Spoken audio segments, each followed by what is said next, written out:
parliamentary diplomacy to some of the pertinent issues around the world, promoting dialogue and peaceful resolution of disputes.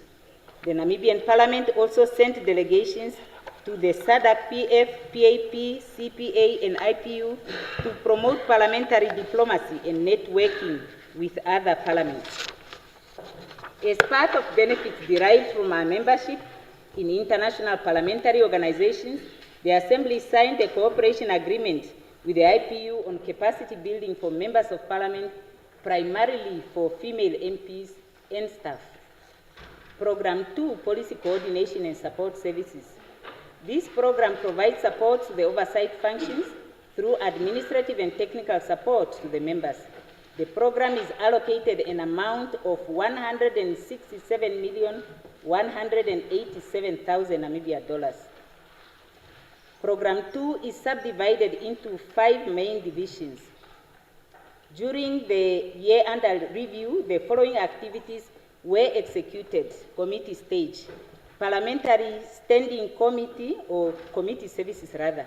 Parliamentary standing committees embarked on oversight visits to various OMAs and government facilities, leading to a number of recommendations on corrective measures and awareness on policy changes and practices that need to be undertaken. Information and publication services. Public education visits to Parliament were undertaken by various schools and institutions, as well as tourists, and educational tours were given to them about the work of the National Assembly. Live streaming of parliamentary sessions and activities has improved. However, the activity is hampered by lack of necessary equipment, particularly mobile live streaming equipment that is needed for coverage of standing committees' oversight activities in real time. Information technology. An assessment was done on IT infrastructure and recommendations were made for short-term and long-term solutions. Building maintenance. Continuous maintenance of the Parliament building was carried out. This work is in progress and it will continue during the next financial year. Benchmarking initiatives. Various capacity and benchmarking initiatives were undertaken to strengthen parliamentary diplomacy, the legislative processes and research, and to guard best practices. Online bill tracking system. Parliament launched an online bill tracking system which is meant to record progress on bills from the time they are first introduced to when they are enacted into law. ICT policy framework. An information communication technology policy framework has also been developed to promote effective governance and efficiency of ICT tools. Research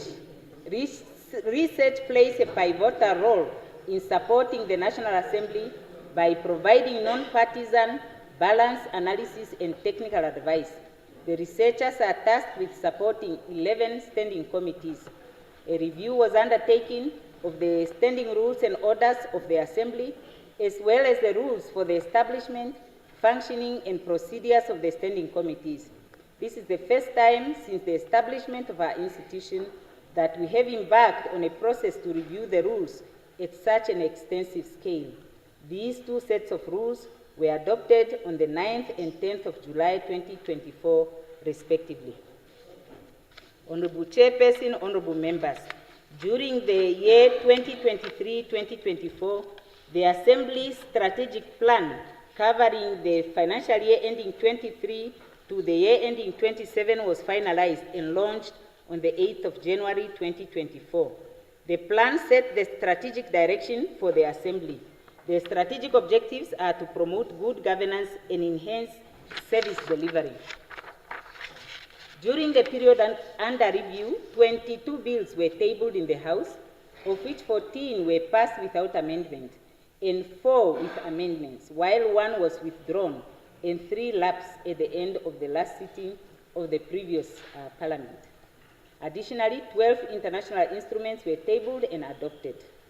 Furthermore, 6 petitions were received from concerned citizens and groups that resulted in extensive public consultations and hearings by relevant standing committees. Pursuant to the democratic culture of our parliamentary system, members introduced and debated 21 motions on issues of their particular interest. 78 reports of the Auditor General were tabled and referred to the Public Accounts Committee for further scrutiny, whereas 27 annual and ministerial reports were tabled. Security and Risk Management Services Division. This program ensures the observance, compliance, and mitigation of security risks at the Assembly. Honorable Chairperson of the Whole House Committee, honorable members, having stated our past performance, allow me to present this year's budgetary allocation to this House for consideration. The Assembly was allocated an amount of $398,208,000 Namibia dollars, of which $393,208,000 Namibian dollars is for operational budget, while $5 million is for development budget. The Assembly, as was indicated, has clustered its activities under two main programs. Now, under the Program 1, Legislative Management, an amount of $18,705,000 was allocated, representing 5% of the operational budget.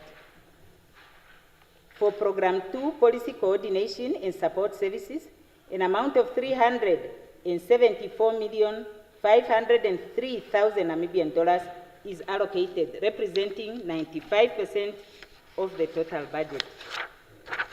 Parliamentary Coordination and Support Services is allocated an amount of $53,159,000 Namibian dollars, of which $48,159,000 Namibian dollars, representing 12%, is for the operational expenditure, while $5 million Namibian dollars is for the development budget. Allocation under Main Division 2 is for material and supplies, transport, utilities, and building maintenance. Library and Information Services is allocated $22,932,000 Namibian dollars, representing 6% of the operational budget. Committee Stage is allocated $280,770,000 Namibian dollars, or 71% of the operational budget. Office of the Secretary of the Assembly is allocated $19,325,000, representing 5% of the operational budget. Office of the Leader of Official Opposition receives $3,317,000 Namibian dollars, representing 1% of the operational budget. Honorable Chairperson, honorable members, a number of challenges have been identified that constrain the work of Parliament and which will be amongst the priorities in the coming period, including in the future budget. These are staff shortage, which compromises the support to members in the execution of their mandates. The increase in the number of standing committees from 8 to 12 has put a further strain on the already limited research staff.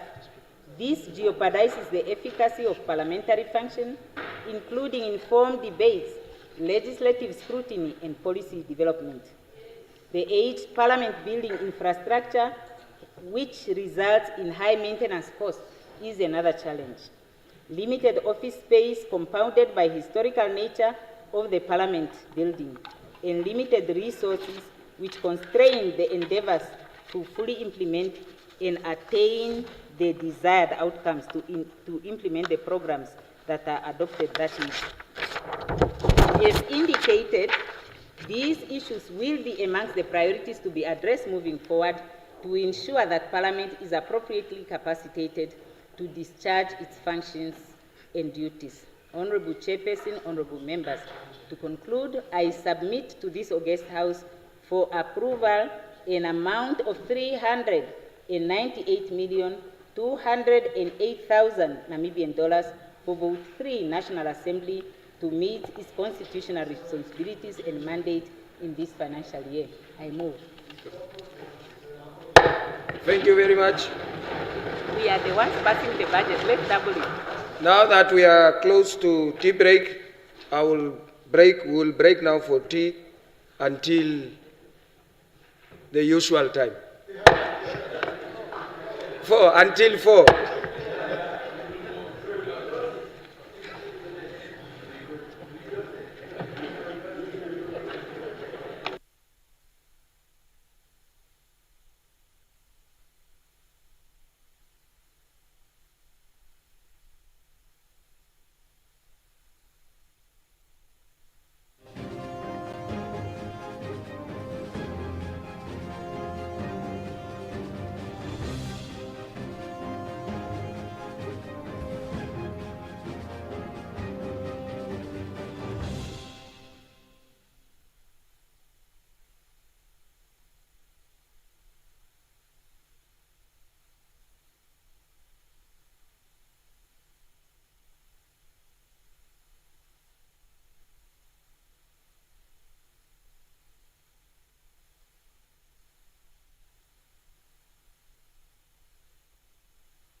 Committee of the Whole House Committee is called to order.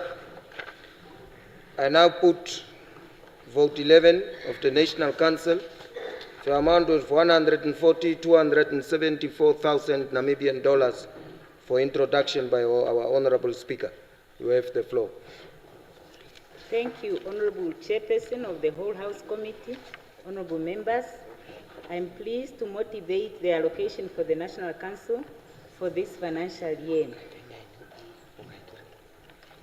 The National Council, in accordance with the Constitution, will continue to review the laws referred to it by the Assembly, exercise oversight of the work of the Executive, and represent all the people of Namibia, especially at the regional level.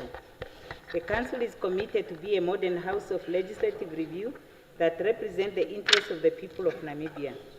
In the previous financial year, the Council received an amount of 136,662,000 Namibia dollars for its operational and other activities. The Council's activities are aimed at strengthening Namibia's democracy and governance. The achievements and proposed activities for the current year will briefly be highlighted below. First, on implementation of the last year's budget administration, the allocation to the National Council will facilitate the administration and operation of the Council. The Council is undertaking to fill all its vacancies in order to effectively render the required services and support to the members. In addition, in response to the important directive to relieve the burden of youth unemployment made by the government, the National Council has committed itself to recruit a number of interns and graduate interns. This is an unforeseen expense, but which is of national importance. Public participation. In order to promote participatory and inclusive governance, the Council successfully held a conference with all 14 regional councils between the 27th to 31st of August 24 in Tsumeb. The objective was to reflect on the interrelated mandates of the Council and the regional councils and how best to strengthen the cooperation. The Council, as part of its mandate, undertakes outreach and public participation initiatives. These include the Junior National Council session, where the youth from across the country undertake a parliamentary session. The Council also promotes the participation of women in governance. This will be achieved through the Rural Women's Parliament, which will be held during this financial year. The Rural Women's Parliament draws its participation from the regions which are predominantly rural. The Council has embarked on and will continue to popularize the work and importance of the institution of Parliament to the governance architecture of Namibia. There is an effective media strategy which is making use of all available media platforms, including social media. The public is actively engaging the Council through these avenues. In this regard, the Council will upgrade the internet bandwidth in order to improve its information communication technologies. Legislative review. Honorable Chairperson, honorable members, the 6th National Council, in terms of the Constitution, received and considered 15 bills, which were referred to it by the Assembly. 13 bills were passed without amendments. The Electoral Bill and the Marriage Bill were passed with amendments. However, the proposed amendments were not accepted by the National Assembly. Further, in March of 2025, the Council held a special session which considered and passed the NASFAF bill, amongst other bills. Special sessions dealing with agents' legislative businesses, or rather special sessions deal with agent legislative businesses, and they are not usually budgeted for, and may therefore strain the budget for planned activities. I think here they are trying to say that we should try to require them to come and consider bills from our house at the times that they are scheduled to have their sessions. Otherwise, these will be special sessions that will need additional budget, which they don't have. Oversight. Honorable Chairperson, honorable members of the House, the Council, in line with its mandate, undertakes oversight of the implementation of government projects and programs through its standing committees, which are aligned to the respective mandates of the OMAs.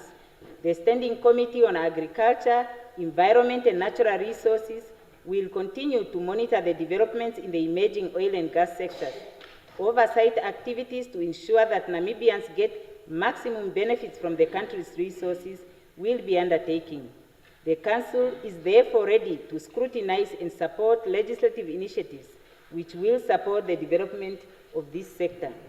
We highly welcome and support Namibia's commitment to finally achieve universal free education up to tertiary level. Thank you, Madam President, for providing leadership in this regard. The Standing Committee on Education, ICT and Youth Development will therefore ensure that this important national objective is achieved by monitoring the implementation. It is important that Namibia learns from countries such as Finland and others which have achieved universal free education. The National Council Standing Committee on Public Accounts and Economy, in conjunction with the Office of the Auditor General, Ministry of Finance, and other relevant stakeholders, will continue to engage local authorities and regional councils regarding their finances and general administration. We welcome the continuation of the referral of the Auditor General's reports to our Standing Committee on Public Accounts and Economy, as we have now built capacity in this area. Now, on the vote for this year, Honorable Chairperson, Honorable Members, we highly welcome the allocation of 140,274,000 Namibia dollars for this financial year. The allocated budget includes an additional amount of 12,650,000 Namibian dollars. The additional allocation will cater for the following: 1. Induction of the new members of the Council after this year's regional and local authority elections, 2 million. Acquisition of new vehicles, 6 million. Enhancement of safety and security of National Council, 1.3 million. Upgrade of the internet bandwidth, 750,000 Namibian dollars. The payment of separation benefits of contract employees, 2.6 million. National Council is proud to announce that it has successfully completed the first phase of its capital project, which was the installation of a new digital system in its chamber. This achievement is an important milestone towards the attainment of the objectives of the e-Parliament strategy of the Parliament of Namibia. The second phase entails the upgrade of all conference rooms. This is, however, challenged by the fact that only 1 million of these initially allocated 4 million is being proposed for the current financial year. We trust that consideration shall be given to ensuring that the second phase of the upgrade of the Chamber of the National Council is realized. Enhancing parliamentary diplomacy. The Council, as part of the Namibian Parliament, is a member of International Parliamentary Organization and enhances Namibia's parliamentary diplomacy through these important fora.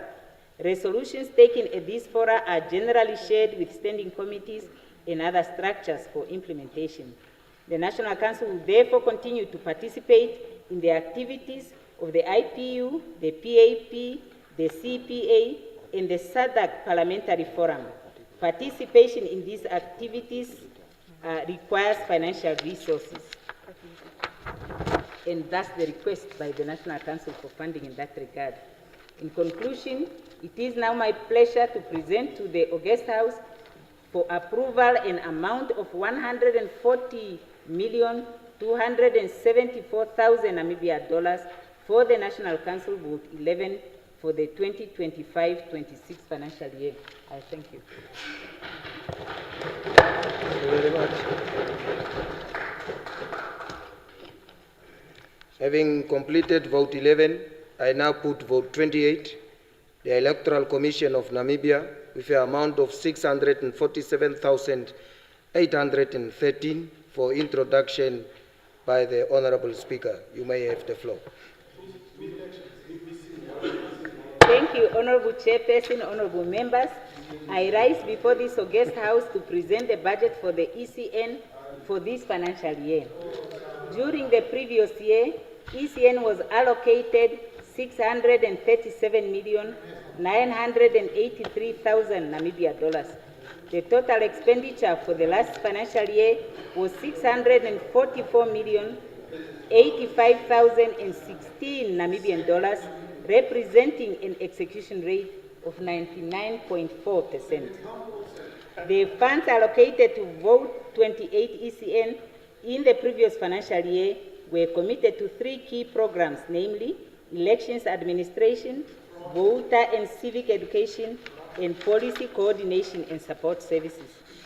Out of that total appropriation amount, 72,084,785 Namibia dollars has been allocated for personnel expenditure, and 565,898,215 Namibian dollars was allocated for non-personal expenditure, covering the day-to-day businesses and electoral operations of the Commission throughout all the 3 phases of the electoral cycle, that is, pre-election phase, election phase, and post-election phase.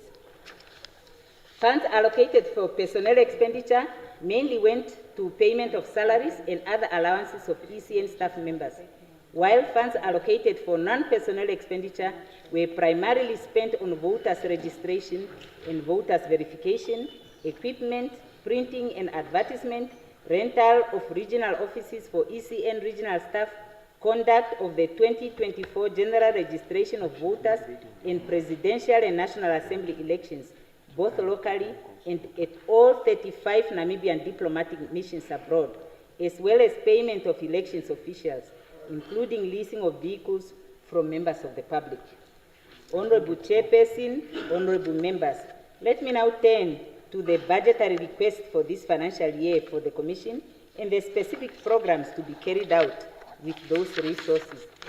As you may be aware, there are regional councils and local authorities elections scheduled for this financial year. For this financial year, the ECN has been allocated a total amount of 647,813,000 Namibia dollars. Out of this amount, 69,348,000 Namibian dollars is for personnel expenditure, while 578,465,000 Namibian dollars is for non-personnel expenditure to cater for the day-to-day business and electoral operations of the Commission. The ECN has 2 programs under its budget, namely elections administration and voter and civic education, which are the cornerstone of the electoral operations. The 2 programs are complemented by the program policy coordination and support services, which provides for administrative and policy support to the electoral operations. Now, Program 1, Elections Administration. An amount of 493,903,000 Namibian dollars has been allocated for this program to cover non-personnel expenditure. Through this program, the Commission will conduct elections and facilitate the participation of voters in elections. In terms of the Regional Councils Act, the Commission is required to conduct a by-election within 3 months of a vacancy occurring. As a standard in any given year, the Commission makes contingency provision for at least 3 by-elections which might be necessitated by vacancies that might arise in regional councils. As you are aware, there are currently 5 vacancies at Grootfontein, Oshiwarongo, Kamanyab, Sesfontein, and Kabe South constituencies as a result of the resignation of the former councillors who subsequently took up membership of this august House. In compliance with the legal provisions, the Commission already commenced with the preparations to conduct these by-elections. Training of registration officials and the supplementary registration of voters was conducted in all 5 constituencies on the 5th to the 8th and the 10th to the 12th of April this year, in accordance with the electoral schedule. Holding 5 by-elections in a year, and in a year where regular elections are also scheduled to take place, that is now the regional and local authorities elections, is expected to exert pressure on the ECN's resources. As part of the preparations for the 2025 Regional Council and Local Authority elections, the Commission will conduct countrywide voter education campaigns and supplementary registration of voters in all regions, constituencies, and local authorities. In order to ensure greater operational efficiency in the conduct of the voter registration process, the Commission will deploy additional teams to ensure a maximum reach of all eligible voters during the supplementary registration of voters. For this reason, procurement of additional mobile voters registration kits and accessories will be required during the current financial year. Honorable members, one of the recurring challenges during the conduct of any elections remains the ability to secure adequate transport for the deployment of teams. Hence, the budget makes provision for the procurement of 36 vehicles to supplement the fleet of the ECN. This is to ensure efficient conduct of the voter and civic education programs, as well as electoral activities of the Commission in all regions, constituencies, and local authorities. The ECN will recruit, train, and deploy approximately 17,000 elections officials, including additional voter education teams for the conduct of the supplementary registration of voters and subsequent polling processes under the process. Program 2, Voter and Civic Education. An amount of 25,643,000 Namibian dollars is being requested for this program to ensure timely and effective information dissemination. Through this program, the Commission will conduct civic and voter education as part of the voter awareness campaign in the build-up to the 2025 supplementary registration for the regional and local authorities elections. To ensure inclusiveness and access to information for all, information materials will be produced in accessible formats for persons with disabilities such as Braille, audio, and sign language. Program 3, Policy Coordination, Supervision, and Support Services. An amount of 58,919,000 Namibia dollars is proposed for this program. This amount will cater for the procurement of goods and services, which include property and equipment rental, utilities, management and maintenance of ECN fleet, license renewals, commissions and boards, electoral reports, and membership fees to regional and international electoral fora. The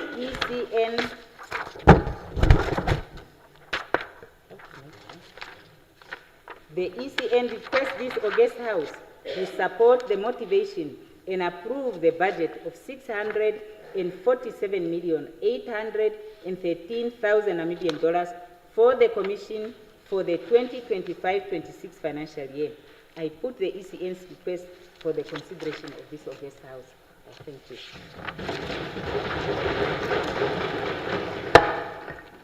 Thank you. I applaud you for time management, which is very proper.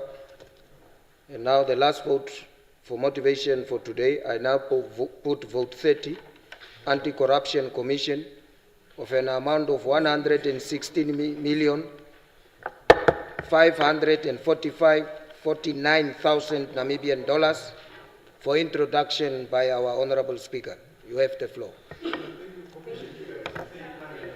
No. I'm reading. Sorry. Prof, you were giving knowledge to students before you came here. I'm reading. I know I'm limited maybe in terms of that, but I'm reading. I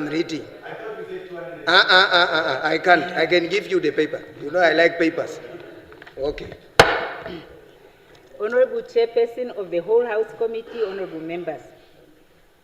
The independence and impartiality of the Anti-Corruption Commission are emphasized in Article 94A, Sub 3 of the Namibian Constitution, read together with Section 2, Sub 1 of the Anti-Corruption Act of 2003. The ACC therefore remains committed to conduct its operations independently and without undue influence from any functionary or institution. The Commission furthermore remains dedicated to continue to lead the fight against corruption through effective law enforcement and the development and implementation of adequate corruption preventative measures. The Commission's main aim remains to contribute to realizing its vision and the vision of the Government of the Republic of Namibia of attaining a corrupt-free Namibia. Honorable Chairperson, honorable members, in accordance with the provision of the ACC Act of 2003, the Commission is mandated to receive or initiate and investigate allegations of corrupt practices, prevent corruption, educate the public, and to raise awareness on the evils of corruption. In the National Development Plan 6, the Commission is required to contribute to Pillar 4, effective governance and public service delivery. The Commission does so through its investigations and corruption prevention activities, which results in increased accountability and transparency. Honorable members, during the last financial year, the Commission was allocated $105,992,000 Namibia dollars, inclusive of operational and development budget, as per the mid-year term budget review of the said financial year. For this financial year, the Commission is allocated $116,549,000 Namibia dollars, of which $103,549,000 Namibia dollars is allocated for operational activities, while 13 million Namibian dollars is allocated for the capital development budget. The budget allocation for this financial year represents an increase of 9.96% compared to the previous year's budgetary allocation. The budgetary allocation for the main division of the Commission are as follows. Main Division 1, Office of the DG, Director General, an amount of $5,376,000 Namibia dollars is earmarked for the Office of the DG. From this amount, $4,843,000 Namibia dollars will cover remuneration and related expenditure in this main division, whereas $533,000 Namibian dollars is set aside to cover goods and other services. Main Division 2, Administration, an amount of $46,759,000 Namibian dollars is budgeted for this main division, inclusive of support and coordinating services. An amount of $13,888,000 Namibia dollars is earmarked for remuneration and related expenditure in this main division. In respect of utility services, entailing municipal and telecommunication charges for the 5 ACC offices located in Windhoek, Swakopmund, Oshiwarongo, Oshakati, and Rundu, respectively, an amount of $4,326,000 Namibian dollars is allocated. Meanwhile, the rental of office accommodation for 4 of the regional offices will cost an estimated amount of $3,616,000 Namibian dollars. Furthermore, an allocation of 13 million Namibian dollars is earmarked for the development budget that is now to cover the construction, the renovation, and immovable properties improvement for this financial year. Main Division 3, Investigations, an amount of $41,216,000 Namibian dollars is earmarked for this division.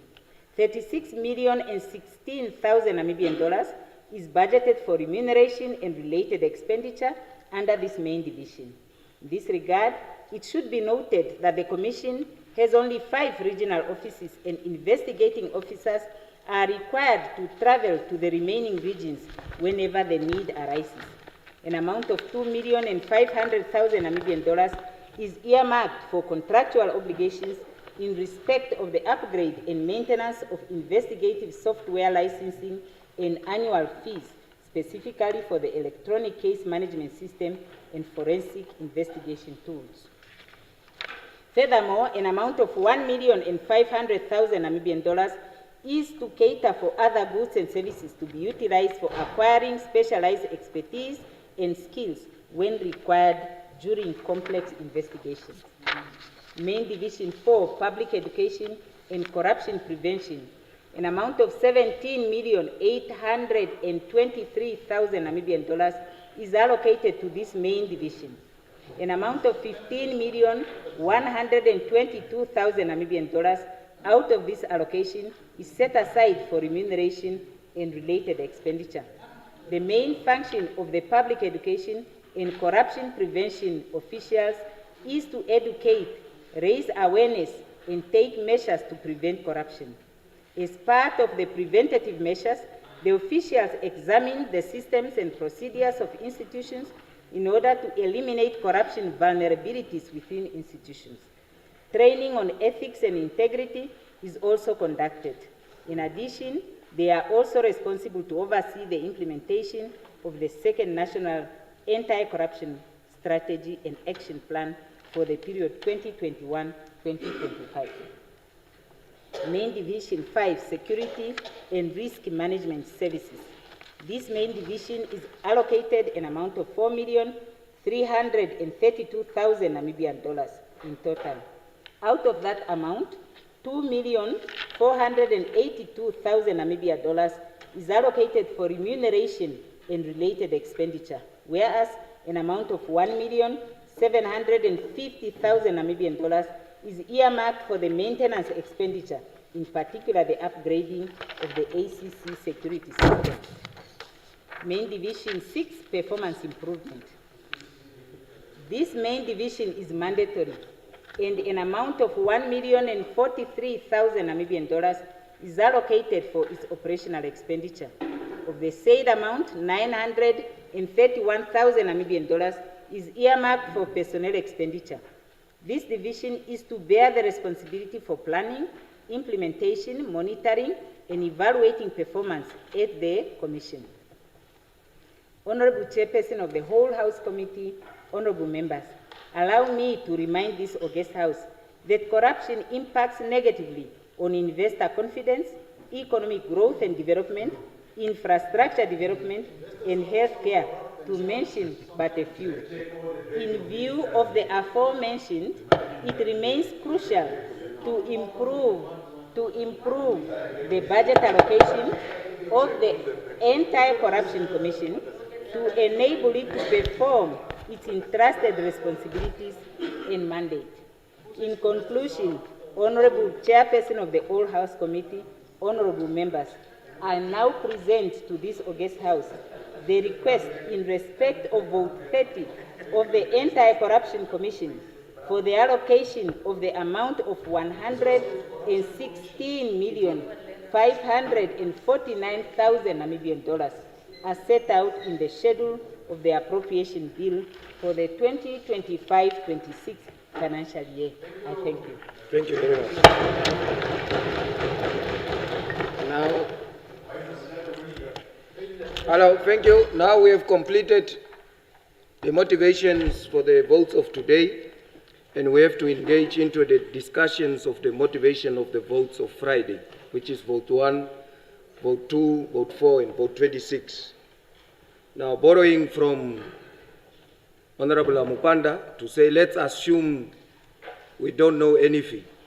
Let's first discuss at least the baseline of how we are going to conduct the discussions in terms of the different votes, particular vote 1, 4, 2, and 26. In terms of Rule 85, we are at committee stage that deals with the appropriation bill, where it states that the mover of the vote will have 15 minutes.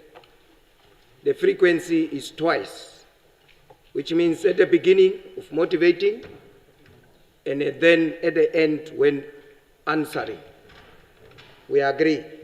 So the mover will have 15 minutes. That's why I complimented the speaker. She used less than 15 minutes. All members is 5 minutes.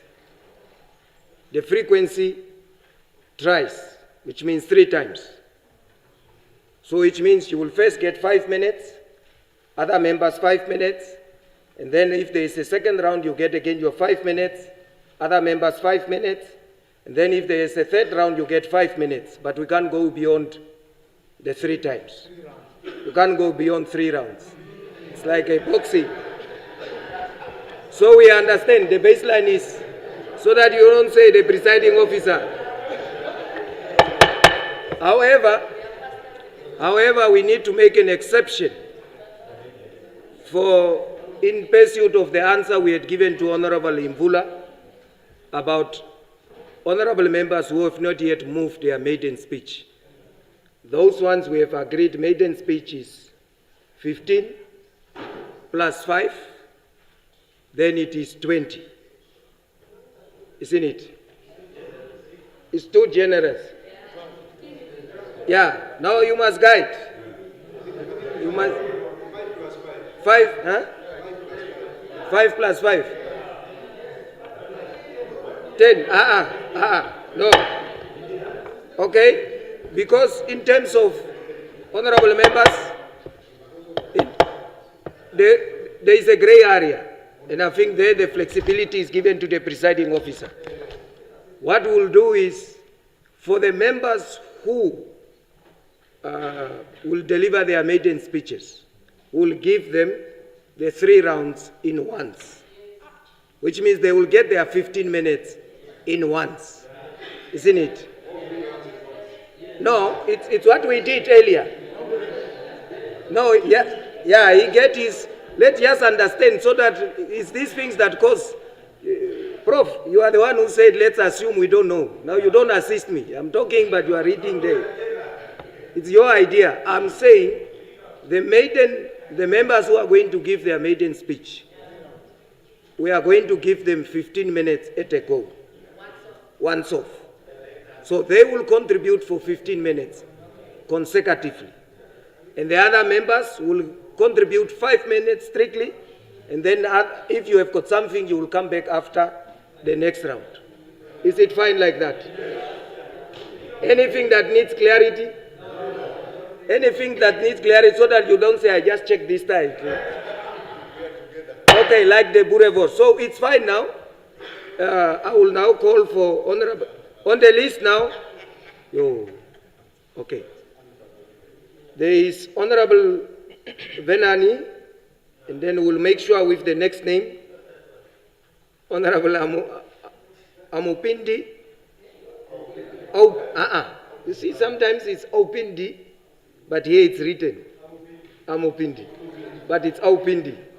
Amupanda, Oshiti, Shitana, Amutenya, and then we'll make sure there is a number. Haikola, Honorable Swartboy, Honorable Kandorondu. Those are the names who will take the first 5 minutes. Okay. Mutu have your number, no? Okay. No, it will follow. When Honorable Venabi starts, we'll go to the next person, which is that 60. Honorable Venani, 5 minutes. Honorable Speaker. Round one.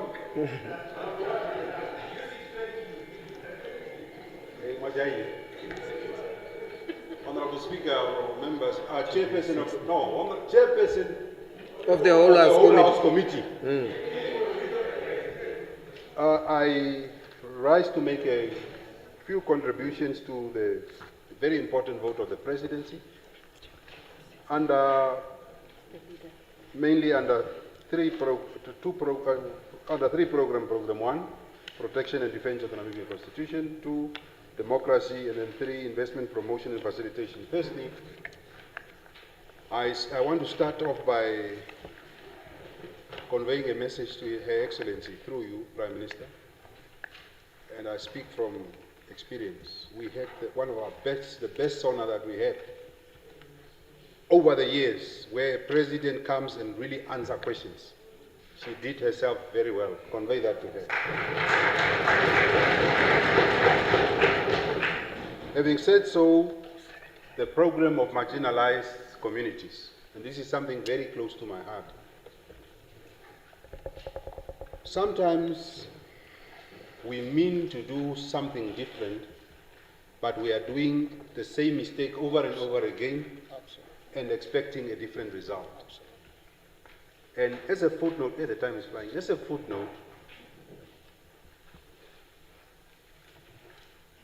marginalized communities are assisted same way year in, year out, without improving the standard and the results of the efforts that we are putting in. And I think the office of the president, being the main office that is running the country, should do something very different. For example, San community members, with all due respect to them,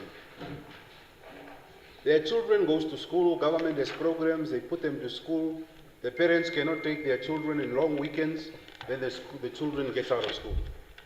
Many of them do not finish the school system. Correct. For them not finishing the school system, something else must be devised to address their plight. And one of the things that you must consider is what the Aboriginals have done in Australia, where you put, and I've said this in the South, where you put a school in the desert, you force 400 parents and tell them your children will be at school, we will bring them by bus to you, we'll pick them by bus, but these children must go through school until they finish grade 12 and go to university. Correct. That way, you are going to improve generational marginalization, as opposed to trying programs and not realizing the end result. Secondly, okay, that's the office of the Prime Minister. The President wants to address the question of oil and gas. And this is a very difficult and complex terrain, because the oil industry is also a corrupt industry in its nature. Now the main office of the President is going to run oil and gas. I really want to know, what is it that this department wants to do at the office of the President? Are the deals going to be cut with the President on how and who is going to invest?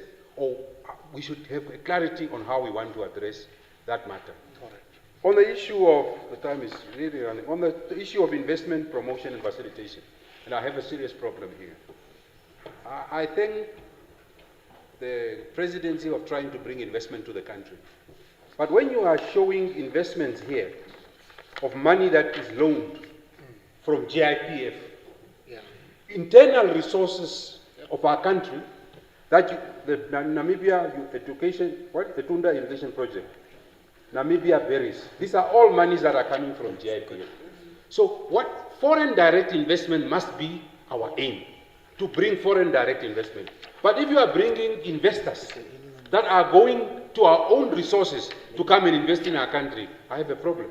Then you can give that money to Amupanda and Venani and Swartbo and Shaningwa so that we can start these companies. Yes. Why are we talking about, why are we talking about investors that are coming and then they run to development bank, they run to FNB, they are looking for our own money. Those are not investors. Yes. Then if we don't have those skills, let's give those skills to Namibians so that we create empowerment of our own people. As opposed to saying that, no, we brought investment of 500 million, but it's GIPF money. GIPF money, my brother here can go and access the money through venture capitals and all these things and be able to do these things. So this story of having a consistent stories of telling us there's investment coming, but it's our own money, are we? Let the presidency do it. Thank you very much. Thank you. Honorable Nashinge. Thank you very much, Chairperson of the whole House Committee.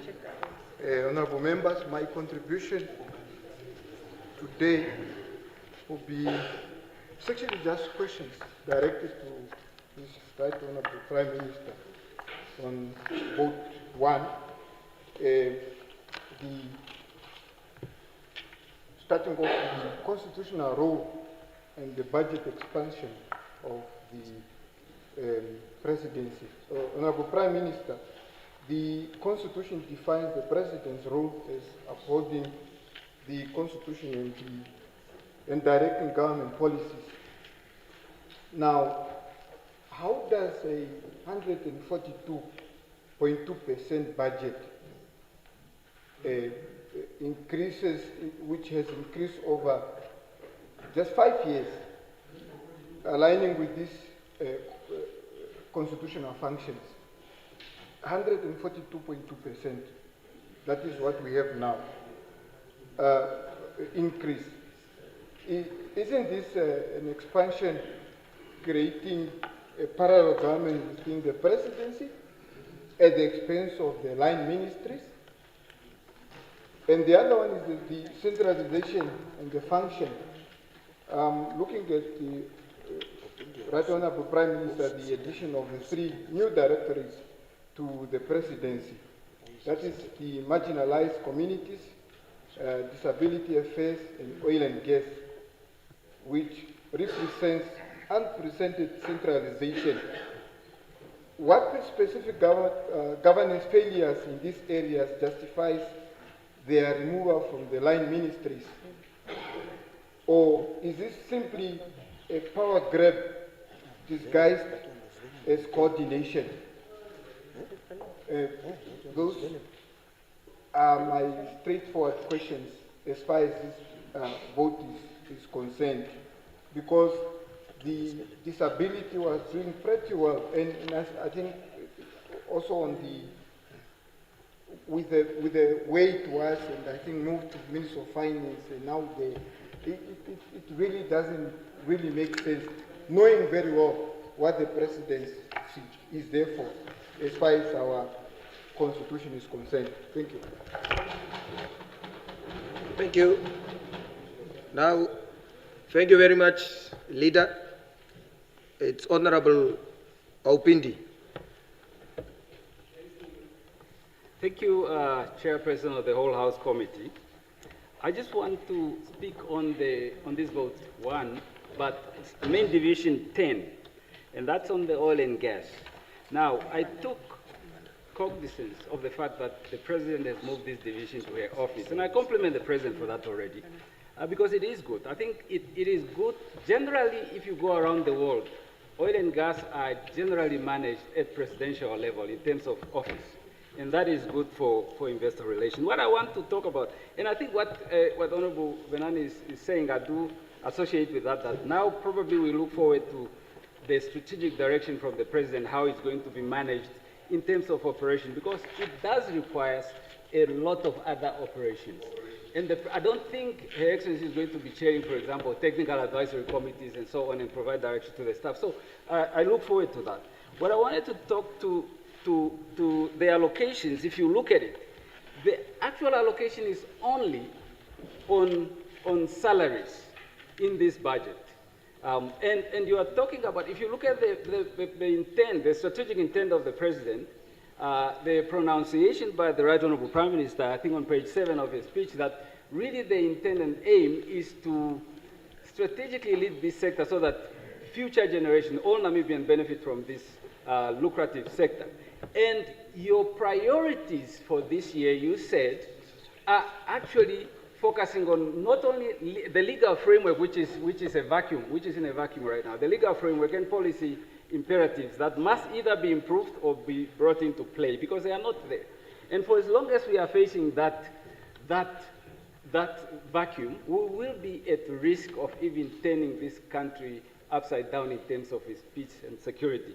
And therefore, how do we then budget only for 11 positions when the provision on the structure is actually 52 staff component? According to my experience, I still think 52 is not enough.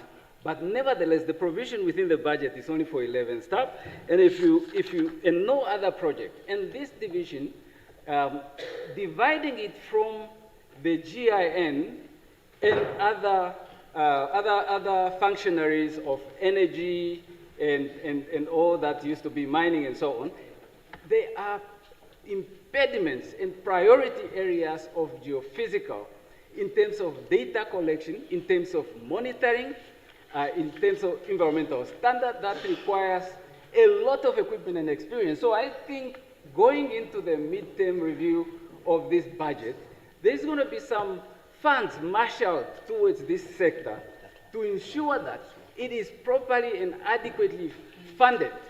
If it's not, in actual fact, multinationals that are within the oil sector like it when governments don't fund their divisions adequately, because they want to set the pace.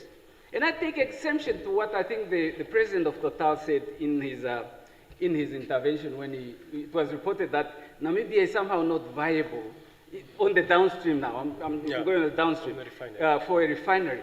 That is completely unacceptable. The president of Total cannot come here and set policies, first of all. Yes. Secondly, the issue of refineries, we have to secure our own security in terms of oil supply and look forward to supplying our neighbors. And if we must get some off-takers from either within our oil-producing communities, Nigeria, Equatorial Guinea, Angola is up at the border, at the northern border. We must do so. But after all, refineries have different capabilities and capacities. If you go to Houston, for example, within just the metropolis of Houston, there is 10 refineries refining 2.6 million of crude every day. So that statement is completely misplaced. But having said that, I do compliment the fact that the president has taken this sector. But what you need to do, in order for you to match your strategic objective that you are talking about in this, in the motivation, you need to have the proper and capable team. And for that matter, you must also look at restructuring your levels, your salary structures, and maybe the structure to reflect now, because you are moving in from just exploration and going into production in terms of acreage, like with Total now coming into play. So you need to restructure the financial structure of your administration, because otherwise you will find that all your technical capabilities within the geoscience and geological sector will be stolen. Thank you. Honorable Amupanda. Yeah, thank you very much, DS. Honorable Prime Minister, firstly, my first intervention deals with Vote 1, of course, Mine Division 3. We need to understand, Prime Minister, if in the previous financial year, the offices of former presidents was 16 million, how does it jump from 16 million to 29 million, even after we lost 2 presidents? It can be understood. A president is a personal assistant, driver, bodyguard. Those costs immediately fall away when the former president dies. No one engages us and say, we ought to be actually saving. So no one is engaging us. We're simply just being told, when you study, you find it on page 21. It moves from 16 million to 29 million. Is President Nangolo Mbuba that expensive? Because he's the only immediate former president that we now have that we didn't budget for. Is he that expensive? Is he coming with many staff members? Or this budget was originally drafted with thinking that our leaders were going to be around? Somebody must explain this to us. How do we move from 16 million to 29 million? Secondly, I'll jump because I see my time is running. You see, we must be very, very, very careful, Prime Minister. We must be very, very careful because we can be dribbled. This Namibia Investment Speculation Board, you mentioned that they got 150 million. You would actually discover that if you go to page 114, vote number 9, they have managed to smuggle 10 million under the Ministry of Finance. This speculation board is not under the Ministry of Finance, but you find there on page 114, 10 million for their speculative activities while you announce 150. What is going on? I've never seen it. It doesn't make sense. I did my research. I went to the ministries and asked. Something is wrong there. And we deserve an answer. What is going on there? And if it so occurs that 10 million has been smuggled, so we have a 10 million that we can reallocate to wherever it is that we want to. Time is running out.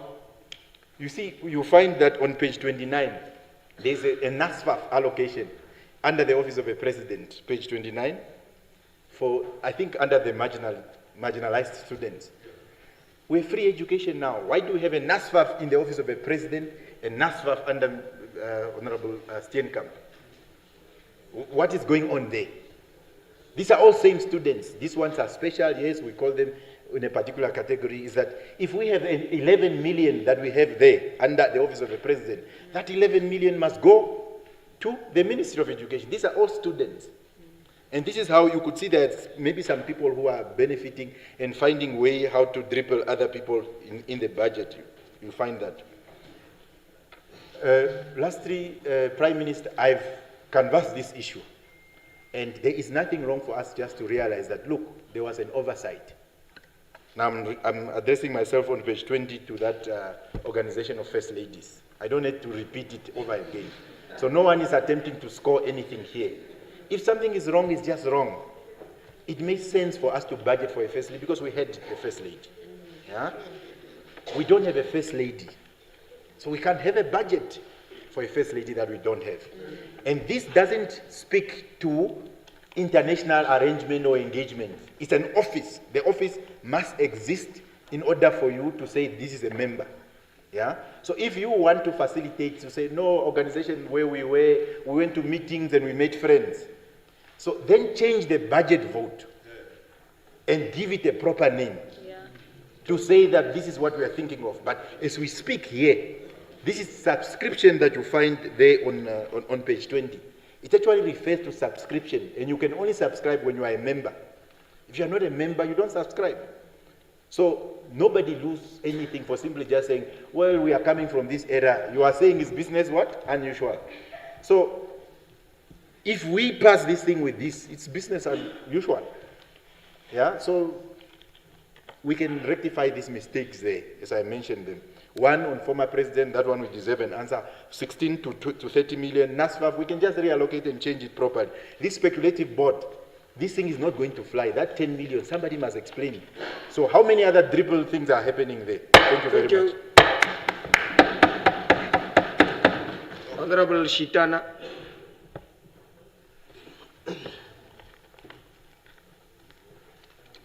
Maiden.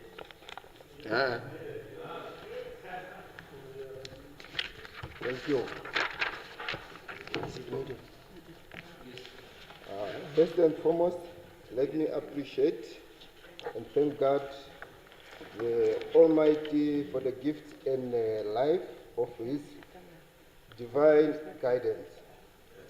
Allow me to begin with the powerful words from the book of John, chapter 1.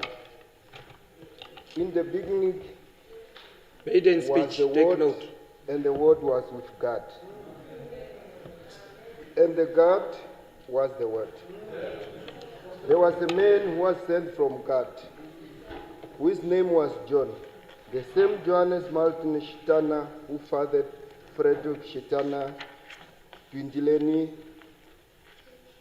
and now serving in the 8th Parliament under the affirmative reposition movement led by visionary leader Dr. and Professor Ampanda Shipululo Okana Komboni. I salute you, my leader. Today I speak filled with a sorrow that has lived with me since I was 2 years old, when my father was brutally murdered. I was born in a humble village called Uhongwa Ngikelwa Yakamulu in Ohangwena region. To my beloved mother, Tukonjeni Kashala, and my late father, Johannes Shitana. My father was not just a parent, he was a pillar of our community, a businessman who owned a shop and a patriot who bravely supported the Swapo plant fighter during the liberation struggle. He risked his life providing them with food from his own business and shelter, driven by the dream of a free Namibian. But freedom comes at a cost. On the 11th of March 1988, my father left the home for business as usual. But this day was different because he never returned. 6 days passed and we started feeling a bad smell in the village. At the time, no one could imagine that it was the smell of my father's body, my father's decaying body. The shop was forcefully opened and my father's lifeless body was on top of the shop counter. His hand was tied behind his back with wires and his leg were also tied. His body has stab wounds all over. It was a horrific and heartbreaking incident. Tati Yashon Shitana, his brother, the late Yashon Shitana, immediately went to report the murder to the South African military camp, which was stationed at Ohangwena Township. He returned with 13 soldiers that are South African at the time, but what was followed was more even cruel and dehumanizing. The soldier insisted that my father be bound with his hands and legs still tied with the same wire when Jason, the late to my brother, in dignity and protest refused, saying this was not right and not our culture. They assaulted him for almost 3 hours. He suffered that beating until finally they allowed the wires to be removed. My father was buried without a casket. My father only wrapped in a blanket with no flowers, like someone whose life has no value. But to us, he was everything. May his soul rest in peace. After the tragedy, my father, life was never the same again. His absence left a void in our heart and our home. My mother, a strong but grieving woman, was left with a burden, rising as alone under the very difficult term. Out of love, she made a painful decision to divide us among the family members, hoping that each of us would at least have a chance to be supported. In 1993, she relocated to Omauni village to stay with her elder sister, Tusnel de Kashala. I was left in the care of my late auntie, Teopolina Kashala, the firstborn in the family. It was at Omauni village where my mother met a remarkable man, Aprosim Kumangeni, my late stepfather. On 20th June 1997, Tatapolos Mukumangeni was involved in a car accident that left him permanently disabled. It was yet another blow to our family, another chapter written in a sorrow and survival. My late auntie Teopolina's house was situated right along the Namibia and Angola borders, but on the Angolan side.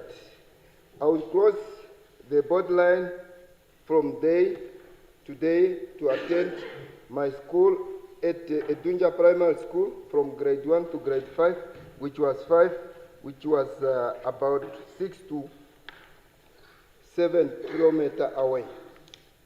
At the time, the brutal civil war between UNITA and Impela was tearing Angola apart. So there was nights we could not sleep at our home. We have to cross over to sleep at the neighbor which are in the Namibian side. UNITA soldier would sometimes storm home at the night searching for male children to abduct them, force them into military terrifying practice that was called the Devishem or Lushika.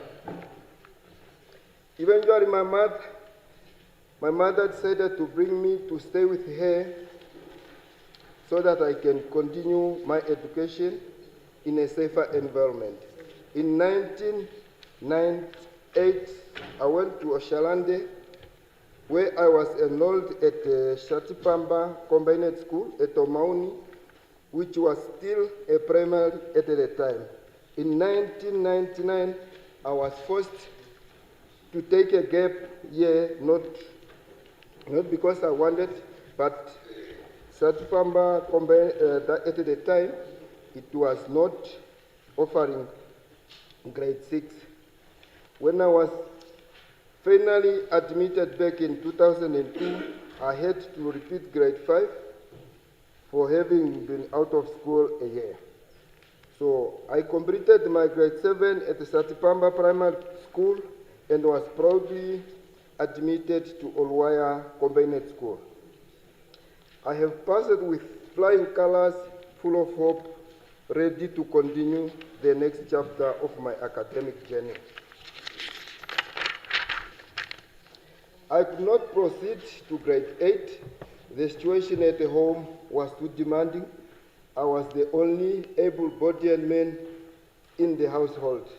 The duty called my education has to be put on hold so that I can stand in the gap for my family.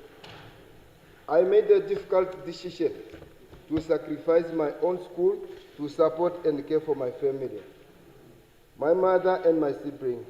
I took a full responsibility of managing the household, looking after livestock, cattle, and goats at our farm in Kavango region. Then in 2004, another blow comes. We were among the many farmers who were forcefully removed from Kavango West.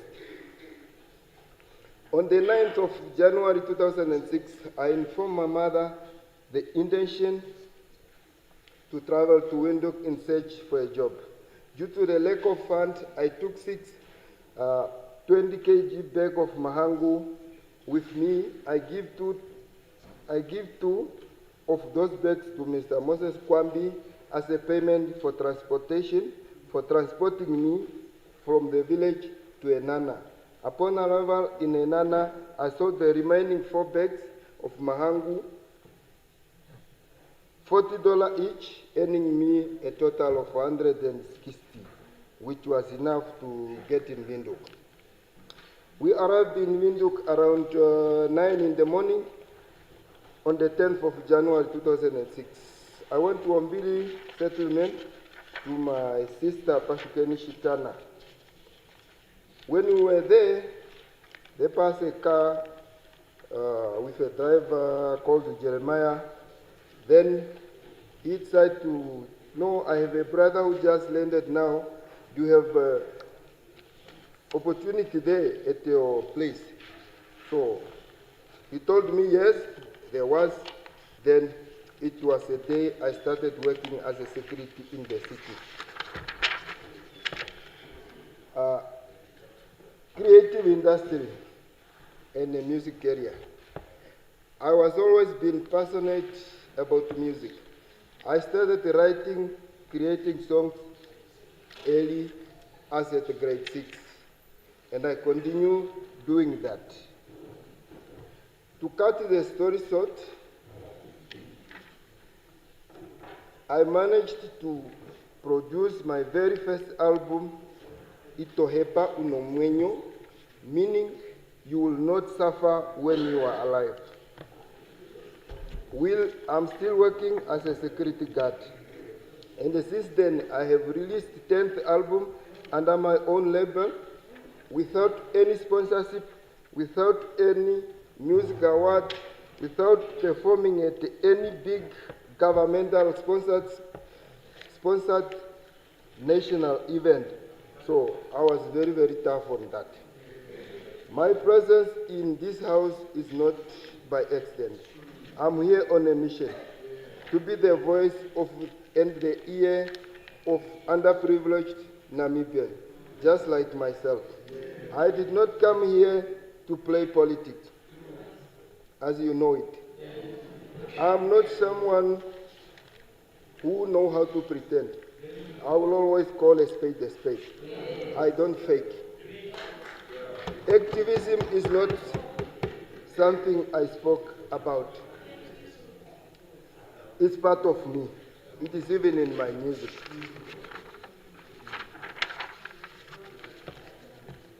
On the copyrights, Look for me, Maiden statement here. I strongly urge this House to treat and repeal of the outdated Copyright Act number 6 of 94 as a matter of urgency. This act is no longer safe its intended purpose.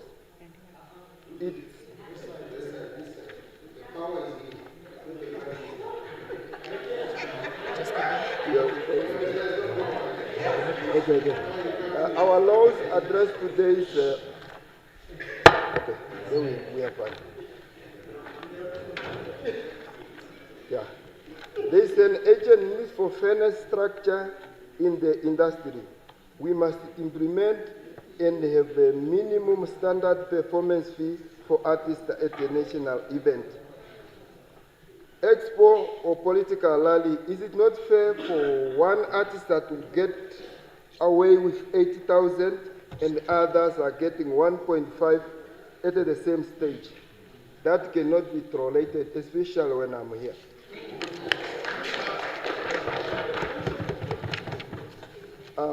With that few minutes left, I want to express my deep appreciation to the school management of Satipamba Combined School. They are doing everything in their power to serve the community. There's a construction project underway for 2 classroom blocks, which began in 2023. It's nearly in completion. However, the school still needs funding to install the roof, with a quoted cost standing at around 230 Namibian dollars. That is why I'm standing here today to preach 10,000 Namibian dollars towards to that school for roofing.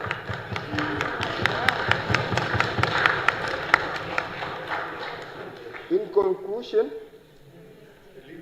I want to give a special thanks to my beautiful wife, Lavinia Shitana.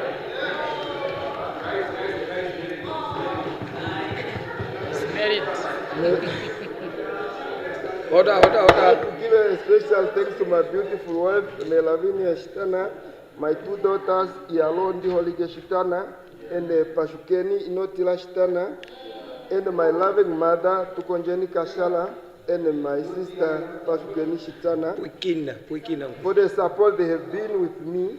To the ARA movement, thank you for always believing in me. Over kwa Malanga, I thank you for the support, and this is from the bottom of my heart. I thank you.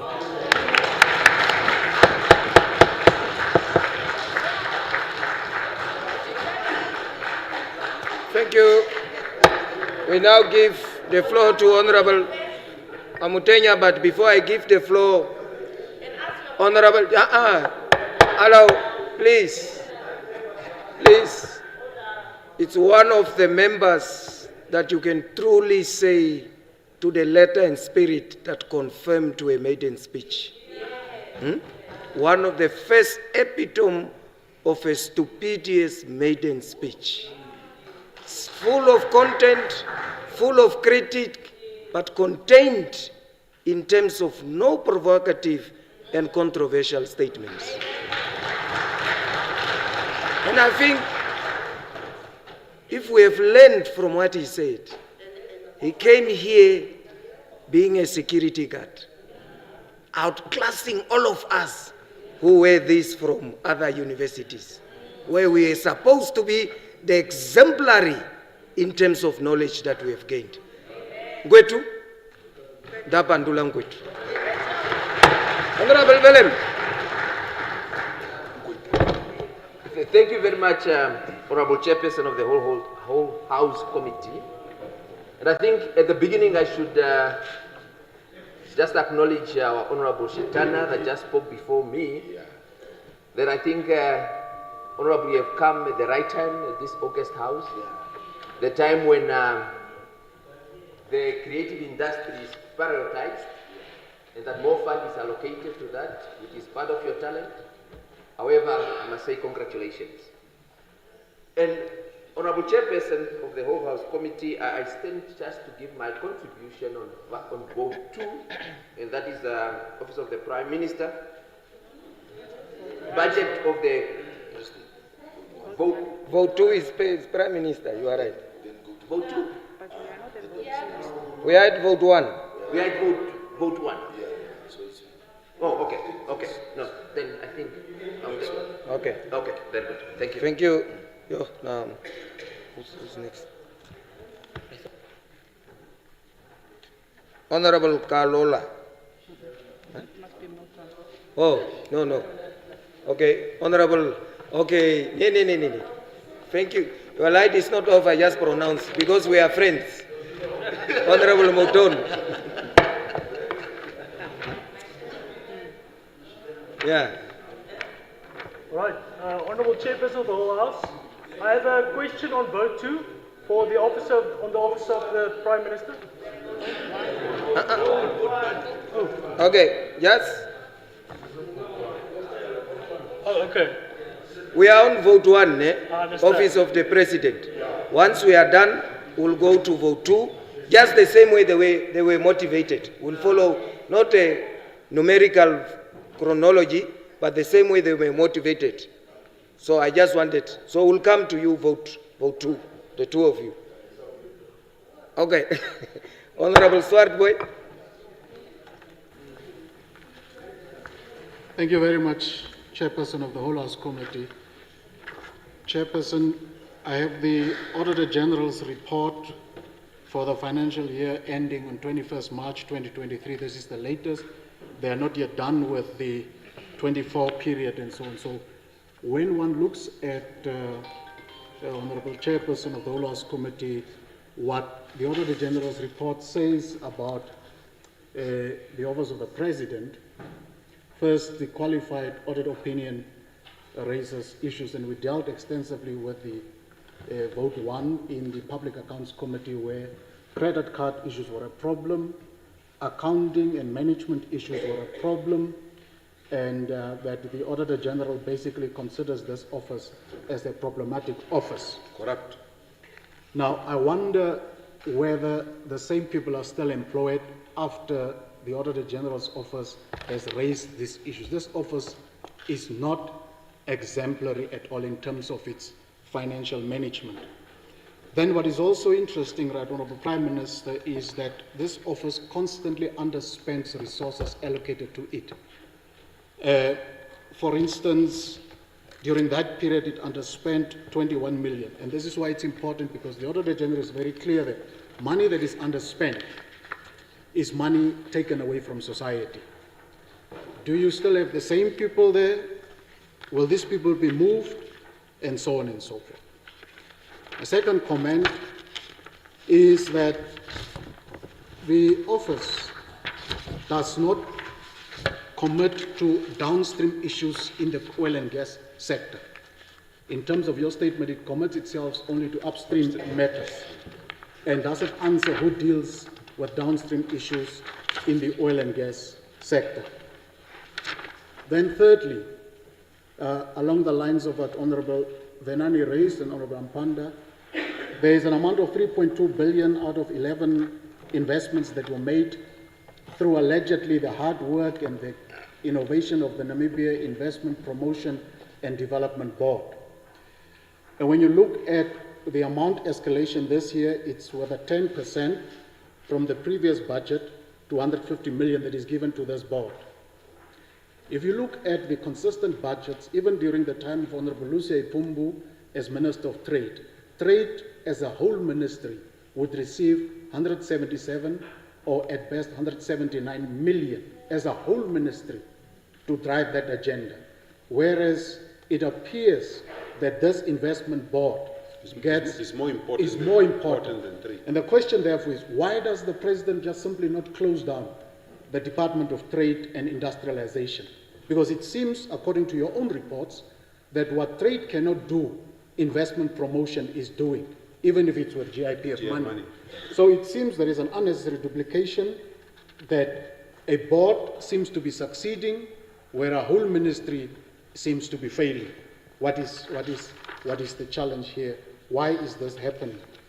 And then, Right Honourable Prime Minister, there is a budget, and this is a very strange thing. While the state has 3 arms of state and 3 tiers of government, that's constitutional. The central government still has budget for central government representation in the regions through your governors.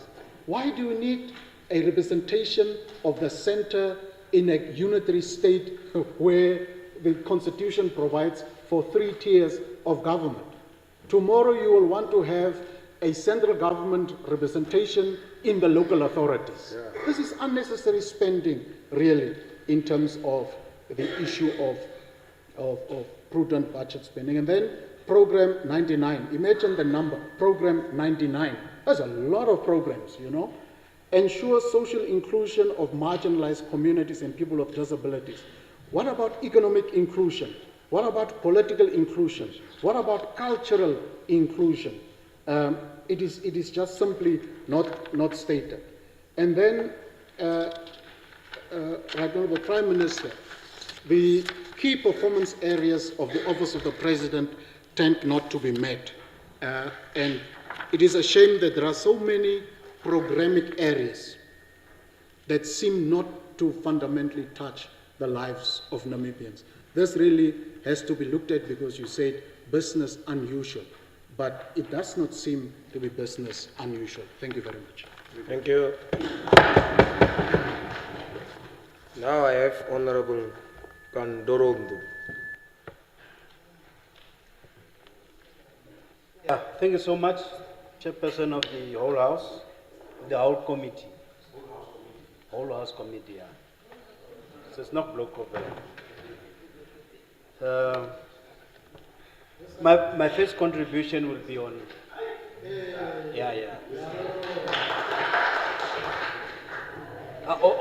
on ECN. I think ECN is a very important. It's vote one. Yeah, vote one, President.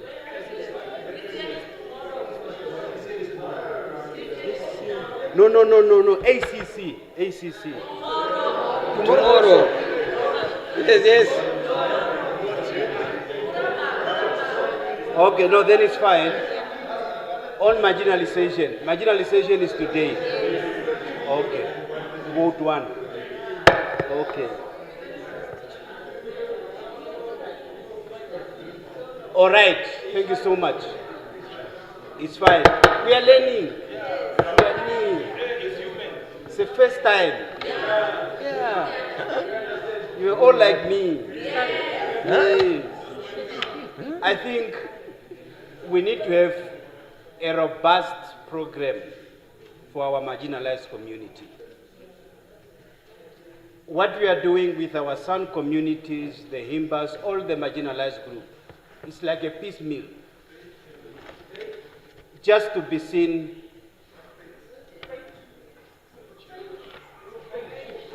What page? Just to be seen we are doing something. What the program that we have as a country for our San communities, the Budgetary, it doesn't elevate them from where they are currently are. The only time when there was a bit of movement is during the time of the former Deputy Prime Minister Libertina Madila. And after she retired, the whole program collapsed. As we speak now, we don't have even quite a number of marginalized communities that you will find them at tertiary institutions like UNAM, NAST, vocational training centers. So a lot of money need to be invested in this community. Otherwise, they will be at the same level year in and year out. We will talk about marginalization even after 50 years.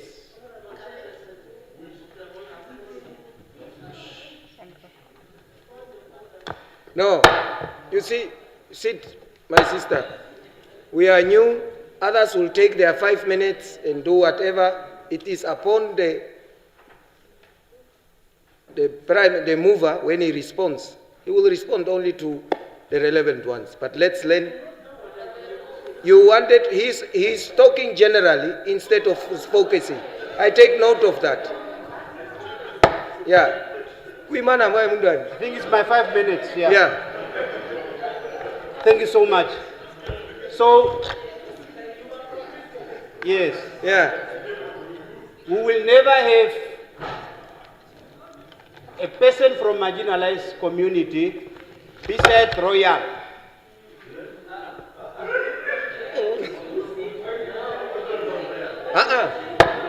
Honorable, order. Hello.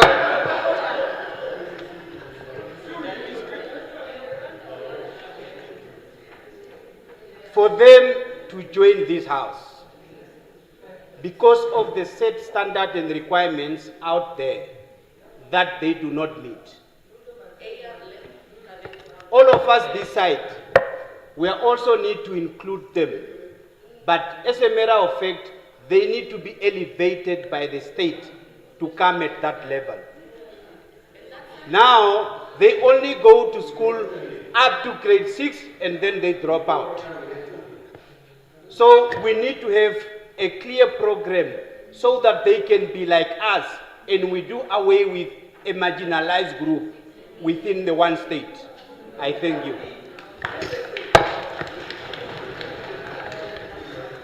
Honorable, Honorable Lucato. No, I think it was first Honorable Haikola, but I don't know, is it the system? But let me give you, since he has stand up, and then you can come last. Yeah. Okay. Thank you very much. Thank you very much for the floor. My name is Martin Lucato, President of National Democratic Party, NDP. I'm going to contribute on the vote 1, President's office. According to my research, which I took, there is two confusion there.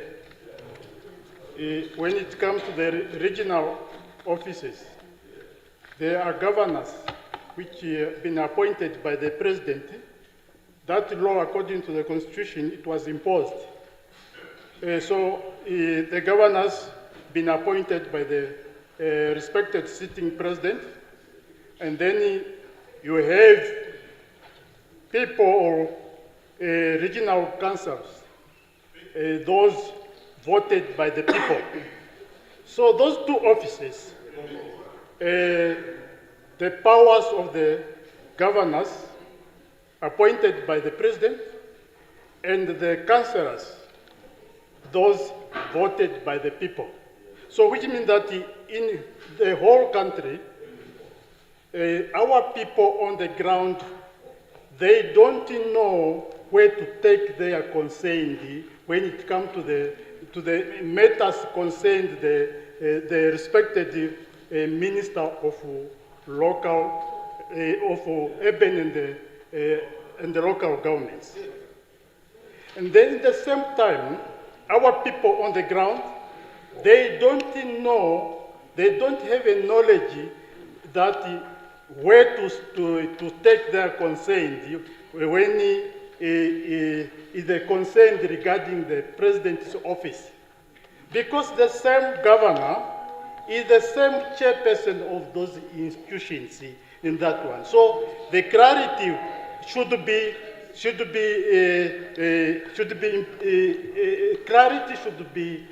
informed by the people, to the people.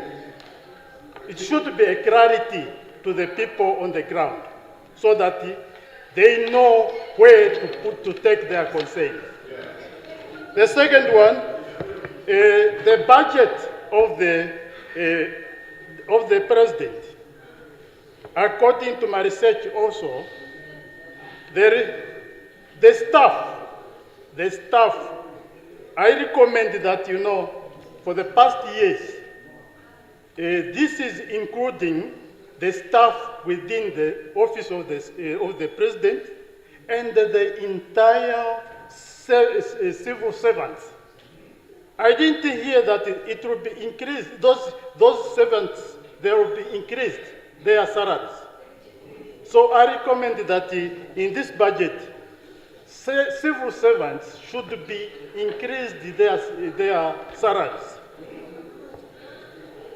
And the other point which I want to make here is that social groups. I call them social groups. Social groups, those including disabled and so on. They should be taken care of because in the regional councils, countrywide, people, those social groups should be treated equally and to have their treatment, let me say, their social guarantees to be upgraded, as already stated. The last one, I can say,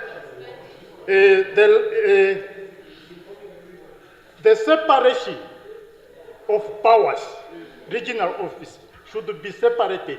Governance office and the council's office should be separate so that the people in the ground, they have to know that they serve the nation. Thank you so much. Thank you. Okay.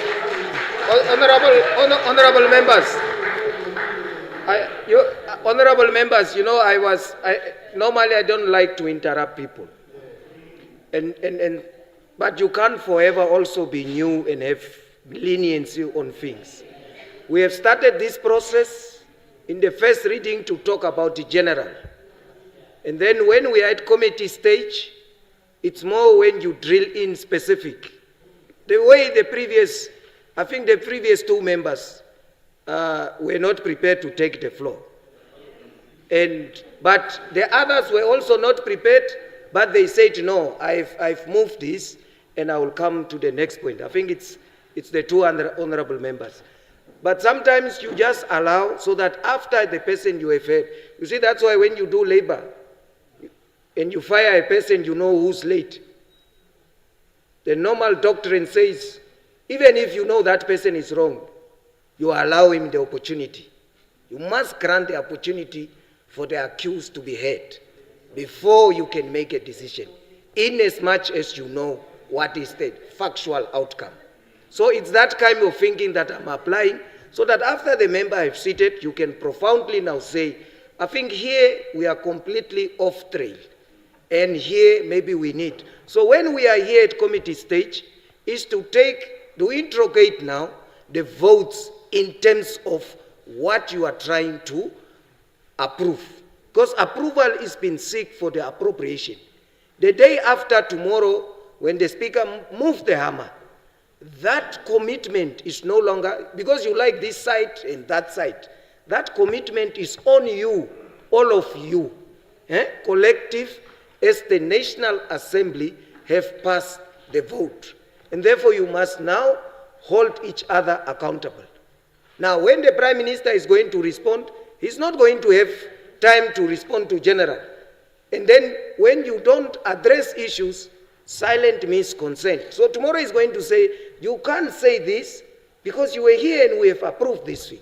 So I was just doing it on that fashion so that you understand. I know it was out of order, but it was just more to say, moving forward, I've created sufficient grounds to inform, to say, I think sometimes we are off trail and sometimes we need to bring us back. Thank you. It's now Honorable Haikola.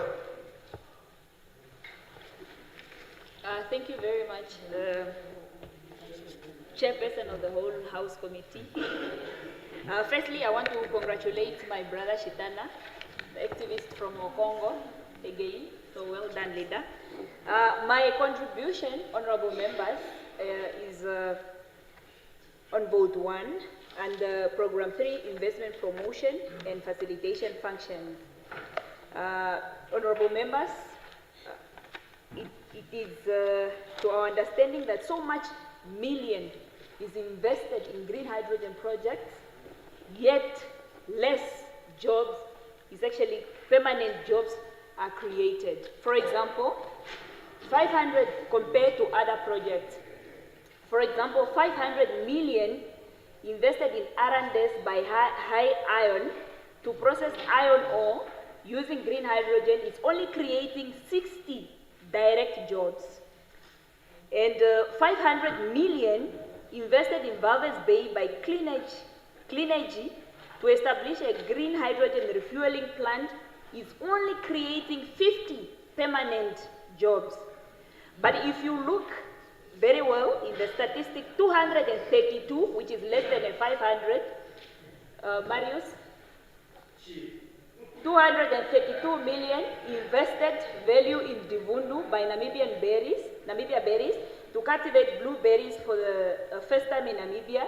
It's creating 350 permanent jobs and 1,000 seasonal jobs during the harvest season. 130 million invested at the Tunda irrigation project by Ochimbele Agriculture to plant a grape vineyard. It's creating 500 permanent jobs and 850 seasonal jobs during harvest season. 160 million is invested in Ludrets by Kelp Blue to cultivate seaweed and produce a compound used in organic fertilizer and food. It's creating 92 employment opportunities. So it's more compared to the green hydrogen project. So it's very important that we clarify this, Prime Minister, so that it cannot repeat itself. Thank you. Thank you very much. No. Any other contribution? It's the next round now. Okay. Huh? Yeah, it's now next round. Okay.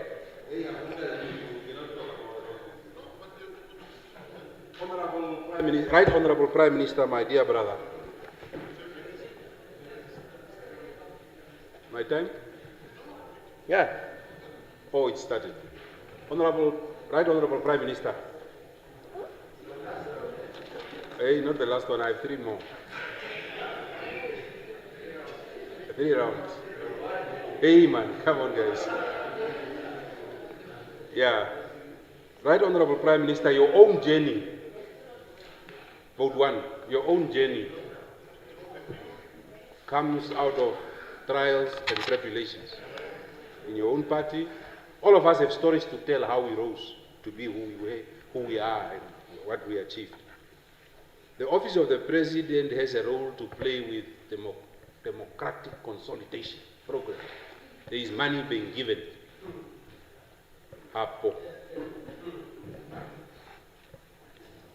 What is the price of unity? What is the price of forgiveness? We have a citizen, and I am a politician who has connection to the world. And every time when you are passing important capitals that are supposed to be loud praise singers of our country, Namibia, this issue always pops up. I brought it to the State of the Nation one day. What are we saying and what are we doing to a personality and many others, personalities such as Joseph Disho? A highly respected, listen very carefully. You want to have a government that is business as unusual. Your leadership style must be unusual. You must unite the country. You must demonstrate unity of purpose. We can't have people of that caliber on foreign soils. Because we were bickering over 1 or 2 items, they are no longer getting jobs in this country.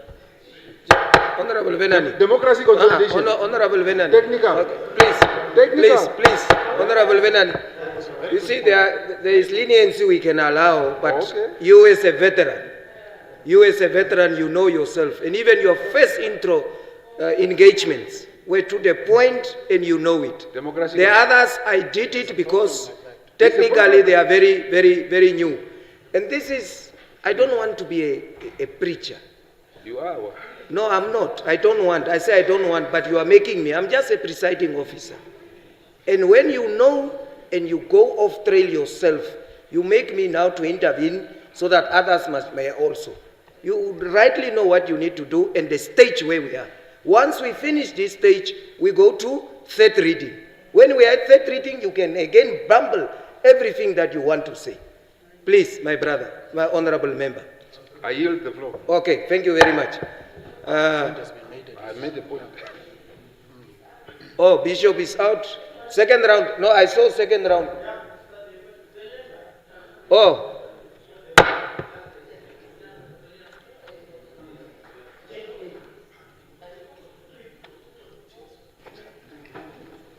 thank you very much to give me this opportunity. I did not intend to take the floor, but vote 01. The one of the prayer. So I am pushed to the brim or to the corner. To defend yourself. To defend, but not actually to defend, but to tell the truth.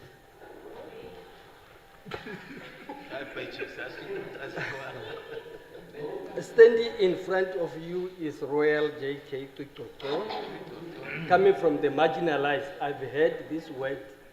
Many of the honorables have used the word marginalized.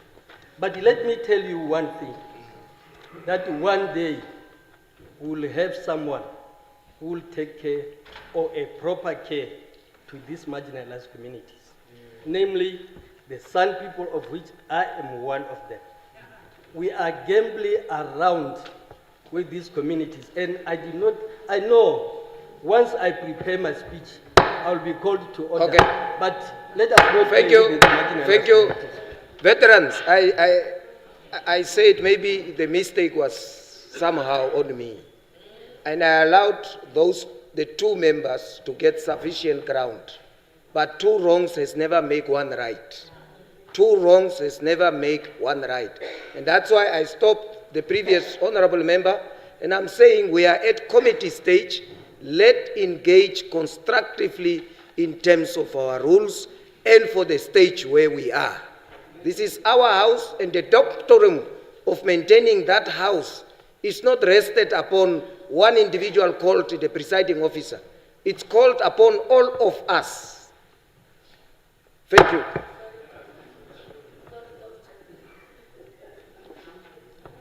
Yes.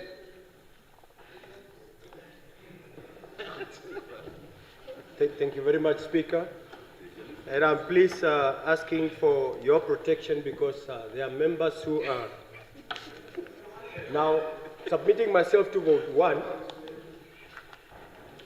program number 4, which is dealing with marginalized communities. Back in 2005, the government of the Republic of Namibia, through the cabinet, directed that the division responsible for the integration of the socio-economic integration of the marginalized community into the mainstream must be established. That very division was then established with a budget of less than 100,000 Namibian dollars. And the whole... No. And no, you are protected. That's what I asked for. I need protection. Now, the Marginalized Communities Department, by then it was known as a Sun Development Program. Because primarily, what actually led to the government to establish that?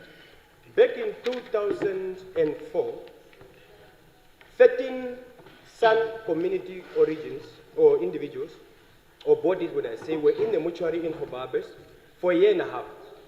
They couldn't actually carry any burial. Upon a report that came from Omaheke region, that there are bodies that are lying in the mortuary for a good 1.5 years, some research was done as to why is that the case, and it came that the families are unable to afford burial, let alone a casket of 300 Namibian dollars. As a caring government, Cabinet then decided that is this an isolated case or do we need a full-scale coverage? You are on which page, my brother? Page number 1. Page number 1, program number 4, marginalized communities. No, now, what I'm submitting myself to, Honorable Speaker. Sit, my brother. No, sit. Before I sit, no. No, my brother. I wanted to say something. Yeah, I will just first sit. Oh, okay. Honorable members, yeah, before I started, I asked, where are we? Do we understand? We are at committee stage where we interrogate the budget in terms of the particular listed items. So it is therefore imprudent for us to be concise in reference to that. All right. To go further, once we have concluded this stage, we'll go to third reading. Third reading will mean now again you can use the tied up route. It's like now now we are in I think all of us are coming from farms.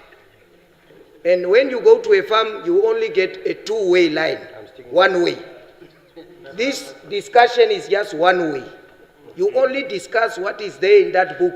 And I thought when the members ask the books, they are taking it to read, so that they say page 28, page 38, 718, what.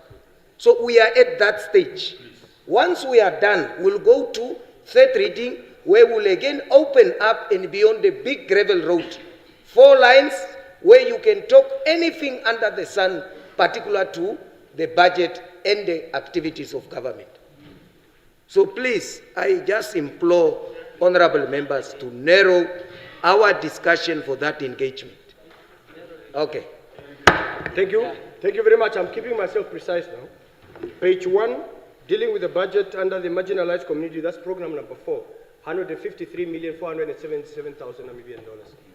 I'm submitting to you, Honorable Speaker and members of the House, that we have noticed that there is a sun fitting program which originally was taking place every month, and this is a key program in terms of ensuring that our sun communities or marginalized communities are fed for nutritional balance. The challenge that we have now, due to budgetary limitations, this program have only become quarterly. And as a result, we have noticed that there is an increase in malnutrition cases. Thus, I'm submitting that that very item should be reconsidered. Let the sun fitting program or marginalized fitting program be resubmitted for it to become monthly as opposed to be quarterly as it is. Then secondly, the last point that I want to talk about, it is the issue of transport, marginalized community transport program. The marginalized community transport program under the same item, that is vote number 1, item 04, Honorable Ramopanda. It is my submission to this House that that program should be increased with 100% fold of ensuring that we transport the marginalized community monthly, especially during holidays and as of when needs arise. That is for them to ensure that they conclude their school on time and for them to be competing with all of us socio-economically.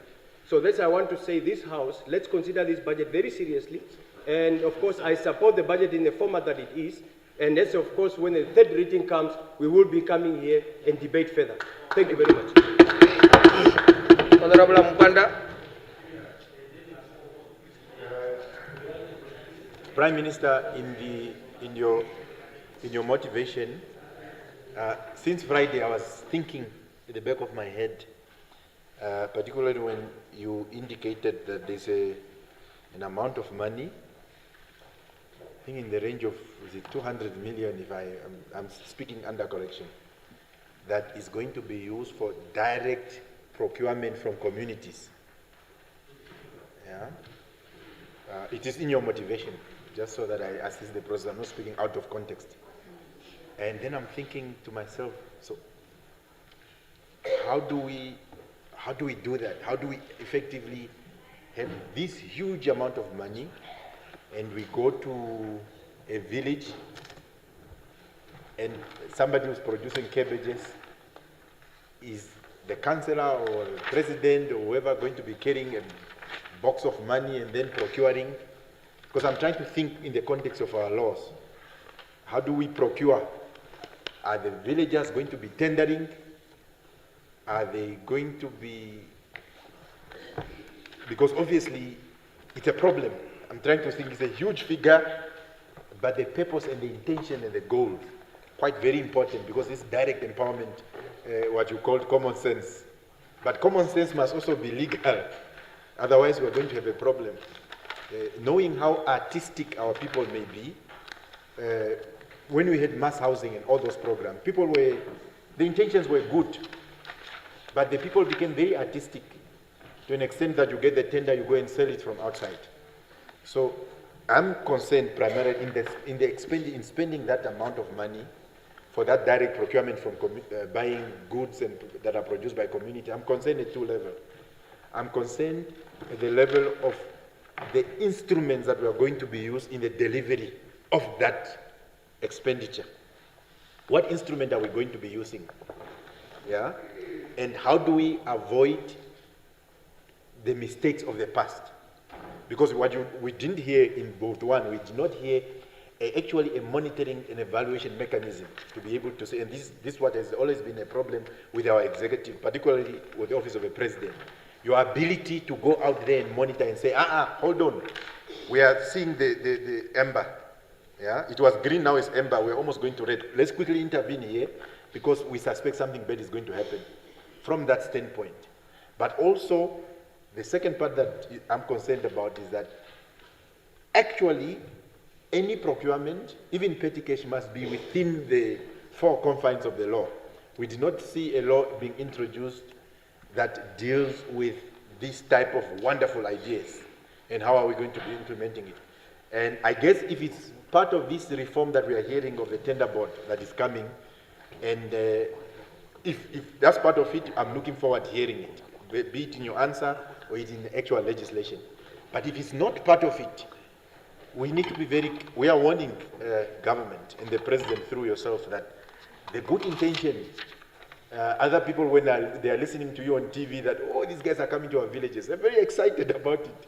That guys, the newspaper had a headline saying tenders are back. Not that there were not tenders, but the newspaper was talking about here is an opportunity for us to do exactly what we did under TPEC, what we did under mass housing, yeah? Because we didn't have a framework.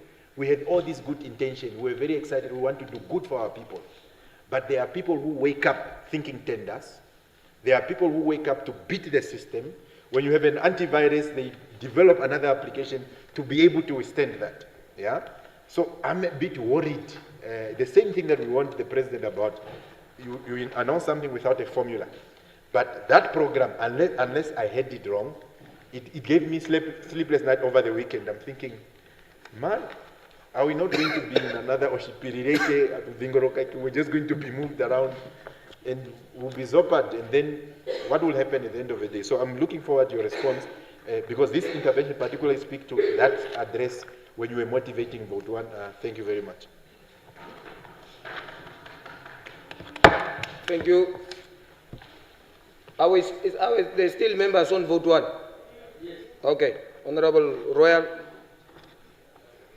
Thank you very much to give me the opportunity once more. But I'm going to pose a question to the Honorable House. And let me congratulate those ones who have got a passion for these marginalized communities. The Honorable over there, you mentioned about the marginalized communities, Kandorodu. But the thing is that let us not represent people who are here. I'm here, I want to represent ourselves. No, yeah. No, hold on. Yeah, okay, let me finish. No, please. Kandorodu, hold on. Yeah, I'm going to prepare a speech.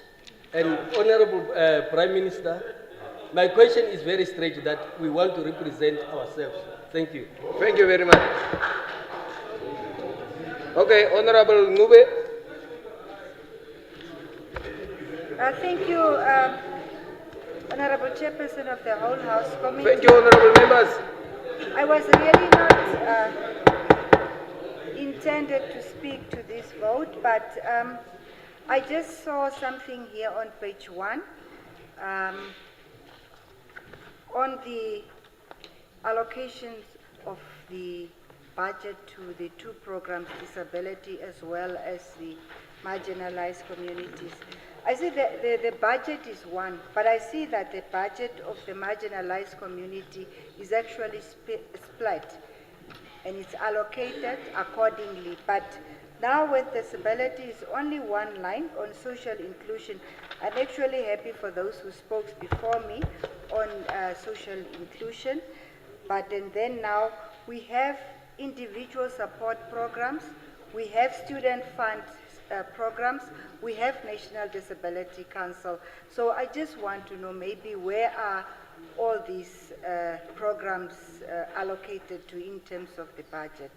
That's actually my concern, because we are actually lumped together, marginalized and disability, but and then marginalized there is a certain amount that is allocated to them, including to the civil servants, but not to disability. Thank you. Thank you. Honorable Nekongo. Thank you, Comrade Chairperson, the whole House, and Comrade Prime Minister, as I stand to thank you very much for presenting this budget, or this vote. I think I want to salute the Office of the President through you, especially on supporting the local content. And I think I also saw you the other time when you were asking the community to say the services and produce that will be procured locally. I think that's what's standing out for me, and I'm happy that you have listened to what the people have said, to say, let's support the local economy, even if it's the casket to be produced or to be procured by government. It will be very good to be procured from Kavango, where the woods are being, crafted and so forth. So therefore, I just wanted to thank you, as I thank you through the SWAPO party, very eloquent manifesto. I know some people are irritated, but it's through SWAPO party manifesto that is speaking to what the people have informed us. So on that note, Order. Order, don't. Order. Yeah, no, it's okay. To feel that way is fine. Yeah. It's fine. It's fine to feel that way. It's okay for you to feel that way. We got the mandate from the people. We received a mandate from the people, which are SWAPO members. That's why I'm speaking on their behalf. And they have told us that procure locally. And I'm saluting the Office of the President to just listen to the people. So therefore, I stand to support the vote. Thank you very much. We have Honorable Lucato.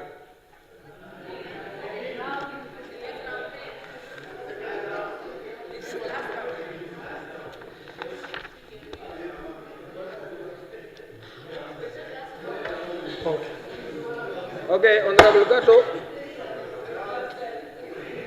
Thank you very much for the floor, the chairperson of the whole house.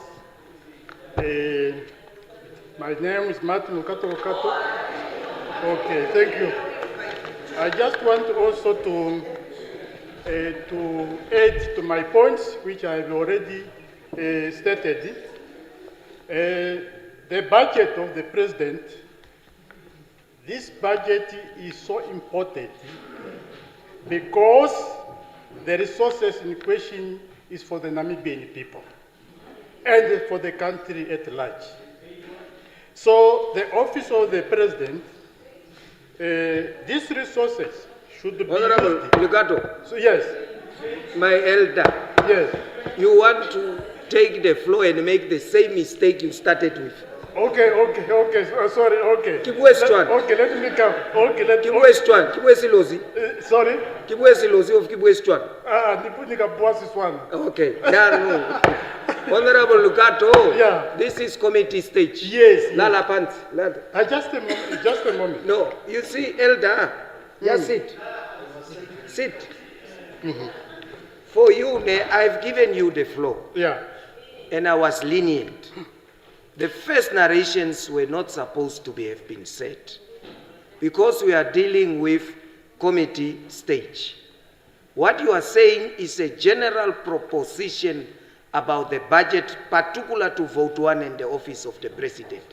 I will really implore you to take the book, and I know you were one of the people who came to me looking for your book.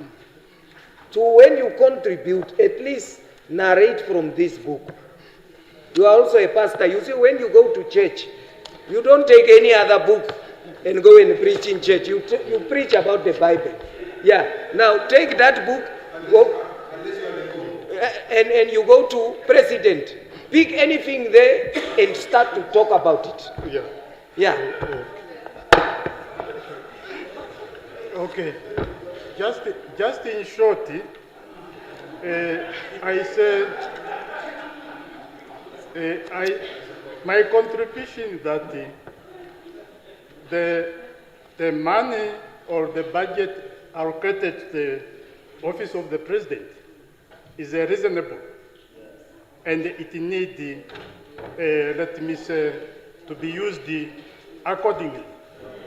Yes, Thank you. The purpose. Thank you.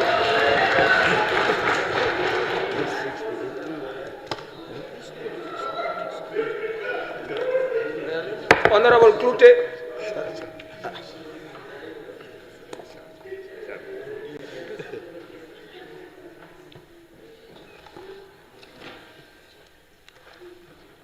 Thank you, Honorable Chairperson of the whole House Committee.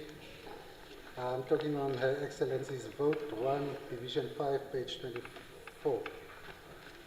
Prime Minister, Honorable Prime Minister reports detailed serious mismanagement issues at NIBTB. How can Parliament have confidence in investment promotion when internal governance appears compromised?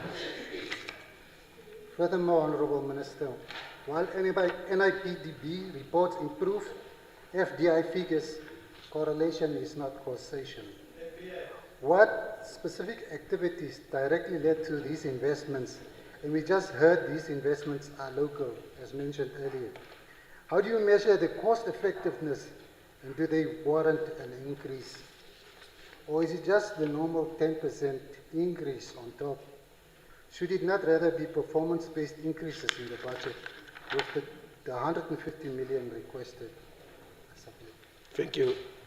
Very precise. Honorable Balotti.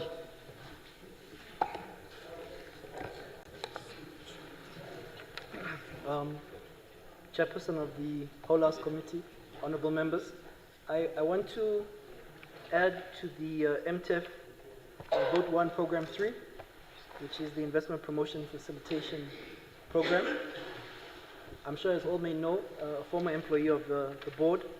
I think it's noteworthy to share that there's also equally an MSME mandate, which has not been mentioned, that's been completely overlooked in this conversation. There's a dual mandate of the board. One is investment promotion and facilitation, and the second being MSME development.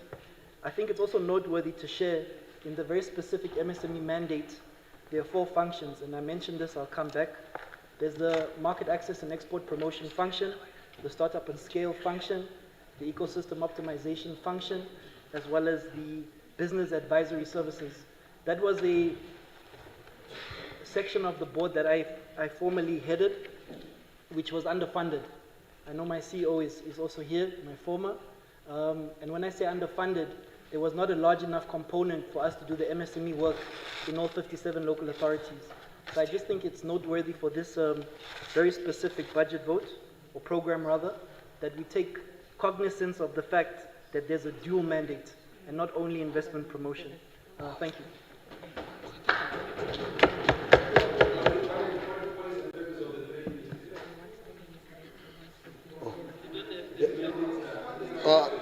Honorable Liza.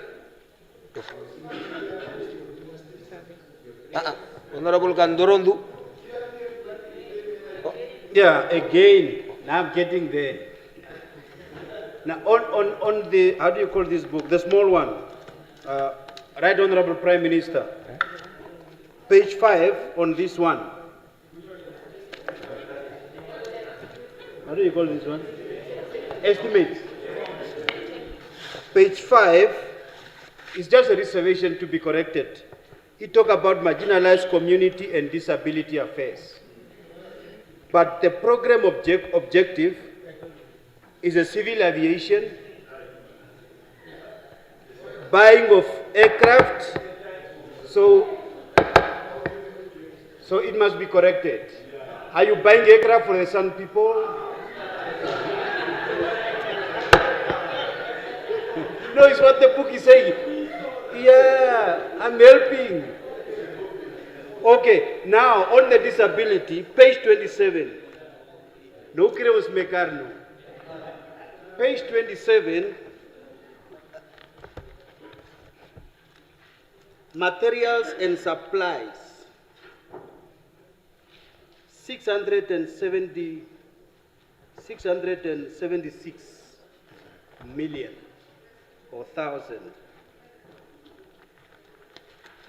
But my point is, when it comes to wheelchairs to the people with disabilities, the government doesn't provide that. People have been carried in a wheelbarrow. Craver. All over. All over. Honorable member. Yes. Honorable member. You are at committee stage. Read the book and contribute. That craver is also part of what is there. Okay, I'm in the book, so I'm saying craver is in the book. No, it's not in the book. Yeah, please. Okay. We are now at the stage of reading from the book. We'll come to general after this. No, but I will come at what is exactly does the budget make provision for? Does it look at the needs of the people of disabilities? Because people with disabilities, as we speak, you need to ask donations in order to get wheelchairs. But it must be the responsibility of the budget. Page 27. Yes. I think we are not doing justice to the process so entrusted to us. Okay. The Honorable Prime Minister needs to respond to issues of disability. You put concerns, suggestions pertaining to what is contained in the book. We take, and that is why I was saying our words must start to have meaning. Okay. I'm coming. So, my PM and my governor, I want to cut you, at least to give the opportunity to the PM to answer, because I must now give direction. We've talked enough. So, PM, can you please respond to the concerns put forward in terms of vote 1? Thank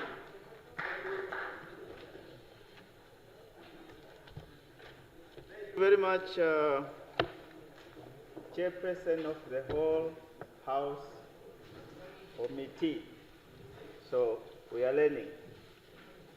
Thank you very much, and thank you very much, honorable members, for your engaging and creative and pluralistic and traditionalistic and analytical input to vote 1. So I will respond to some, except the wheelbarrows. But it's also to say, Honorable Chairperson of the whole House Committee, that the honorable members, generally when you listen to what they have said, they are passionate about things to be done. Things must be seen to be done. And the honorable that side said the money allocated to vote 1 must be utilized, namely all of it. And it's a nod of support from that other side. And I also find, Honorable Chairperson of the whole House Committee, that generally most of what has been said is constructive. And I should also indicate to the House that I'm also supported by the staff of the various votes that are seated out there. They are over there. They are the experts. Yeah, that's what I can't. We have virtually every aspect that was asked, we can be able to respond. That is the point I'm trying to make. Honorable Mnaina Venani, thank you very much for your comments and particularly for the kind words you have expressed to Her Excellency. Most definitely will convey same to her and for the manner in which she presented the SONA. In respect of your comments on the San community, on what we need to do and how it ought to be seen as sustainable, I don't think there is disagreement that we want to see impact on what we are investing in that particular program. I think we are keenly aware that it is better that whatever investment we are making, it is felt by themselves and appreciated by themselves. The benchmarking in respect of the Aboriginals in Australia and what has been done there, but I think what you are aiming at is not so much for us to take them to the desert, but rather to ensure that what we are investing in any part of the country where they are, it should be very sustainable. And also they themselves should be appreciative of that investment. So we take note of that, and I'm sure Her Excellency also is supportive of that. In respect of the oil and gas department that you have touched on, and Honorable Chairperson of the whole House Committee, and I think in answering that question of oil and gas, because there are so many others that have touched on the same topic, I hope you would indulge with me if I answer that particular aspect more generally so that everybody is covered instead of going one by one. I think what is important is that the oil and gas, as Her Excellency has said during the SONA, there is a rationale why it has been brought to her office. And that is primarily to ensure that there is a high-level supervision and diligence to develop, one, we develop the good policy framework of it, but also precisely for what somebody has said, this is a very serious industry that attracts so much attention, not only locally but internationally, and also I think what Dr. Opindi has also mentioned, and I think there were others that have also spoken to this same issue. But suffice it to say, the idea is that, yes, these are the resources of the country, these are the discoveries that are made, but they must be managed to the benefit of every Namibian. And also, we must be mindful that there may be those that are not well-intentioned in terms of either now they want to come in as investors, they want to come in as explorers, etc. But we must be jealous in guarding the resources of this particular industry, in this case the resources of this country, so that it is not misused, it is not maybe utilized in the end for it to be a curse as opposed to an opportunity. So what I believe we are busy trying to do here is to ensure that, one, from the word go, from the foundation of setting up this industry, as you have heard during the just ended conference that was here, is we are expecting our first oil production 5 years from now or so. So it is better if we are found ready and not wait until 2030, 2031, then we scramble to be able to put up the necessary legislative work that is there. Now, what is also clear, which was alluded to by, I think, Dr. Aupindi, is in respect of the budget of for 11 positions or so. You are correct that the whole structure is 52 positions. Now, I think it is appreciated that what we would want to do is not so much to underfund it, but is to ensure that we have a good start. And what I think, as to the total CO, what the total is it total? Yeah. Is a CO or chairperson? Yeah, well, I think yesterday in this, was it yesterday when it was Friday? Friday. There was something I said which is worth repeating here, that in preserving our national interest, in preserving our national security, friends or foe, we cannot subordinate our interests to others. So whether now they are coming as investors or whatever they are, it's us that must drive what it is that we want for our country. So others can come here, give us advice maybe, but we must be the ones sitting on the steering. Yes, the time is going. So I have 15 minutes. So, 6 now. 6 minutes. Well, that's very good. So the new proposed structure consists of 52 vacant positions, including downstream. Hence the request for 11 million to fill the vacant positions in the upstream only. Of course, to the exclusion of downstream. Now, I think you will have to agree with me that the questions are many to be able to be answered in 11. So I will be very dictatorial in terms of what I will answer and what not to answer. Maybe for the question of Honorable Ampanda, in respect of the former presidents, founding presidents, and so forth, I think you would have to appreciate that when this budget was formulated, those that you have mentioned, they were alive and well. And hence, the budget was developed with that reality. And it's also mindful for one to know that in terms of the 2004 Act on former president benefits, of course it provides for retirement of those former presidents if and when that situation was as it was. And equally recognizing that the fourth president then would also be retired, but it's not that the increment is exclusively on the fourth president. So I think it's just helpful to get that context. Now, in terms of the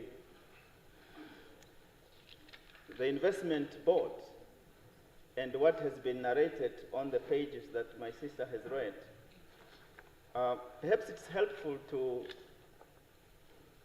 appreciate what has been said, but also to hear from their side in terms of whether now it is Arandes, whether it is blueberry, whether it is kelp blue, and so forth, is that the foreign investors, when they come to invest, it is from the perspective of the investment board, is that Namibians should also be able to invest. Let's say if they come with 100 million, then Namibians should also have a certain percentage so that whatever that sector they are in, it's not 100% foreign. That we too, as Namibians then, well, with the local money, we are also able to have a participation in that particular sector. So if it is hydrogen, they come in with the one in Arandes, high ion. So if they invested 50 million, perhaps we could invest 30 million. In that case, then tomorrow our children will not say we have surrendered everything 100%. That is one of the contexts in which that is should be seen. Now, Honorable Swartboy, I don't think we disagree in terms of the focus of supporting the marginalized and also all aspects of inclusion. In other words, it's not only, as you have rightly indicated, that we look only on them being supported with all these other issues we have mentioned, but yes, economic inclusion, cultural inclusion, and so forth. So yes, that we have to do as well. Let me rush through. Yeah, it's good because if the time is not enough, I will be able to summarize. Now, Honorable Nekongo, yes, Honorable Nekongo and Honorable Ampanda, you have touched on similar grounds in the respect of local content and support things that are locally produced. So here, we have to be very deliberate. So the Procurement Act does not say that local content should not be supported. It does not say, for example, Oshihali cannot be supported. It does not say that local chicken cannot be supported.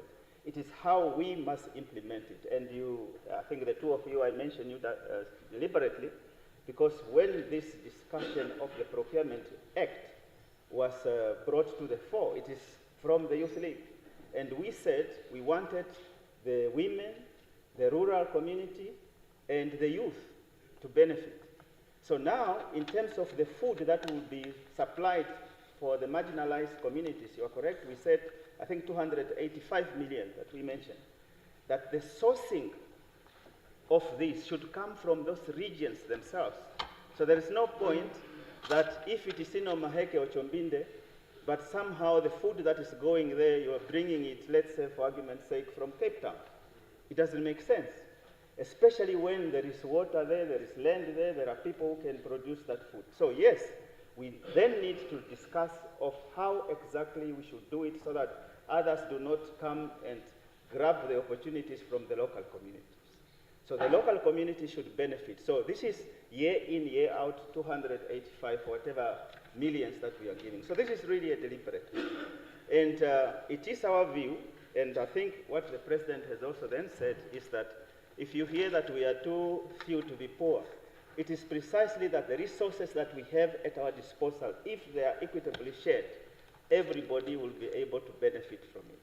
But if we become too technical and try to exclude others legally, that will not be the right thing to do. So common sense economic empowerment, therefore, yes, if there are young people at Malala who can be able to support and provide whatever service, we should support them. On Kumbula, the same.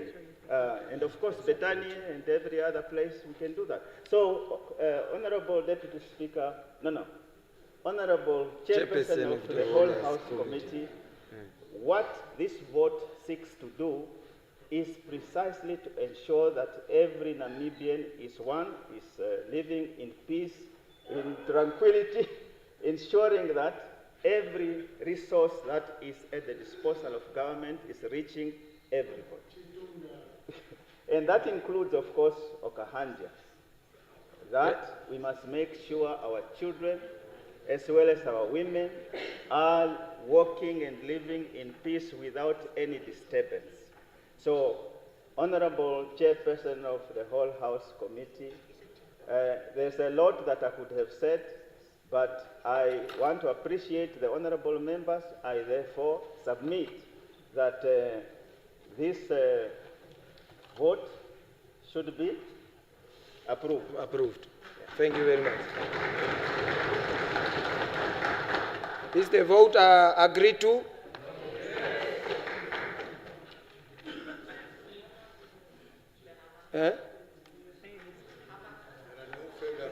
Is there any further discussions? You are objecting?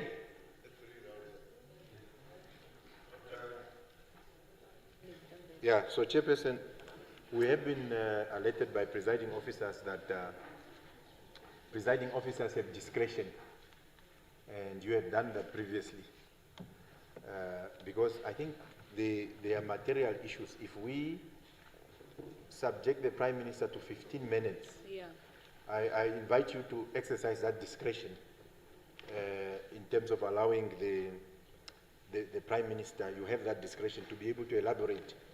Because if we move in this direction, it means we'll move in the direction of numbers and majoritarianism. But we still have we don't have an answer that Investment Board has 150 million and there's a 10 million that is smuggled on the other side. That's the material issue. You see, Honorable Job, sit down. You see, I took note of your smuggling and your choice of words. You understand? Now, if it's smuggled, then it's a crime. it's not needed here. There is ACC or police that can deal with it. And there is another word that you refer to the investment board. Investment, no, not dribble. He knows. You refer to the investment board, whatever. Huh? Speculation. Now, you see, if that is the intention of seeking out, but we don't use the adequate connotation. Because for me, if it's smuggled out, if something is smuggled out, it's not for the Prime Minister to answer. If something is smuggled out, you take the evidence and you take to the appropriate. Even if the Prime Minister applies his mind, he's going to have a problem. So I'm also saying, in the same breath that we are saying we should be able to be concise, we should also look at our action. Because you agree with me that it's not a proper word to say 10 million is smuggled. Yeah, even though it's smuggled, even though it's what you intend, is it really smuggled out? Is it really the proper vocabulary that we should use in terms of addressing that question? So I am also saying in that score, also allow me to use my discretion to at least implore you to at least come also to the decorum that is needed in terms of the articulation in the House.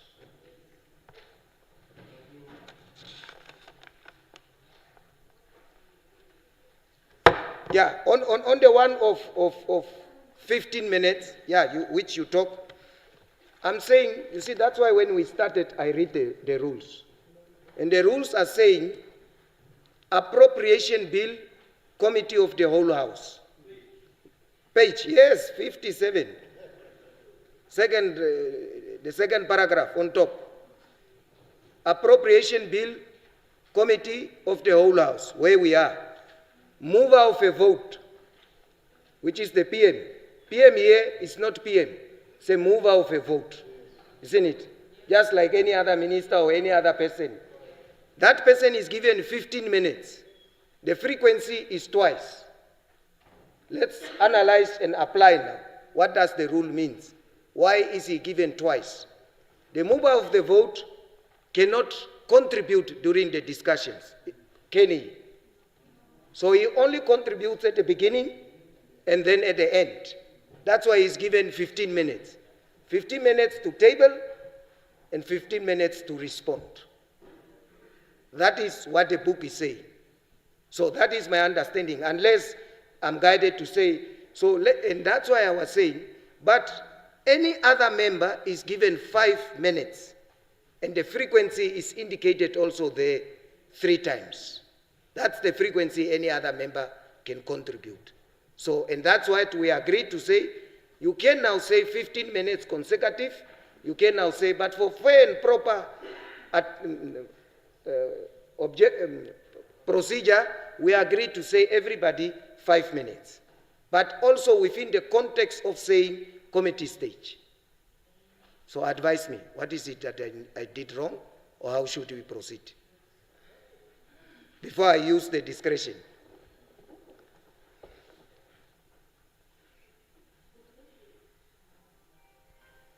Okay, I understand perfectly, Speaker. I'm alive to the provision in terms of what is it that is provided for. And what I'm just imploring is that how I read the rules, maybe I read them wrong, but how I read the rules is that despite what is provided for in the rules, the presiding officer still have that discretion. Yeah? Well, I do understand and accept, for example, you are arguing, well, I may disagree, but for us to progress, I will accept to say maybe the articulation and it might be offside. I don't want to debate that. But in case those things are, on the basis on which I'm asking you to exercise that discretion, in case there are things that were lost as a result of an articulation, one is to say that there is 150,000, 149,000 going to Organization of First Ladies. That's one. If I have articulated it differently, maybe I'm submitting it as an issue that is not being responded to. Oh, you see, that's why I don't want to go into a dialogue, Honorable Mpanda. I raised a specific choice of words. I did not generalize to say whatever you have said is not concise. I said the use of the word smuggling with reference to the 10 million. That is the point I raised, not First Lady and so. So when you are analyzing this, you should also analyze it in the context that I have raised the matter. Because I use a specific word where you use it. And mind you, I did not use it at the very first instant. I allow flexibility. But when you say I must use discretion, it's also where I come in to say, it takes two. If you expect the presiding officer to be of a certain level, the presiding officer also expects you to be of a certain level, so that the two levels can compensate each other. So when you address me on that specific issue which I've raised specifically, unless you say smuggling is a proper, concise use in terms of reference to you.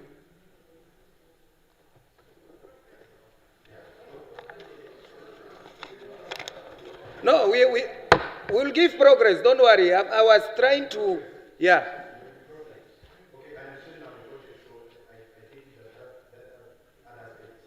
It's not related to this. Obviously, I'm at the risk. I could maintain my position, but I'm here appealing to your discretion. Yeah. At first level, Chairperson, at first level, smuggling would mean, in the literal sense, putting in something that's not supposed to have been there. One, the board is not under the Ministry of Finance, yeah, but is now put under, on that page 114, is now put under where it's not supposed to belong. That's a literal sense of smuggling, something that's not supposed to belong there. But I'm also risking entering a debate with you, because then I lose you in terms of your discretion. Yeah? So perhaps the aspect, what I can concede on is speculation. Yeah? I can concede DS on speculation. But smuggling, in the literal sense, it means that putting in something that's not supposed to have been there. It's not supposed to have been on page 114 under finance. Let me concede on speculation. But as far as smuggling, that's the context in which I was referring to. And those material issues, even when we say that whether the boat has been approved or not, if we say the boat has been approved or not, it means 10 million, which we have raised on top of 150 million, might be in that context. It also means then 149. But let me concede on speculation and provide the context on smuggling. Okay, Honorable Swartboy.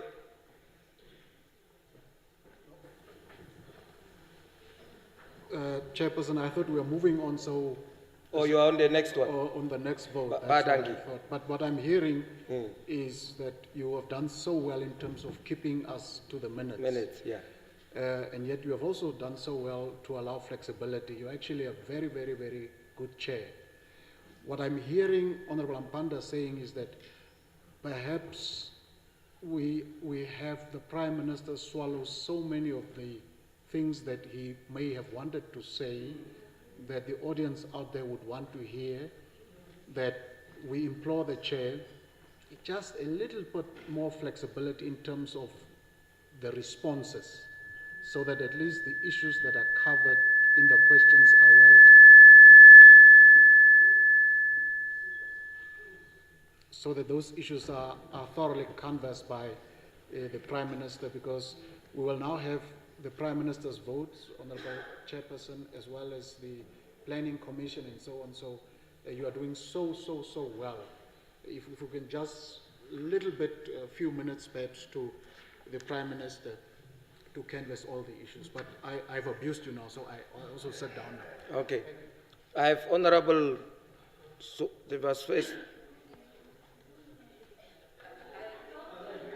Okay. Honorable, okay. I think others, it's fine. Honorable Smaip, you have something different? Or, huh? Clarification, okay, before I...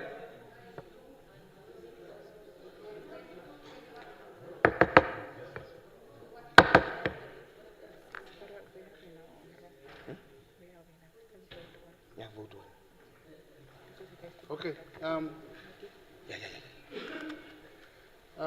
you, Chairperson of our last committee. It's only a clarification. As the Prime Minister already proposed for the endorsement of the vote, I only wanted to clarify on the issue. On page 29, under social inclusion of marginalized community. It's only a clarification. I wanted to know, under this, because I tried to scroll through his vote, under this, are we also including other marginalized groups like overtuas and so forth? Or is it only for the specific group? Okay. I think it's a straightforward question. On flexibility, and what is the word now? Discretion. Yeah, you know, it's very difficult to preside over your senior. It's where I said when it comes to our PM on both aisles, everybody was saying it's because of him that we are where we are first. And then after him, I said, of all material things that has happened, for me personally and for many Namibians that knows his history, he deserves really a special, because his courage to come to where he is a definement of, it's not what they say and do to you, it's what you do and intend to achieve. So on those two principles, and I think also it's fair and just that you are the PM, so maybe I will allow a 10-minute flexibility, provided that after PM, then we are done. We go to vote 2. Is it fine? Huh? Chief, after the PM have answered, we are going to vote 2. Is what I'm saying. What is wrong with that? No, you see, that is the thing. Now you are saying PM must answer. After that, the answer is not according to your satisfaction. Then we go back. And that's what I'm saying. I'm able to allow, because PM here, there is no PM. There is a mover, which should be granted 15 minutes. We are saying 15 minutes is short. Now I'm saying we are going to extend, provided that after that extension, we go to the next one. Yeah. No. For everybody. For everybody. We are going to extend, and then after that, we go to the next vote. All the movers. Yeah. Okay. We are in agreement there. 10 minutes. After 10 minutes, vote 2. Discussions. Yeah? No, you see, I'm giving ruling in terms of what you have requested, the discretion. Now I'm saying, I'm going to allow the PM, Prime Minister, 10 minutes. After...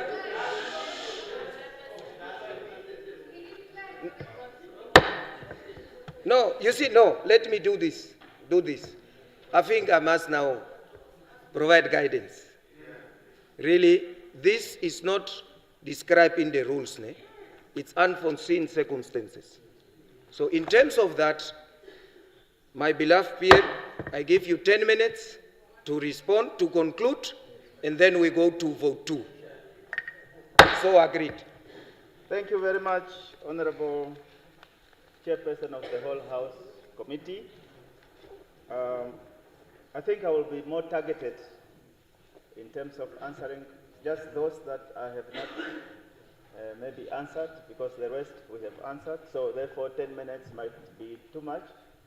If you are kind enough to have it pass over to the next, I will be most obliged. But I'm overdoing my my hospitality there. Anyway, I'll just want to inform honorable members in respect of the particular issue of the 10 million. That one is just similar to what Honorable Kandarodu said earlier. Is a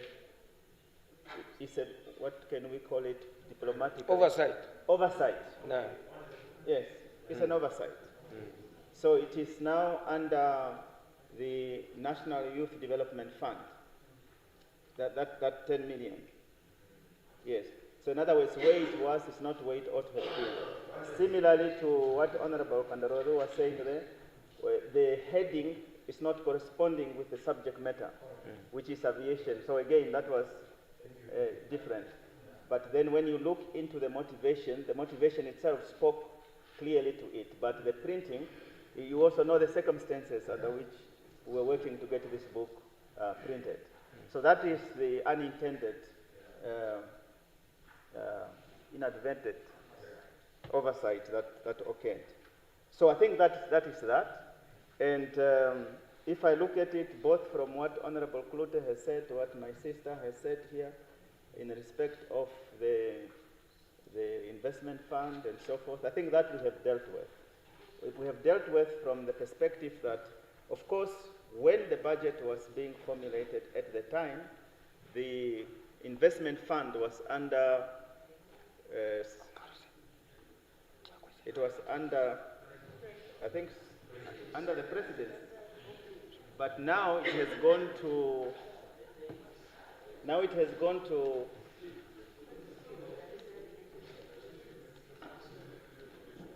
it is now we have Ministry of International Relations and Trade.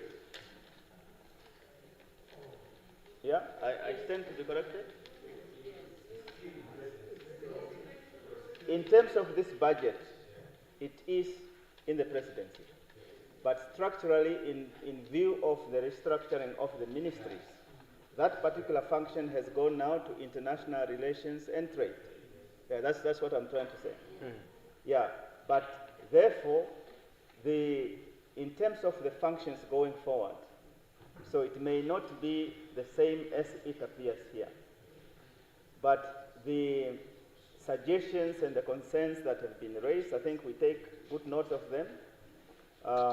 Some of them we have been able to explain, and that explanation also speaks to the fact that, one, there are dual roles, as I understand from Honorable Balotti. What was the SMEs? So they also deal with SME mandate, not only for investment. But I think it's important to then say that the investment board, at least from the perspective of foreign investment, and they try to come in to have a representation of Namibia and Namibians in there. Now, it is, yes, us here who are members of parliament. Of course, we have to be vigilant as we are, and going forward, we will have to continue to be able to do that regularly. But from the perspective of vote as has been presented, it is to do precisely what is in the interest of Namibia. And I don't believe that it will be done anything outside that norm. Now, but that is now us to be able to ensure that we are watchful and exercise our oversight function. So, Honorable Chairperson of the whole House Committee,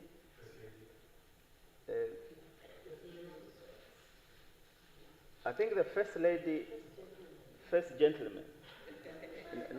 Now we have the First Gentleman, the First Spouse. Okay, now is the first. Yeah, but if it is about subscription and all those things, if there is something that we will need to have clarified, we can clarify it in a manner that is conducive to the explanation that is to be there. But of course, we know the reality is that we have our first gentleman. So the office will be there as the office of the first gentleman.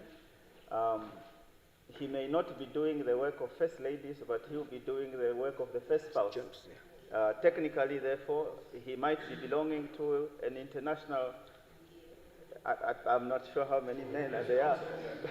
How many men there are, but the function of being a spouse of the serving president will continue. I think that is the way it is. Yeah.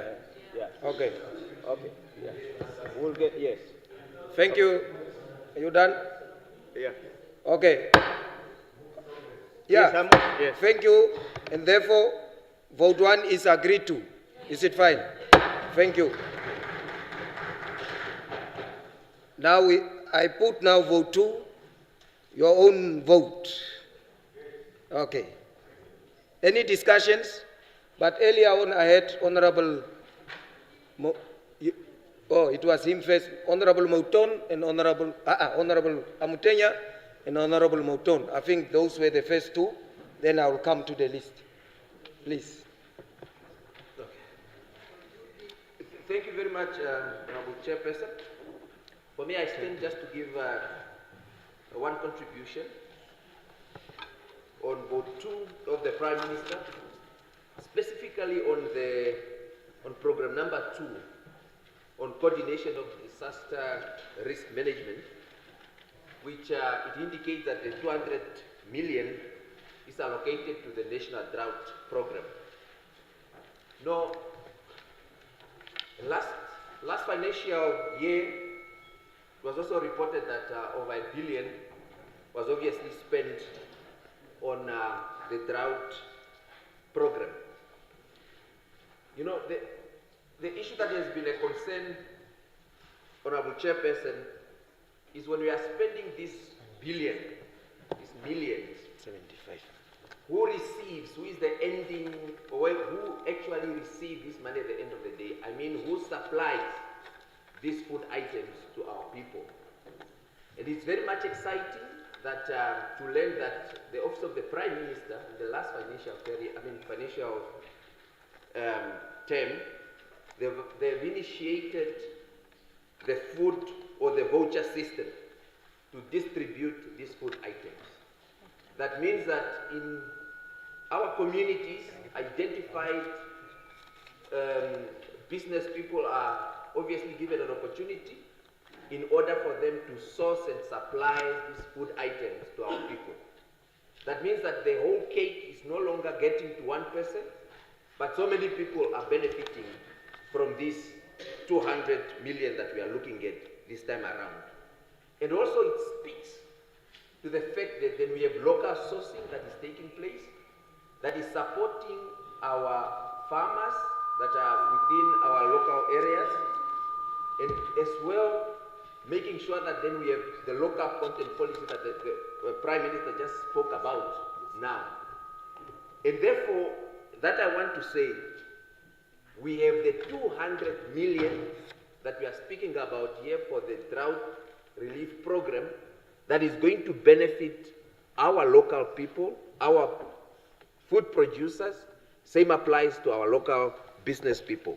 The only thing that I want to add on here is possibly for us to look into how best we can be flexible on the menu of these food items.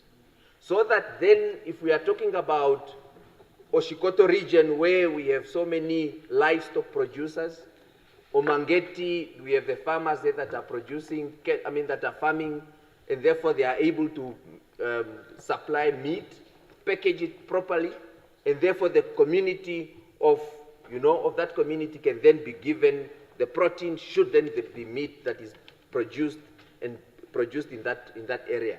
When we are talking about the areas around Ogongo in Omusati region where people are now farming or producing rice, the fact that we have rice in that community, that the local, we must then have that flexibility of having rice being the one sourced, replacing the carbohydrates, replacing the maize that is currently there for carbohydrates. That I want to say, that means that this 200 million is obviously going to go to or being received by our producers, increasing or boosting our local production, and at the end of the day, we are obviously looking at local content policy being implemented and the beneficiation that we are talking about. And I would also want to request if we can then also look at the menu being, looking at the season. the season, we must be flexible on that one.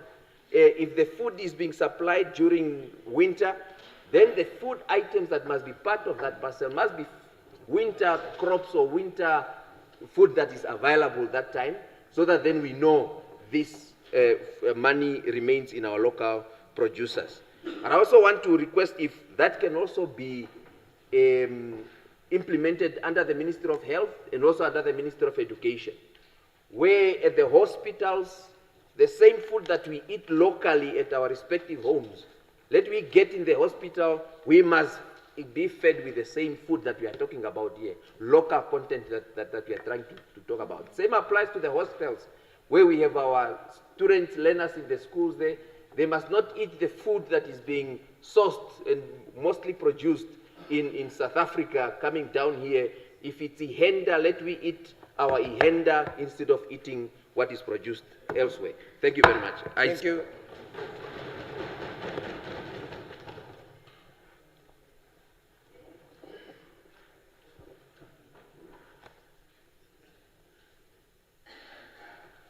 Okay, Honourable Chairperson of the Whole House Committee, Honourable Members, my question is on vote 2, the Office of the Prime Minister.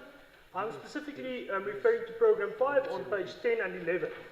So, Honourable Prime Minister, can you kindly clarify why public service, information technology management, IT support, and the implementation of various automated e-government systems falls under the Office of the Prime Minister and not Information and Communication Technology, with the allocation of 73,584,811.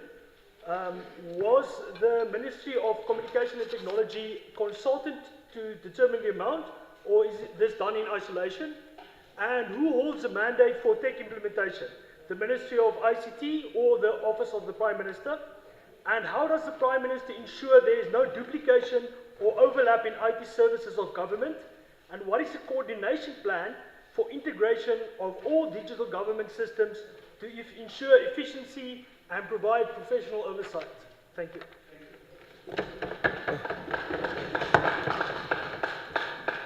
Honorable Emma. Thank you very much, Chairperson. First, I'd like to thank the Right Honourable Prime Minister for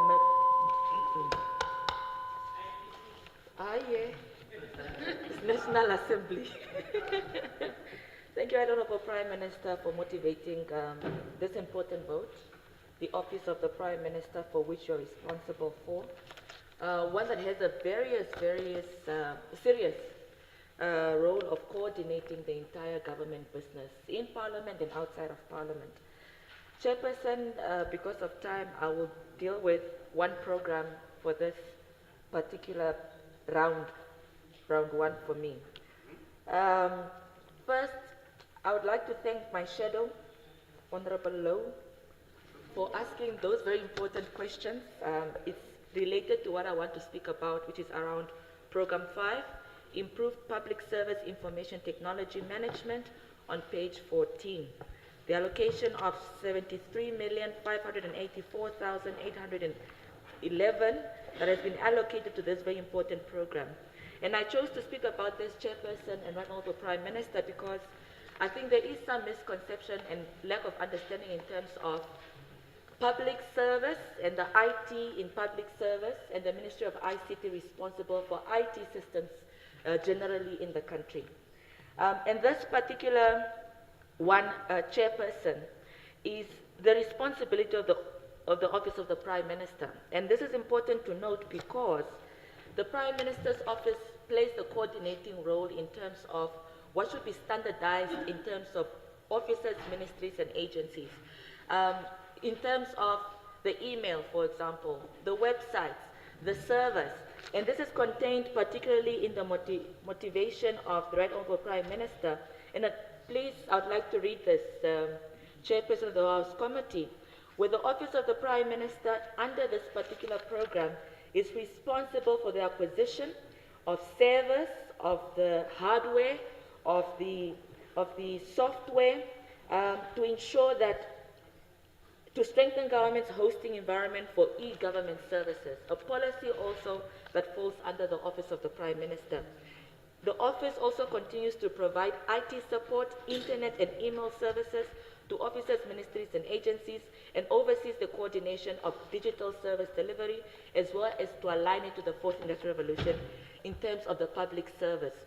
The Ministry of ICT deals with everything outside of that. When we talk about a public data center, for example, network connectivity, broadband policy, ICT policy, digitalization, generally in the country. But the Office of the Prime Minister is responsible for that. And that's why I'm very happy that the Prime Minister's office is considering under this program to implement various automated government systems.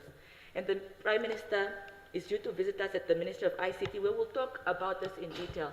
We want to see in the Public Service Commission where potential employees of government will apply for government jobs online.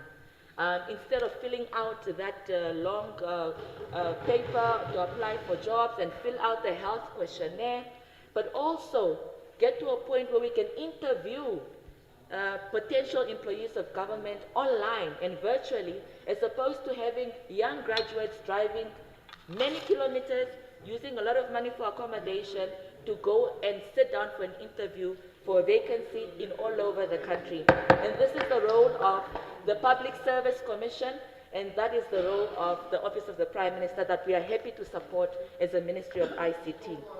But more importantly, Chairperson of the House Committee, this particular program has an element of innovation, and we're happy that the Office of the Prime Minister is considering, for example, a one-stop service center that is a centralized portal for all government services. The Ministry of Home Affairs, for example, has now a system where you can apply for a passport online. But if we can have a centralized portal guided by the Office of the Prime Minister, we can onboard more services, whether you're applying for a learner's license in terms of driving, whether you're applying for an ID, a birth certificate, you want to get a marriage certificate and get it e-online. That is the opportunity under this particular vote and this particular program under the Office of the Prime Minister to coordinate all government services, coordinate all government programs in terms of digitalization in the public service. So, Right Honourable Prime Minister, I support this very important program number 5 that you have indicated on page 14. And for this, Honourable Chairperson of the House Committee, I wholeheartedly support the vote. Thank you. Thank you. Next is Honorable Shimi. Thank you very much, Honorable Chairperson of the whole House Committee, and I also want to thank the Right Honorable Prime Minister for motivating this vote, a very, very important vote. Before I ask my question, I have one question to the Right Honorable Prime Minister. I just want to preamble my question with some commendation to the Office of the Prime Minister for strengthening the capacity of the public service to deliver services, because we can only improve the lives of our people if we strengthen the capacity of the public service to deliver services, health services, educational services.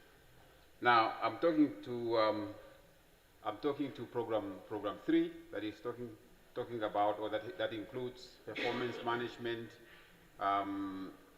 process re-engineering. So, if we do not strengthen these areas, and I know the Right Honourable Prime Minister is very passionate about this subject, because I have also heard him talking about consequence management. We must make sure that we deliver services. Because if we do not strengthen the capacity of our public service, if we don't strengthen performance management, we will not be able to deliver public service. So, my question, Right Honourable Prime Minister, I know the part of the initiatives that you are driving as the Office of the Prime Minister is to strengthen the performance appraisal system of government, to ensure that the public servants are properly appraised. Because at the moment, I think one of the weaknesses that we have to address is people get appraised, especially at the management level, but there is a lack of consequence, and therefore that's probably one thing that we'll have to strengthen. I know the Prime Minister is driving that process. I just wanted to know how far are we rolling out of the new performance management system so that we can deliver better service, improved services to our fellow Namibians. With that, I support the vote. Honorable Swartboy. Thank you, Chairperson of the Whole House Committee. Chairperson, I would again preface my interventions in this vote on the latest report of 2023 March that characterizes the Office of the Prime Minister as one that is often underspending money. And the Treasury Instruction DC 0202 states, when drawing up draft estimates, accounting officers and their financial advisors shall take note of and guard against that more funds than can reasonably be spent shall not be requested.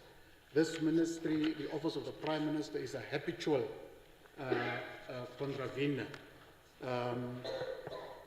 of this process. Then also, they hardly do stock taking, and it was asked in 2023 whether they have set up a stock taking board for the Office of the Prime Minister, because nobody knows what the stock is in that ministry. So I want to preface that, Chairperson, with this thing. I mean, if you look at page 13 of the 2023 Auditor General's report, you will see the word from page 13 to the last page, underspending, under expenditure.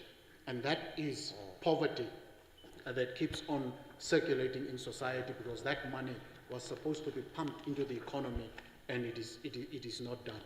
So, Chairperson, I then quickly rush this matter of the Office of the Prime Minister feeding people with UNICEF and so on. Yet there's an emphasis also on resilience building in Program 7 as well as in Program 2. But you just simply do not, in reading the entire statement of the Prime Minister, you don't see the resilience programs that have been built. And I urge the Prime Minister to actually visit Ben-Hur that you speak about on page 6 and realize that that is not much to talk about when you actually go to that program. There's a woman that is in charge, that does whatever she wants. There's nothing happening there. Young people have been pushed out. I was there personally, at least 3 times at Ben-Hur, this program that you talk about. So I think I will urge you to look at that. Prime Minister, also, one wants to find out, because you are leader of government business in Parliament, well, what do you do in the National Council? What role does your office play in the National Council, not just in the National Assembly? What does it amount to? Then on page 7, while you are saying that it's business unusual, I quote you in saying, in so doing, continuous reviews of policies, laws, processes, performances, and the way of doing business in the public service will be a routine activity. So it's not business unusual. It will just be routine inspections, routine collaborations, and so on. And it's correct. I looked at programs of this office from the time I was there as a young man, from 2005. It's the same programs when Honorable Kapofi and I were there, of course I being the junior there, same types of programs, copy and cut and paste since that time. That was 20 years ago. Then Program 2, Coordination and Disaster Risk Management. Prime Minister, you say 3.2.3, the allocated budget will be used to fund the following key activities: implementation of national drought program, establishment of and operationalization of national emergency. Then the words are just gymnastics. Same thing, different vocabulary. Development of national resistance building strategy, review of disaster risk management policy, review of national strategy for mainstreaming disaster risk reduction and climate change adaptation. This is a bureaucrat sitting and exercising the capacity for English, but not really to transform society. It's the same things. And now, I don't know whether government has realized that your drought relief has stopped being drought relief. It's actually dependence relief program. Society has become so dependent on this drought relief because the program goes beyond drought relief. Then, again, program 3, I'm rushing, Chairperson, public service management. They say, to coordinate the implementation of the African Charter on the values and principles of public service and administration. Then another sub-program, to coordinate the implementation of the African Charter. Prime Minister, you've got to talk to these people to change the way things are done. Thank you very much. Thank you, my brother. Thank you, Honorable. Now we have Honorable Lucato.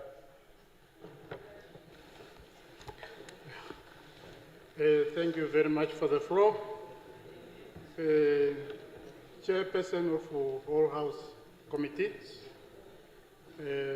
also my dear Honorable Right Prime Minister, thank you so much. My first contribution is that means the money allocated to the office of the respected Prime Minister is reasonable.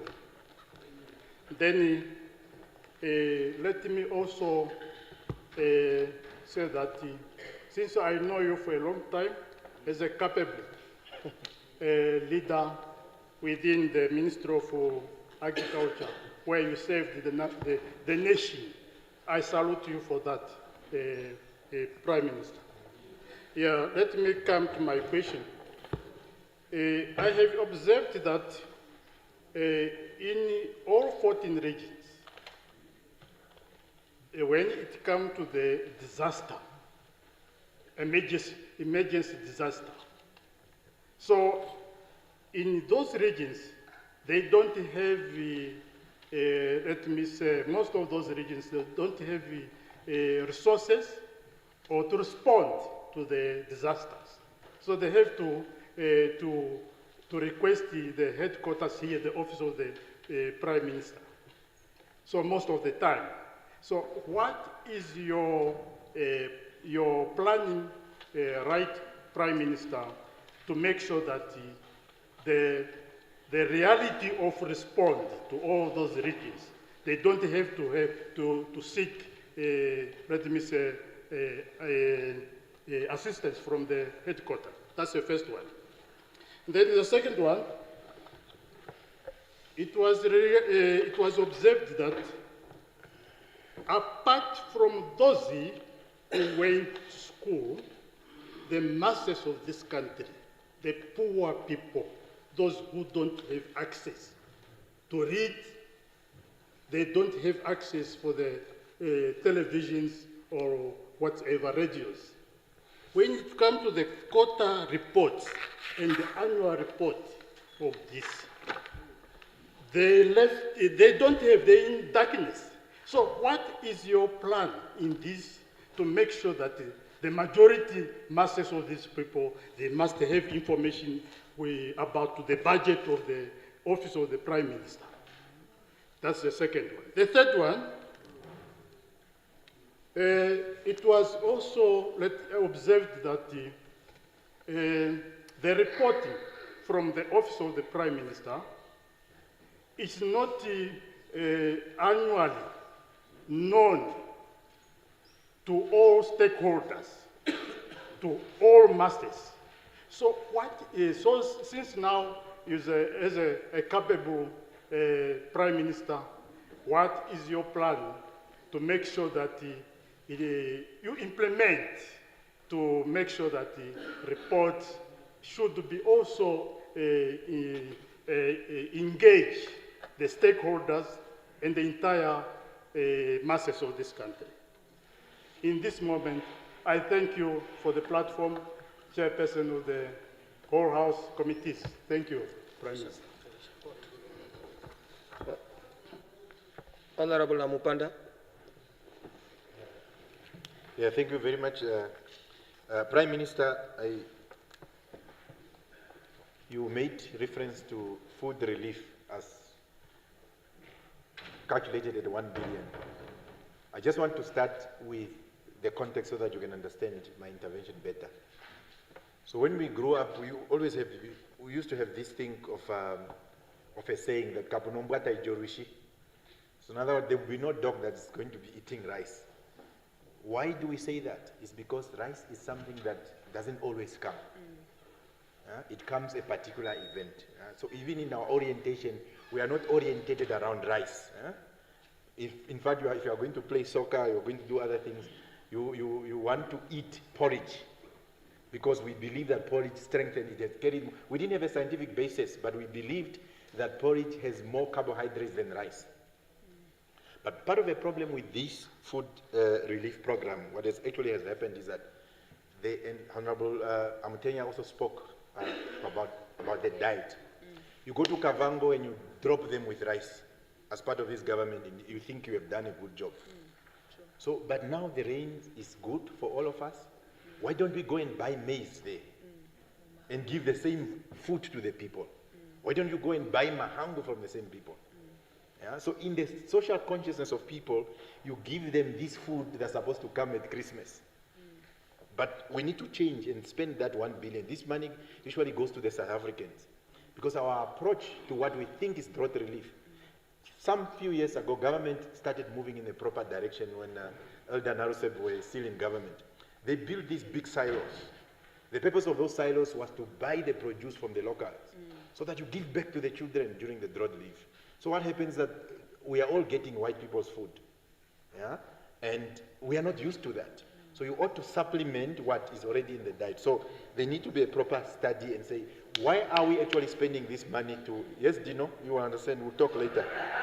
So number two, the other issue I've realized, coming from a background of local authorities, I've actually realized, I used to think these elites would just want to increase salaries for themselves.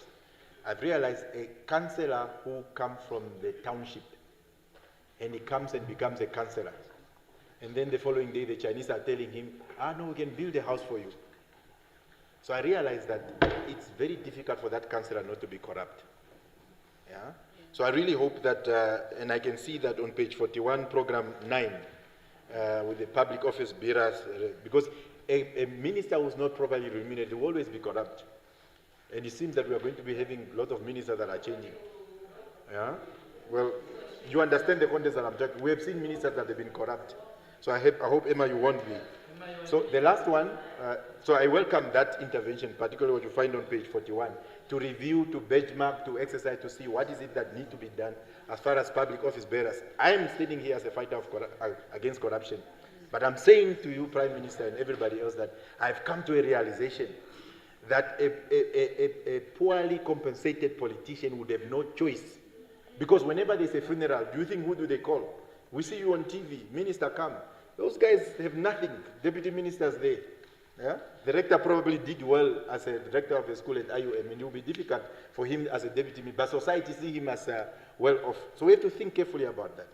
The last aspect, we need to, I'm a professor, I don't need those things. Yeah. So we need to realize, so we need to actually realize, Prime Minister. So I discovered, for instance, at the city of Windhoek, we just discovered one day we asked this question about systems. And they told us, I'm now speaking to page 35 on that e-governance program 6, we actually discovered that we had 30 different IT systems that don't speak to one another. Yeah? So if you just ask the question, how many systems do we have in government as a whole? I'm very happy that the two of you are, Honorable Emma spoke about the conversation that are going to be happening there. I actually suspect that we have many systems that are not speaking to one another. And they are very costly because they are licenses that you need to be able to do that. So we have done a study on remunerations. We brought some consultants that brought us into this mess. But what we actually need to do, particularly the Office of the Prime Minister, we actually need to commission a study on system audit. What system is happening there at military affairs that they used to pay each other?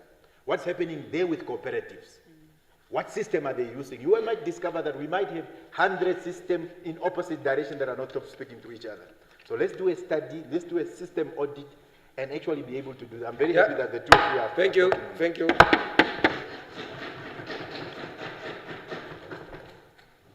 Honorable Nekongo. Thank you very much. I don't know why Every time Job must speak before me, but Hey, let's concentrate here. and Comrade Chairperson, I'm very challenged from this side that I don't know. The mandate is not reflecting on that. I will help you. Oh, okay. Thank you.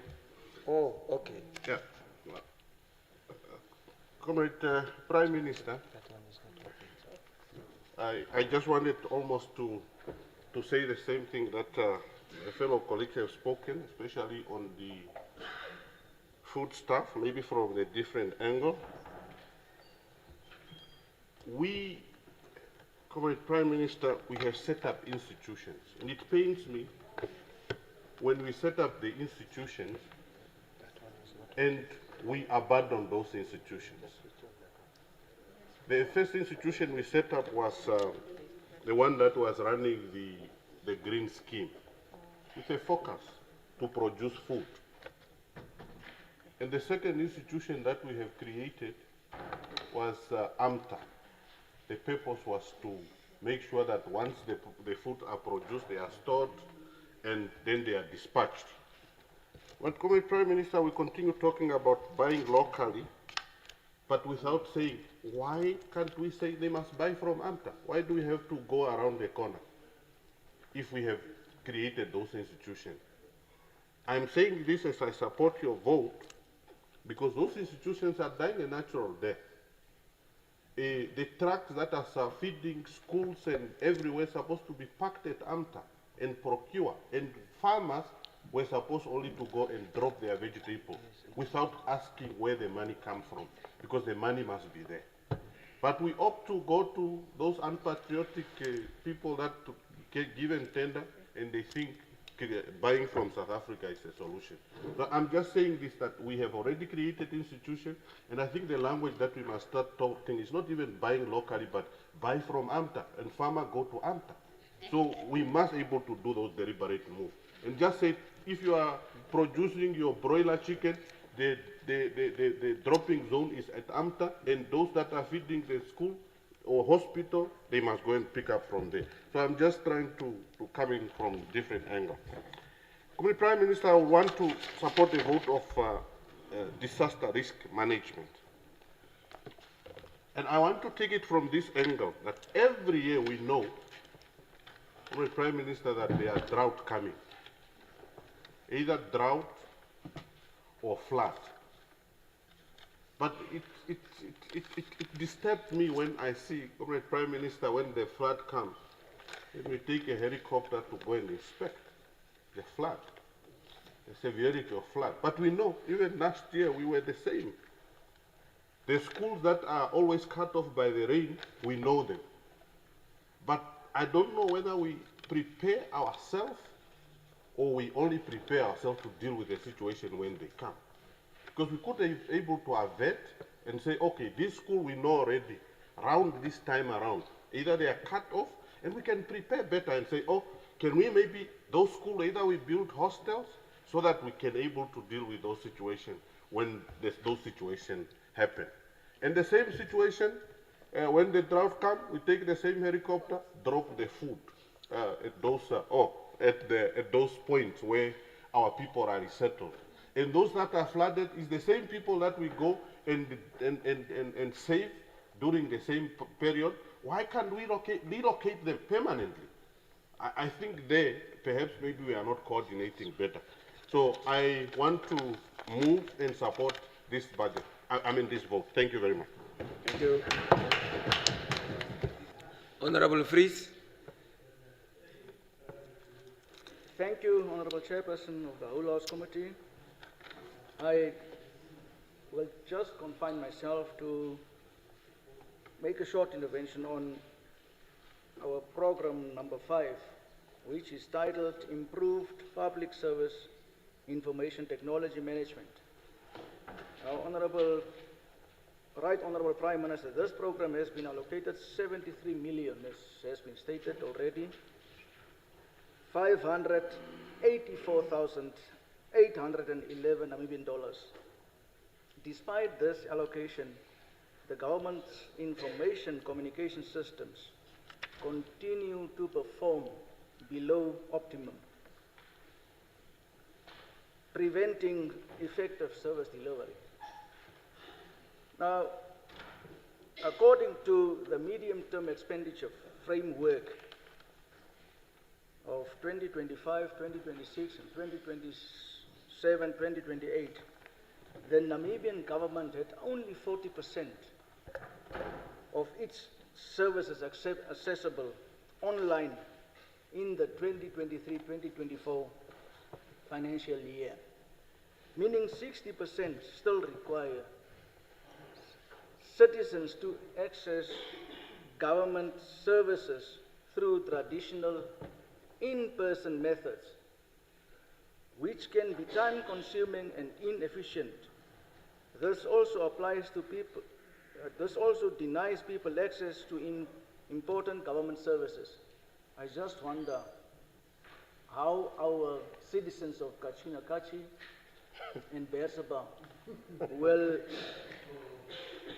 will access these online services if they don't have the means. Investing in information technology is therefore important for the government to enhance accessibility, efficiency, and transparency in service delivery. By allocating sufficient funds to information technology, the government can develop digital platforms that bring services closer to citizens, making them convenient and faster to access. I thank you, Honorable Prime Minister. Thank you. Honorable Lizazi.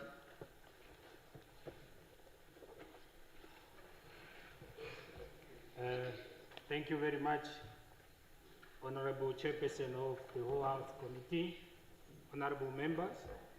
I stand to make my contribution on Ward 2. It's on the issue of the Program 2, Coordination of Disaster Risk Management. My focus is mostly on monitoring of this program. When it comes to food relief program, yes, we will say it reaches the most vulnerable of our people. But you'll find that the way they are distributing this food to the communities it differs from region to region. In other regions, you will see they will give everyone. In other regions, they will say, like for example, my father is 106 years old. They will say his son is working, he cannot benefit. And there are members of the community who were employed as civil servants. They will also be put aside that those ones have got a pension, so they are not supposed to receive. Now, do you have, maybe the Prime Minister's office should come up with instructions, uniformity in all the regions. When it comes to the livestock, helping farmers with the livestock, we have heard the farmers, Honorable Swartboy is crying here, and other farmers outside, they are also crying the same cry. It's crying. You see, it's not reaching the intended beneficiaries because of the people who are there trying to see how they can maneuver the system and get the money to themselves. Even the people in government, the ones who are in leadership, they are the ones benefiting from this. And they are not taking these issues, the benefits to the intended beneficiaries. It all boils back to monitoring again by your office, Right Honorable Prime Minister. The seeds that we are given as crop farmers, I'm a crop farmer, a small one. The seeds, when they come, the seeds are of a poor quality. They are not even relating to no one made a research that they can grow in the Lake Liambezi. But you give me those seeds, or you subsidize such seeds, and I waste my money and grow that maize which is going to grow very tall, and only one cob is coming out of that tall thing. The only good thing of the seeds that are given to the farmers is the mahango seeds, which are research are done locally. Those ones are very good. It should be continued. The last one is the schools in the Kabe South that were supposed to be upearthed, because they are always flooded. And the projects were just done halfway. They were not done. And those schools are still experiencing the same flood year in, year out. So monitoring is supposed to be done. That is my contribution. Thank you very much. Thank you. Honorable Samupwa. Chairperson of the whole House Committee, and commendations to Right Honorable Elian Gorares, our Prime Minister, for being articulate in presenting these votes to us. My contribution is on page 10 of the MTEF document, particularly on program 2, coordination of disaster management.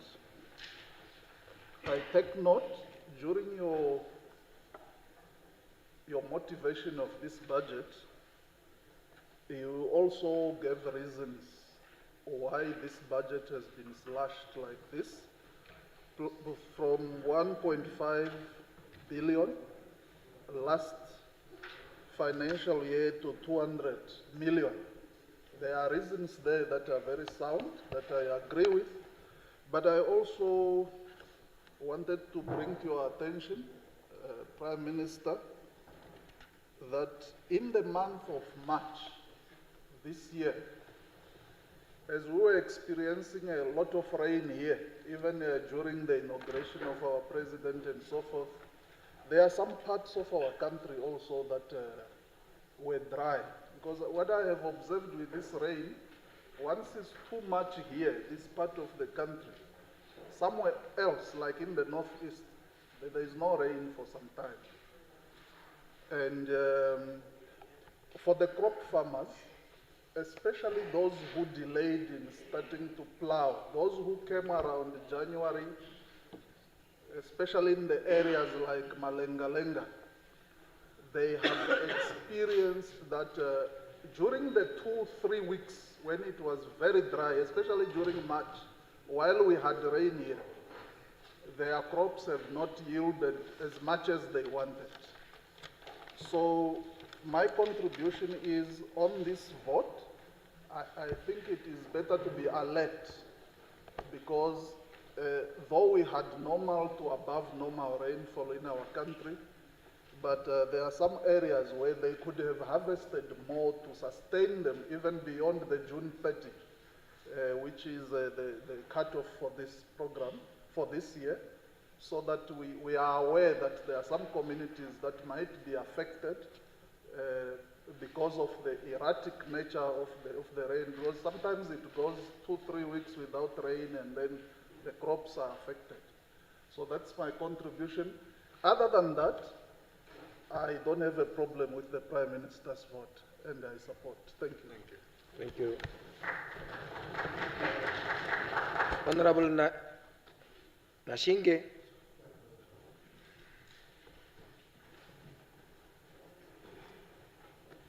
Thank you, Chairperson of the whole House Committee. Vote 2. Right Honorable Prime Minister, just wanted to raise few things that I would like you to look into. I know you have the capacity. One, I'm not too sure perhaps if the Office of the Prime Minister can set up a sort of a quality assurance department to deal, especially when it comes to the food that we are feeding our fellow citizens. Perhaps I would want to implore you to just get that 10-kilogram bag of maize meal and taste it. It's terrible. On the issue of the willingness and the aggression to go eat that, your office, please do also just stop taking to look around at what is working now in government, what is working for us and what is not working for us. My good sister there is a Minister of Information Communication. When she goes on leave, if she does fill in that form, it's just a normal paper.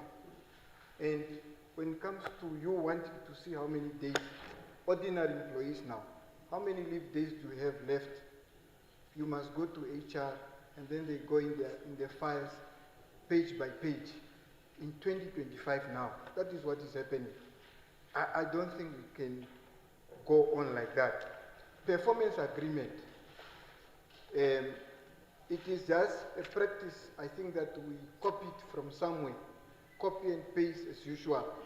There is no feedback. There is no intervention from the ministry or from your supervisor to say, the last quarter, you performed this and that.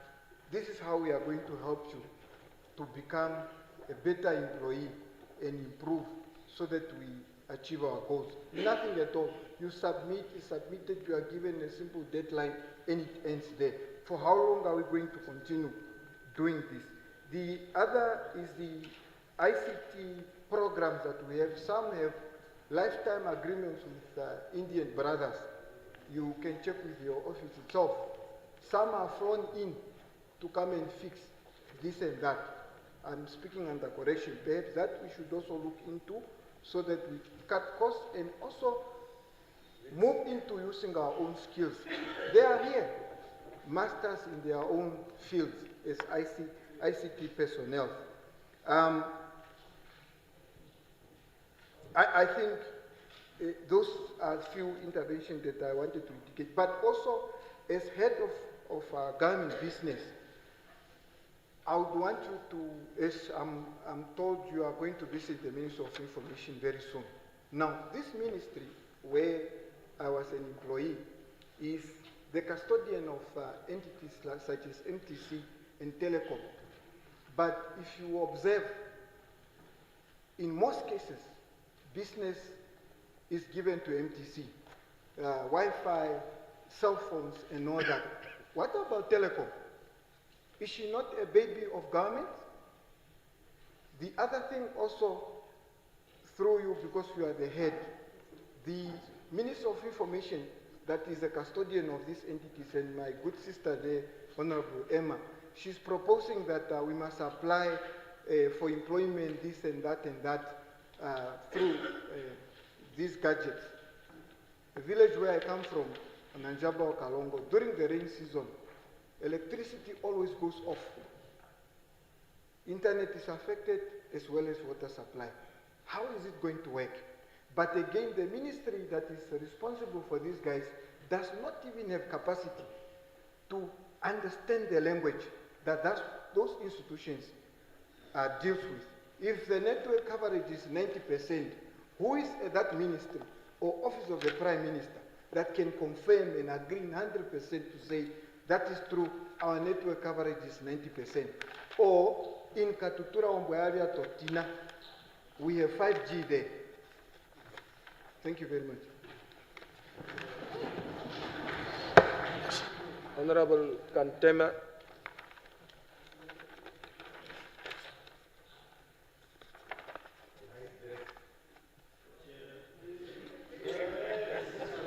I didn't ask for the comment. Thank you, though. Thank you, Chairperson of the Whole House Committee, honorable members. I take the floor to support vote 2 And I would like to join the colleagues that have spoken before me to thank the Right Honourable Prime Minister for tabling this very important vote that ensure that the public service management does effectively and efficiently discharge the mandate. Chairperson of the Whole House Committee, my contribution will be brief. I'll talk to the program number 7 that speaks to the coordination of national food and the nutrition security interventions. It's pleasing to note that in the previous financial year, Right Honourable Prime Minister, 400 million has been spent on this activity, where in Kunene region and in Omaheke region, with the World Food Programme, these programs was implemented. I think I'll also visit Ben Hill that Honourable Swakboy spoke to. Right Honourable Prime Minister, I'm mentioning this as a ministry that's also entrusted with the child welfare, and malnutrition in children is rife. Therefore, I think it presents an opportunity for us as a ministry to explore collaboration to expand this very important program to the other regions, because I do know that in Kavango East is also one of the hotspots for malnutrition, just like the challenge that we have in our Maheke region. I would also like to speak about the program 3 and expanding on my senior Honorable Ipumbu Shimi that spoke on the championing of public service management on the performance appraisal. I think I share the same sentiments. We do have those performance appraisals on a quarterly basis, but what are the repercussions thereof? And at this point, we have again an opportunity to improve so that after every 3 months in this business unusual, we are able to assess the performance, and where necessary, corrective measures need to be taken. Right Honourable Prime Minister, I'm very happy to see that in the 2025-2026 planned activities that you have tabled, again under that program 3, where an amount of over 80 million has been budgeted, one of the activities is to address the issues of wellness and integrity committee. I recall in the 7th Parliament there was a motion that spoke on the wellness of the staff members, and I contributed in depth about this motion. So therefore, I'm very happy to see that we will be training in order to capacitate the public service staff members to ensure that we address these soft skills issues, because we have good policies, we have programs, but we'll need the human resources to ensure that we do execute. Therefore, we need to work on the issues of mental health. We are seeing it coming out. Issues of financial literacy. Again, there was another motion that was tabled on this high debt from Letejo and all the other shark loans. We really, really need to help our staff members to ensure that we create that high performance culture for us to effectively and efficiently discharge our mandate. On that note, Chairperson of the Whole House Committee, I wholeheartedly support vote 2. Thank you.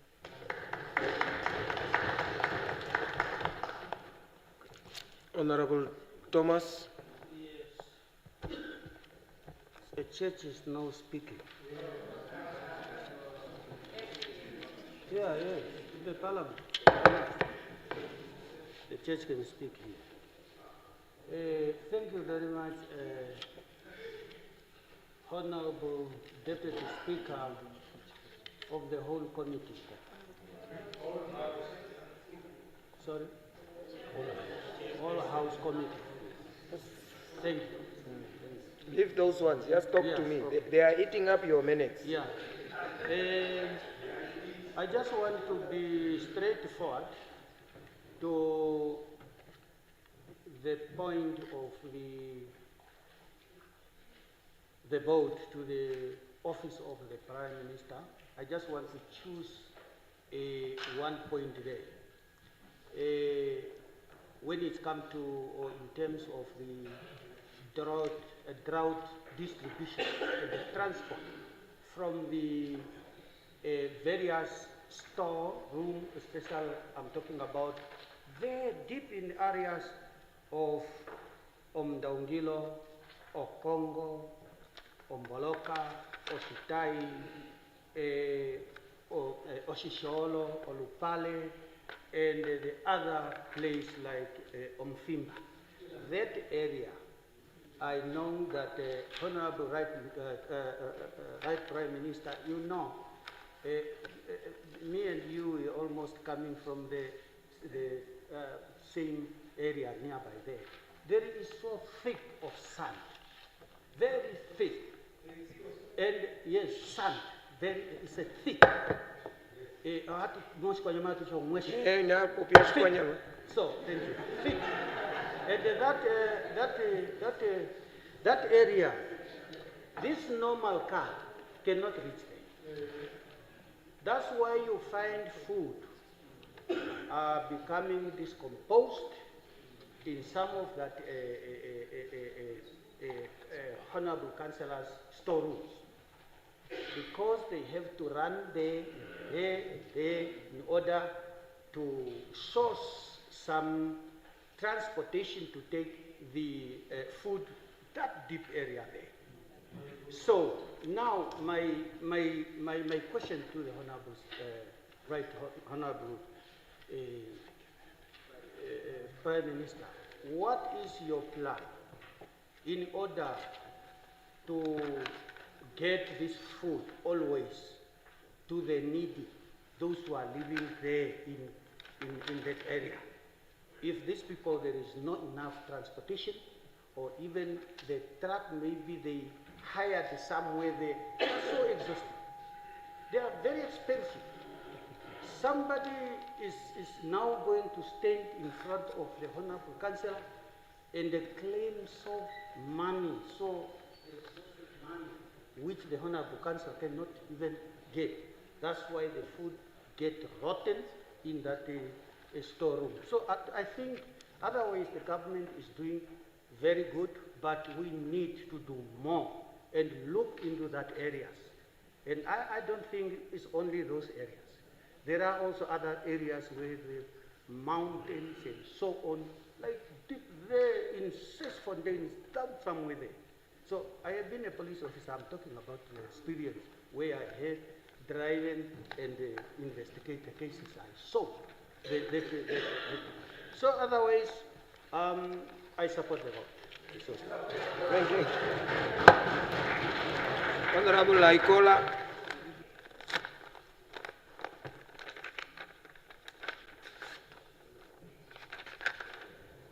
Thank you very much, Deputy Speaker. I am standing, chairperson of the whole House committee. Yes, thank you very much. I'm standing on under vote 2, program 2, page 3 on the motivation for the budget. Under drought relief, as much as I just want to also strengthen Honorable Lizazi's point, when there were a lot of discrimination when it came to food relief. Last year, I went to Onganjera, and the grandparents or the pensioners there are telling us that they are being discriminated because they have buildings in their houses, Omatungo.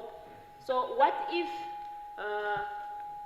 it's just 2 students that put together their NASFAF refunds and build their single rooms there, and people assume that no, because there are two buildings in there, not knowing that it's the students actually building, then they will not receive. There were a lot of discrimination, really, like apparently if there is a car, what if it's just a taxi, that the person is here in Windhoek struggling from point A to B, and then you are being told your parents there in the north or in the south will not receive food relief because there is a car. Or probably the buildings were built actually by people who were not retrenched before COVID. We all know what happened after COVID. So really, Prime Minister, I know you are doing a great job there, but with this one, let's please relook at it and avoid this discrimination. I thank you. Thank you. Honorable Sumai.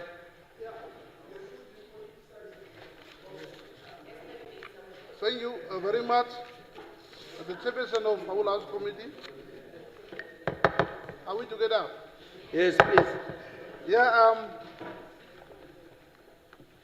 I'm also rising to support the vote, but with the following inputs. Yeah, and mostly it's part of disaster risk management coordination under that budget line. We are having drought relief programs roll out in the regions, also supervised by the constituencies. But what we are facing on the ground is, you know, we are living together with the community. I don't know from where they are, but they are partly from Angola. Angolans, they are not over to us, they are not over Imbas, but they are there. Even we can witness, there are also small kids roaming around in Windu and Swakop. I'm talking about this community. Although we add them as not our nationals, but they are living together with us. And these people are totally omitted from this program. And it's very tough as a leader, while they are struggling, only to distribute some, whatever aid to Namibians. So, I wanted to suggest to the Office of the Prime Minister to consider also these people. I don't know how we will do it, because they don't have national documents, but they are part of us. In terms of drought relief, and even in the case of death, we are struggling. Like January, I see that with one gentleman crying almost for 3 weeks. He cannot bury his child, but he's from Angola.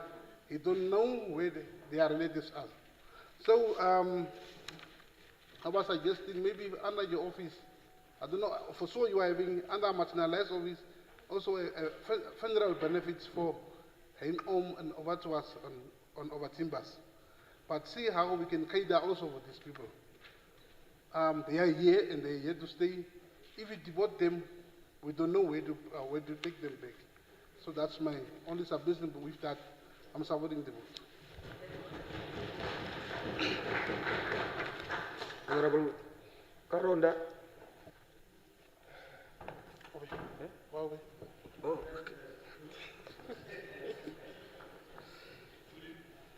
Honorable Chairman of the All House Committee, thank you for the floor. I have a question to the Right Honorable Prime Minister.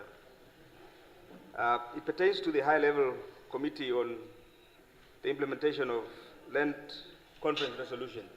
What is the lifespan of that? How long is it supposed to last? The second issue pertains to the victims of natural disasters, and I think Comrade Congo touched on that, and it's a point I once raised here, that permanent solutions be found to permanently relocate victims of these natural disasters. But also I want to extend that to people, for instance, who live in areas such as Otololoka in Wolfish Bay, where they are forced into informal settlements, because every now and then you see them, their shacks bent to the ground. That also permanent solutions be found to that. Now, Honorable Prime Minister, I see in your budget here, your vote, under personnel expenditure, there is 0% for the improvement of remuneration structure. What does that mean? And it's all across your vote. Well, right through, 32, 33, you can go right through it. Under personnel expenditure, where you see improvement of remuneration structure, 0%. The only place that has an allocation was during the 2024, 2025, but 2026, 2025, 26, 0%, and so it goes. What exactly does that mean? I thank you, Mr. Chair. Thank you. Honorable April. Thank you, Chairperson of the Whole House Committee. I am actually rising to contribute on the concepts of disaster risk and drought. And I want to base this on the experience I have. But right from the onset, Right Honorable Prime Minister, I definitely support the vote. But I need to bring it to your attention and call it also to your attention that when we talk about disaster, everybody is cognizant of the fact that money is never enough.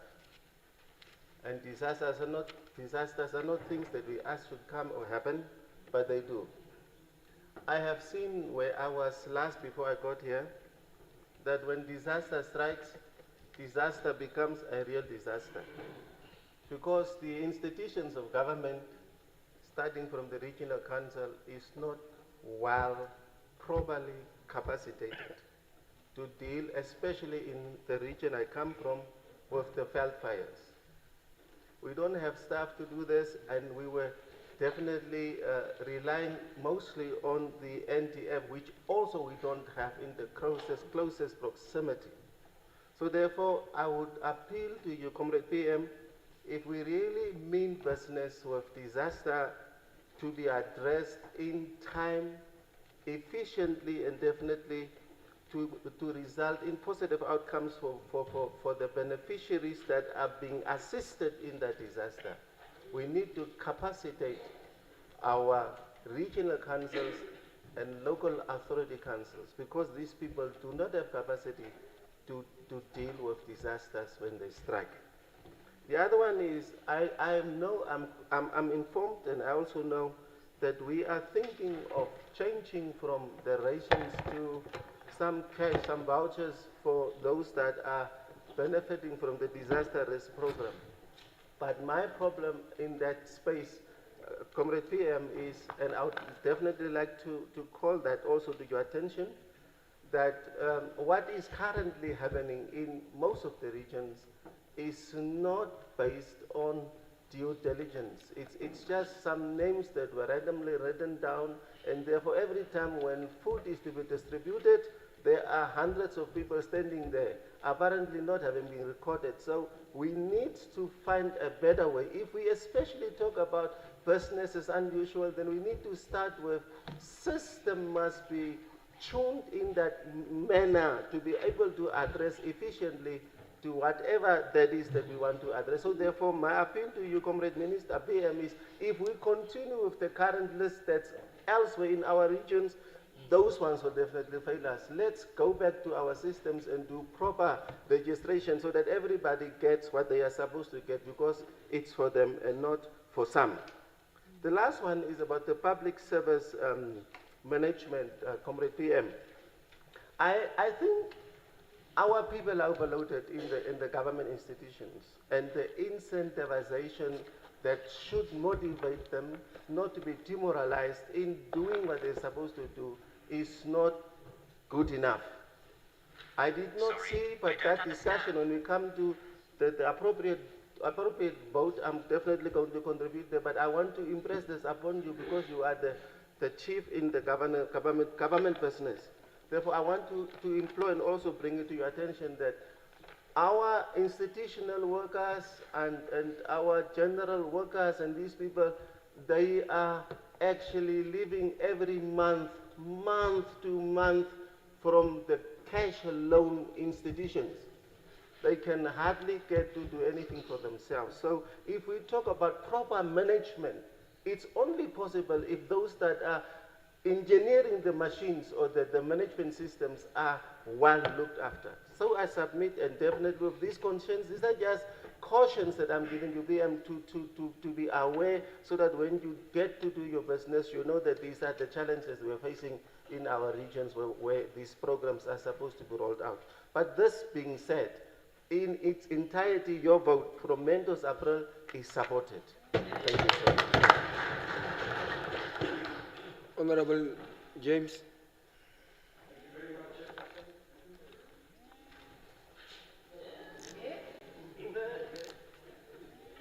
Thank you very much, Chairperson.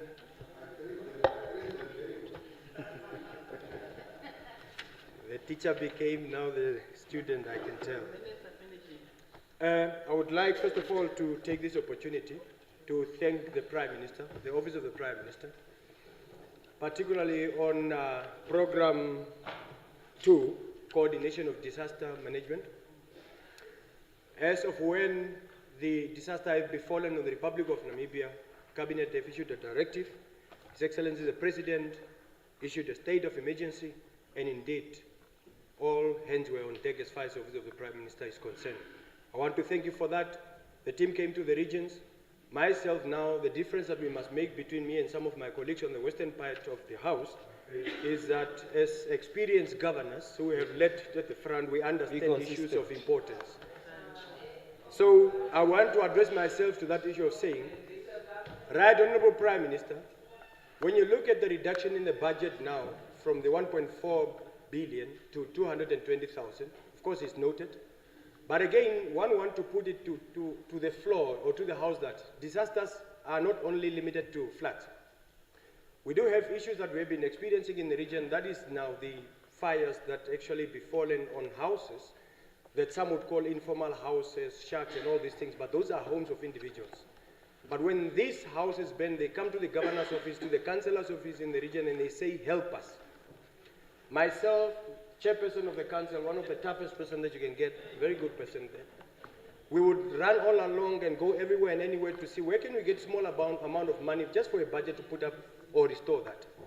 But again, I know that the officials of the Office of the Prime Minister at the point came to Oshituo, when heavy storm came, uprooted every house, but indeed, under the classification of disaster, something like that is something that we really need to budget and make necessary budgetary provisions for and make sure that we attend to it timelessly.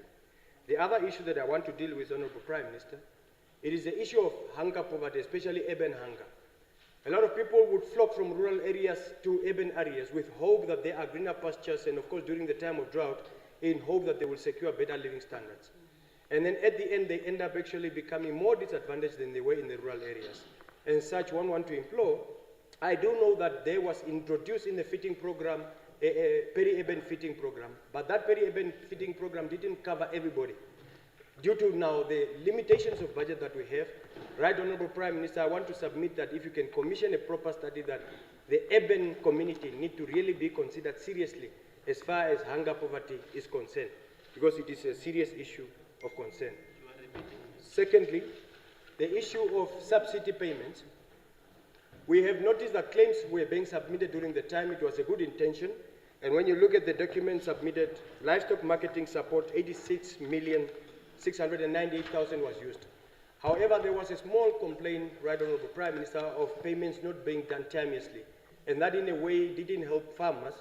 But again, as the system went on, it picked up and everything else was done on time. So I just want to implore if you can strengthen on that. Finally, yourself, you would know, Right Honourable Prime Minister, in your former role as Director of Water Affairs, we were dealing with one critical issue. That was borehole water provision. However, the water siting component, the guy that you sent to do the geophysical survey to determine if there is enough underground water to commission a drilling, that is important, but most of the time, when a person go and drill a borehole, whether there is water or not, government end up paying the drilling guy. But now what we need to do, we need to strengthen our focus on the geophysical survey to ensure that when we drill, there is 98 to 100% certainty. But again, in geography, that is a bit difficult. So I want to say, let us consider methods, Right Honourable Prime Minister, that will ensure that we invest strongly in the borehole drilling programs, even our own rigs that you introduced the other time. How far are they? Can we bring them back? Per borehole today, a person, government spend 500 to 600,000, whether there is water or no water. So that's a lot of money that we lose. Then, all I'm saying, in conclusion, I support the bill, and indeed, I support the vote with those submissions. Honourable Emmanuel.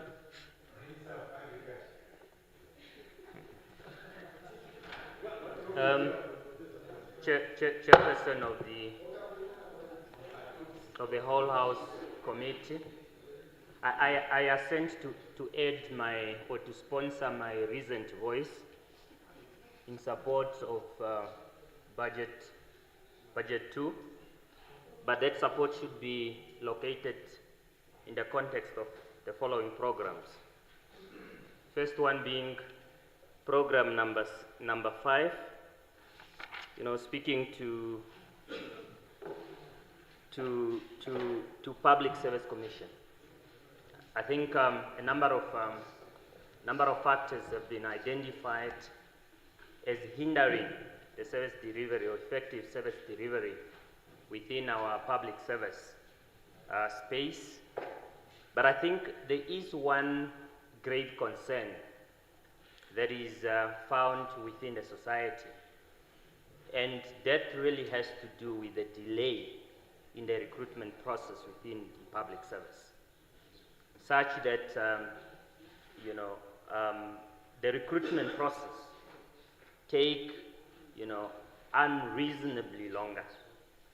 And I think I'm really calling on your office, Right Honorable Prime Minister, to look at what is that can be done in order to speed up or to fast track the recruitment process. It's really taking long, and as a result of that, it's affecting productivity, due to the staffing gap that is created by the prolonging of that process. I want to sponsor a voice calling for a reform in that space. Secondly, Right Honorable Prime Minister, I want to speak to program number 6 on the e-governance and e-governance management in general. I think as part of our search for efficiency and enhancement of service delivery, I think we need to be very intentional in terms of making sure that we roll out, e-platforms in most of our services. So there are basic services that can be provided online and would actually help and lead to the improvement in the manner that we deliver service to our citizens. With that voiced, I want then to give you my assurance that your budget have my support. Thank you so much. Thank you. Honorable Mvula.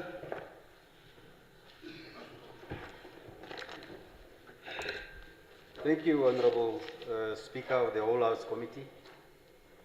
I rise in respect of about 2 under Program 2, which is the coordination of disaster risk management. And just as echoed by Honorable Esther Aikola and Honorable Izazi, there are 3 issues that I would like to bring to the attention of the Prime Minister for some serious, not only introspection, but also action to ensure that some of these things are avoided at all costs in order for us to run things smoothly in terms of service delivery. One, by way of background, I had spent some time in Kunene region and came across an elderly in Ochodongombe, where she basically takes care of I think 2 orphans plus 3 other children and 3 youth that are unemployed, as usual across the country. And they were supposed, or are supposed to be beneficiaries of the drought relief or drought food relief process.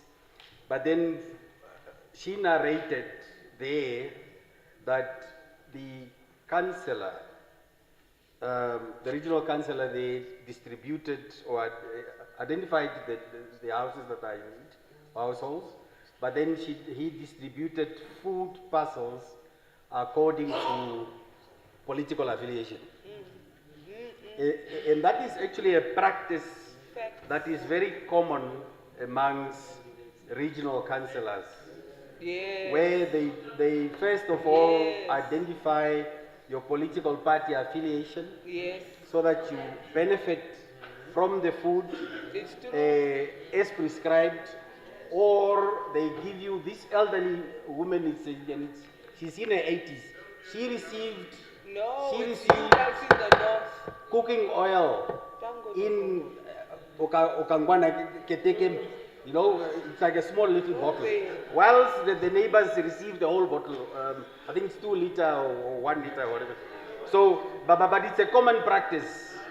Yes, it's a And common obviously, with courtesy of the other part of the aisle. Chairperson, Secondly, please protect our speaker. Secondly, there is also a tendency, and this was observed in Palela, very close to where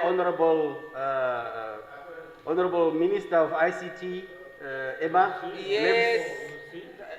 Not very close to, what's your village again? But anyway, nevertheless.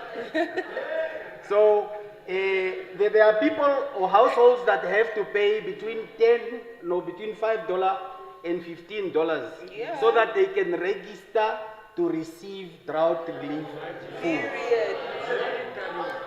Honorable It's very true. It's Chairperson true. of the whole House Committee. It's true. We There pick these is things a up. house. There is a household. There is a homestead. Okay. Point of order. But you. Point of order. Point of order. You are from there.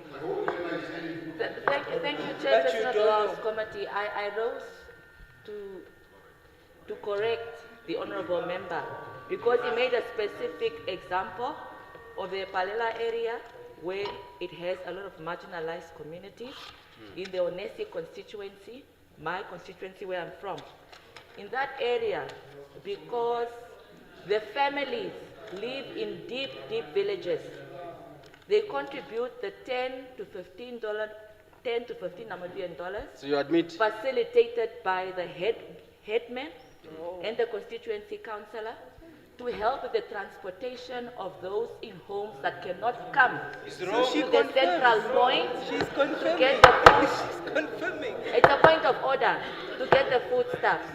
So young people who have the vehicles would collect the foodstuff from the drought relief and help collect them and put them literally at the door of the old women and old men in those households who cannot go and collect the food because there is nobody to collect the food for them. So there is a miss.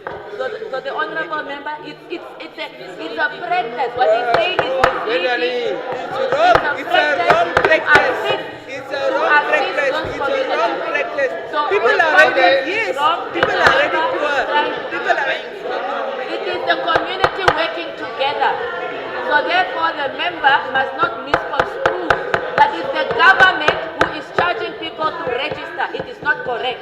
Thank you. Thank you, honorable members. Hello. What do you mean I'm never there? Honorable Eames. You follow me around like a shadow. Thank you, Honorable Eames.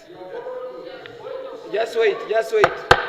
This is a Honorable question. members, please let us just listen to each other. Then we can come. The day is ours. We have extended the hours. If you can't, just come back. I will also listen to you. We can sing together, but we can't talk together. Isn't it? We can sing together, Honorable Eames. We can sing together, but we can't talk together. Yes, Honorable Member. Thank you very much, Honorable Chairperson of the whole House Committee. Point of order. Oh, point of order, okay. Point of order. On what point? On who? Point of information. On who? I did not say anything. He did. He did. He did. He said thank you very much. He did. Bye. Just come. He Just did. come. Point of information. Yeah, he said thank you very much. They come and give that too. Bishop. No. Bishop, wait. Just wait. Bring the book. Honorable members, we came very. I know it's tired. It's tiring. No. No, we are not. Now let's listen to each other. Point of order is on when something is said. The person responded. At least you could have allowed just for him just to say something and then to say point of order. He did. He said thank you. Honorable Imvula. Bishop, I have taken note and of you. You are also referred to what he was saying earlier on. That you have said is just that maybe different places. So please, if you want to come back the second round, let him just finish. Thank you very much, Chairperson of the All House Committee. I would actually not listen to the same people that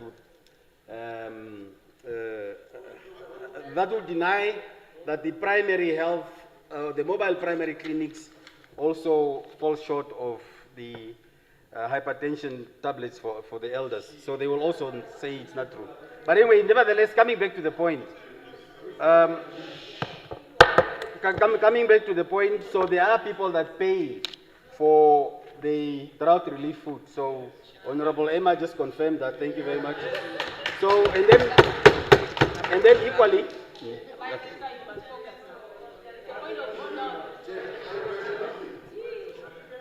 on which rule, my honorable, on which rule? Which rule did she get up with? We have no. No, my chairperson. Just wait. No. Honorable members. No, you are not denied. It's just that you attacked it. No. When you want discretion that fits you, you say, Honorable Presiding Officer, use your discretion. So in the same spirit that you have employed on me, I'm also employing on you. Chief, Honorable Imvula, the floor is yours. Thank you very much. I see my time is also run out. Honorable Prime Minister, lastly, please try and coordinate or ensure that there's a coordination between the CDCs, the village development committees, the traditional authorities, and civil society organizations in the respective constituencies in order to also speed up the response times in terms of disaster relief delivery, in terms of those services. So, thank you. Thank you. Honorable Aikola.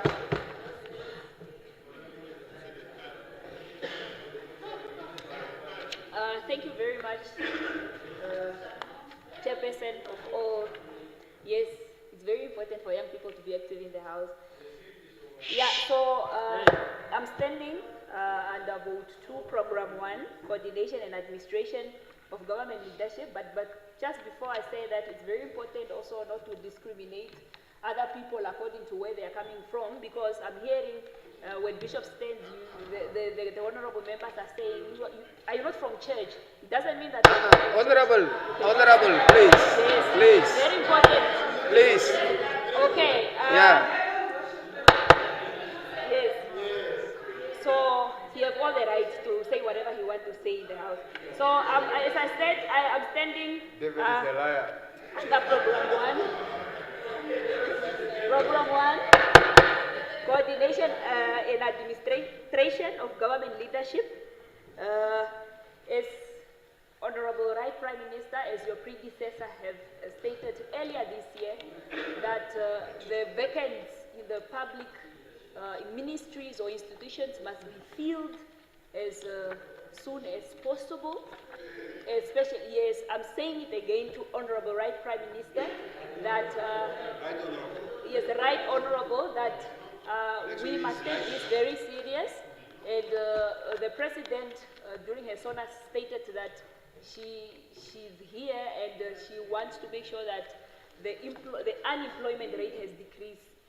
So by filling these posts, it means that a lot of young people out there watching me and watching all of us here must be employed when we fill these vacancies in the ministries, even here in National Assembly. Thank you very much.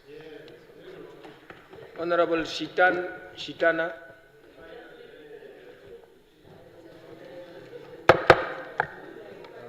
Thank you very much.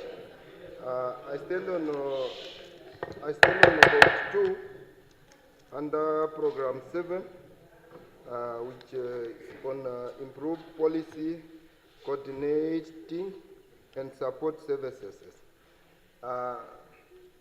Honorable Prime Minister, this is a very, very serious issue that has not been addressed before in this House, which it's on the,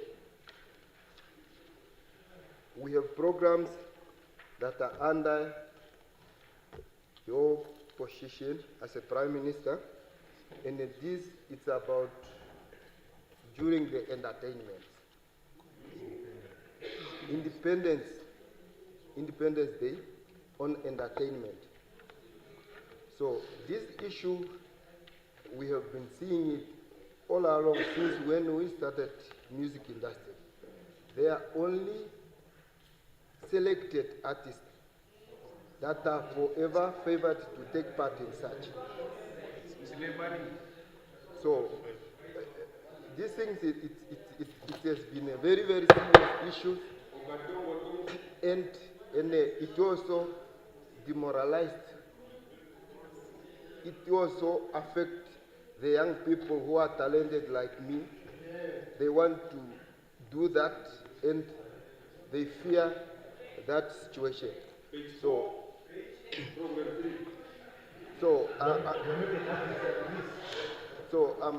I'm asking the Prime Minister to look at this situation, that at least, especially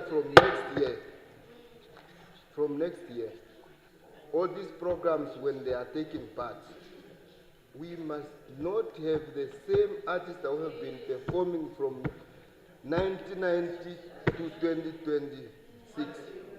So at least we must do like this. If artist A performed, listen to the suggestion. Yeah, if artist A performed March this year, he must give a chance to other next year. That is the best solution to cater the inclusivity and the unity development. Sit down. Sit down. Sit down. You are raising. Yeah. Point of order. Okay.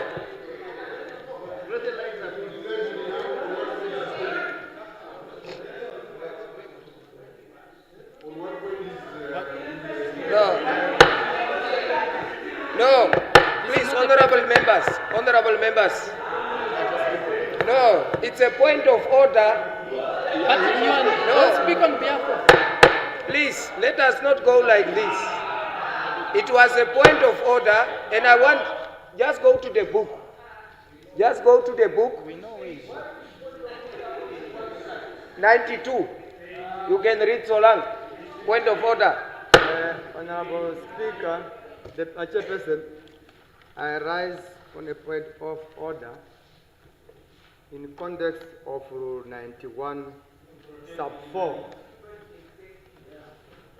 Sub 4 does not say you must point out the rule. It says you can give context to what you want to ask or to state as a point of order. Where we confuse matters. 91. 91, 2, 4. Oh. No, the rule is 92. 92. 92, 4. 91 is a maiden speech. 92, 4. Yes. That is a maiden speech. 92, 4. I was just helping. I'm not addressing it under sub 3 of 92, but 92, 4. Yeah. Which must give context. My honorable is doing well, and I appreciate the advance he's putting. I just want to seek clarification as he's amplifying the point he's placing to the Right Honorable Prime Minister. Isn't that the purpose of an independence and the performer is to communicate a particular message for relating to that event of independence celebration? No. Just wait. Honorable members, just take them. Honorable members, we started nicely. We also know where we should have ruled people, and we said we apply the rule of let's hear until we have got sufficient enough grounds to make an informed opinion. Yes, I'm not disregarding the members. I guess seeking for him to amplify the context in this is placing. I think it is very much important to understand that. Yeah. I just want to appreciate, as you are presenting that, wouldn't possibly it be better to put that what you are saying, which is very good, that it should be the artist that then must be chosen, must say the message that is being performed, must then speak to the purpose of that event, not just that any other artist, because otherwise if the message will not fit to the message, would you possibly not think that possibly the right way? Okay. Is the right possibly the right way? No, okay. Maybe the context, maybe that you want to play. Thank you, honorable members. Okay. Just wait. Honorable members, I know, thank you. It's you who have said we are new and we must assume. Yes. So where we find to help each other, we must maybe come together and read. Now, I think it's imperative that we read point of order. Yeah. No. It is imperative that we come. No, just wait. I will come, honorable. I will come, Hims, please. Huh? There is no one on the floor. You see, there is no one on the floor. The floor belongs to Honorable Shitana. He was intervened on a point of order. I'm trying to give direction. Before I give direction, I said, and I say I borrow from what we have standard. Let's keep that general principle. Where we assume that we don't know, we all of us don't know. It's what we said. And that's why we started to read the book. Now, it's where I'm saying, please, honorable, it's where I'm saying, point of order, I first said we must all read. But it became imperative that now we must all read to generate a common understanding of what is the point of order. I think for me it's imperative that it is important. So that going forward, we use the same yardstick in terms of point of order and what it is, definition. So, I don't know whether it's defined in the rules, what it is, but when is it defined? Check there. No. Okay. You see, when we go to the definitions, it's not there, isn't it? Now, I will read the one. Yeah, it's not there. So that means, if it's not there, what does the rule say? The presiding officer can make now a determination in terms of that signal. Is it fine? We are in agreement with that one. Are we in agreement? Yes. Okay. Now it says, yeah, please. Thank you. Yeah. Now it says, honorables, please, Pastor. Thank you. He's not a pastor. There's no a pastor. Thank you. Okay. Stop calling me pastor. Hello. Thank you. Now it says, a member may rise. I'm going to read everything. No. We understand.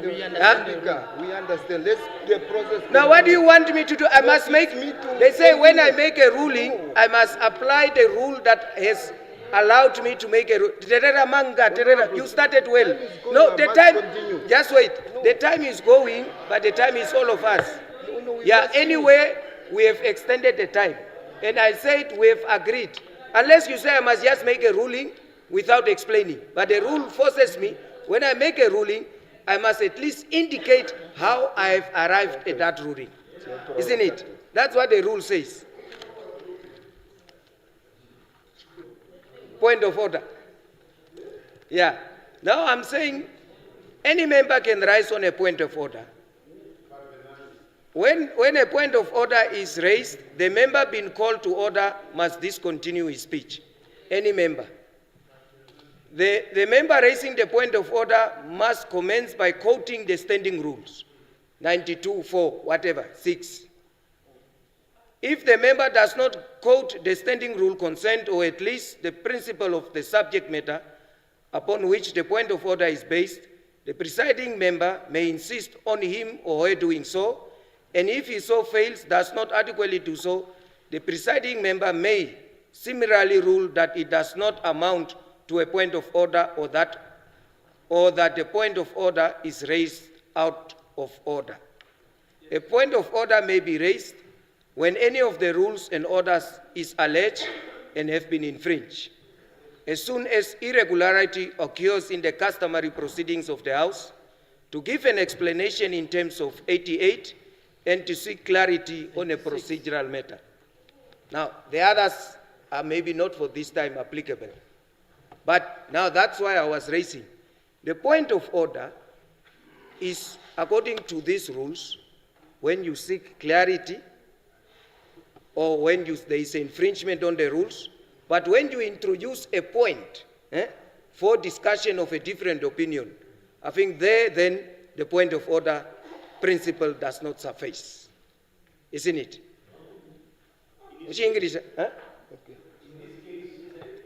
I think I have spoken, Karondas, unless you want me now to repeat myself. No, I'm saying when the rules, the point of order may be raised. When any of the rules and orders is alleged to have been infringed, the rules, like crossing here, you say, okay, point of order in terms of rule, whatever, you are not. I will come. I'm the one who stopped. Yeah. As soon as an irregularity occurs in the customary proceedings of the House, to give an explanation in terms of Rule 88. 86. Oh, 86. And to seek clarity on a procedural matter. Yeah.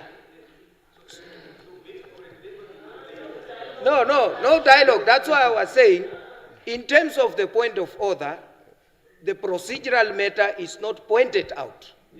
So, and therefore, you can continue. No. Thank you, Honorable Chairperson of the whole. Thank you. To Honorable Nekundi. No, don't respond. Just continue now, okay. Because we have dealt with that matter. I just wanted to yeah, because you were saying time. Okay. Yeah. No, even the crocodile that claim to own the water, there's a time where it cannot survive when the water is hot. So that's the message to my brother there.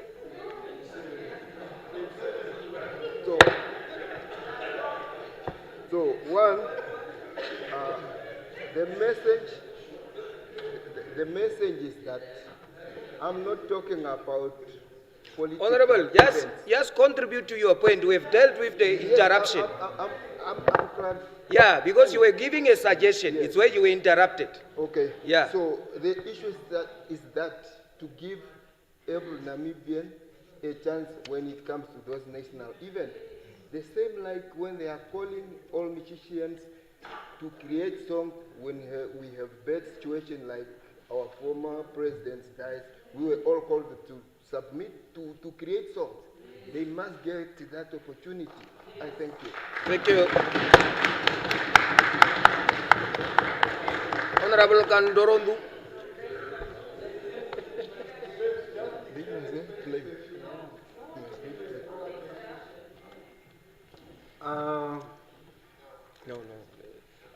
Disaster, coordination of disaster risk management, program number 2.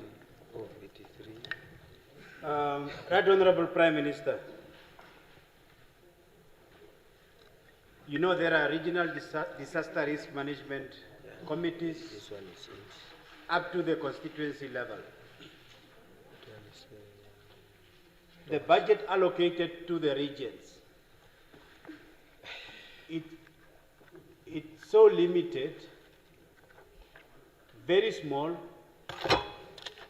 so that regional councils cannot even procure tents, anything to help the communities when there is a disaster. So there is a need to decentralize the disaster risk management unit completely, so that the Office of the Prime Minister deal with national disaster or risk. But at the regional level, people have to order tents from Windhoek, from the Prime Minister office to the regions. At least each region must have their own warehouse, fully equipped and ready to dispatch to the needy communities. But it's not the case as we speak now. So the budget must be decentralized. We need to increase this budget to address the need on the ground. It's very important. Thank you so much. Thank you.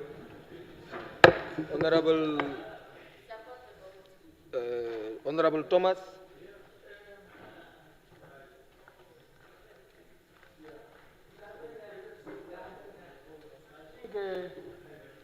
My point was made clear. So what I want to add on that point, this point of order must not apply only one side. Exactly. It must apply in all. We are here to build the Namibian house, not only to build a certain political party's house, and that's all. What I'm saying, I'm asking, let us, yes, let us, this is what caused the commotions. Because if you are now want to disturb, or maybe just to generalize things, which we are talking very serious, I want you maybe to invite so that we can see what is there on the ground. So please, let us work together. Let us not kind of provocation, because some of us, we are new, some of others, they are, yeah. It's not like that. Let's work together and teach one another. Thank you. Honorable Eames. Oh, okay. No, you were on here. Okay, no further discussions. I will then give our Right Honorable Prime Minister to respond.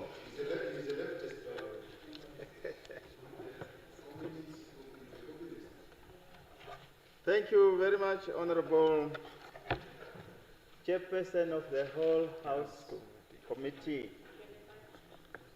25 minutes?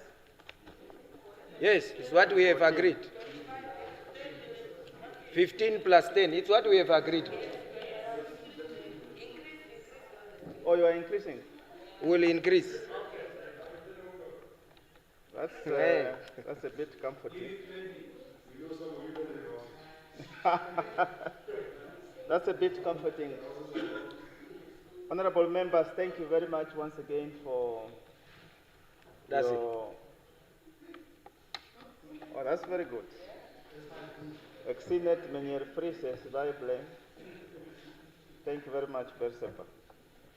Thank you very much, honorable members, for those inputs. Understandably so.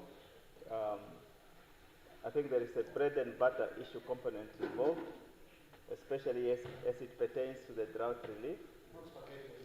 Yeah, we have spoken a great deal about the menu and the various aspects of it, so I will try to run through within the allocated time given.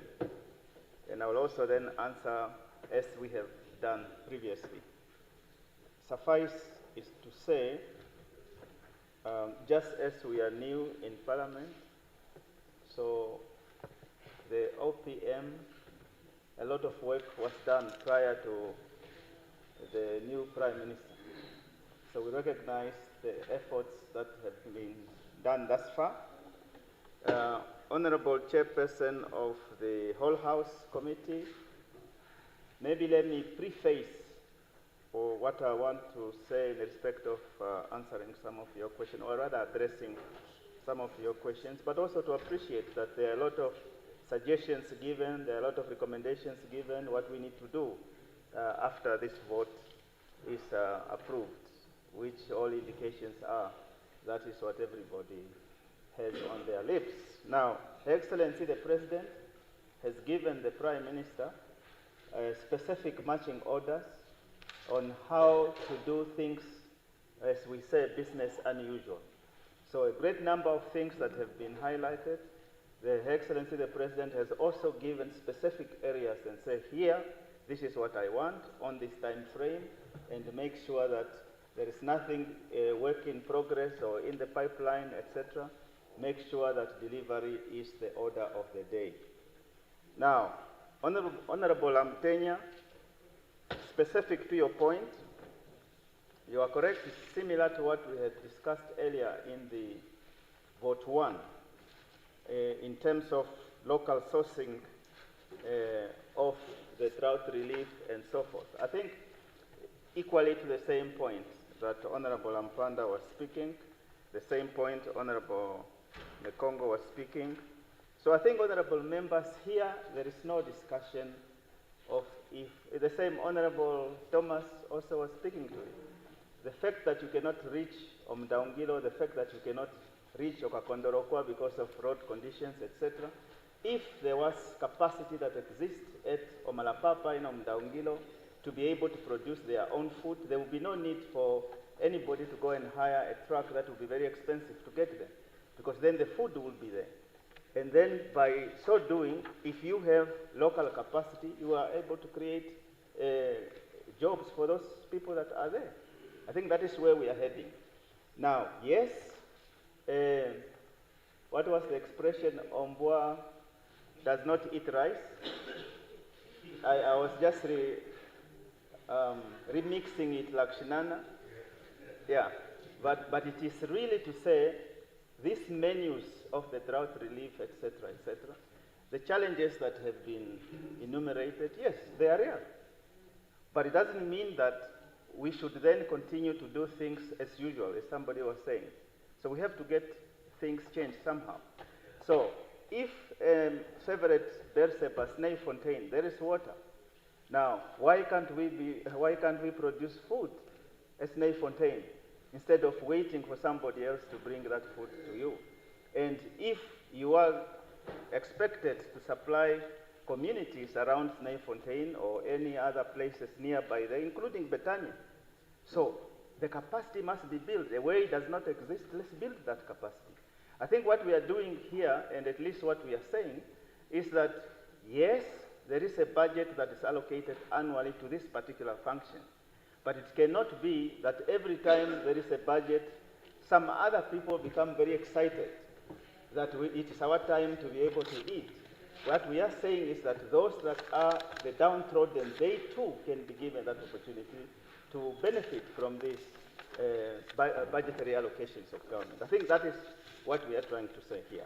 And interestingly, Shadow Minister of IT and Minister of IT, they converged in terms of the issue of IT when you spoke.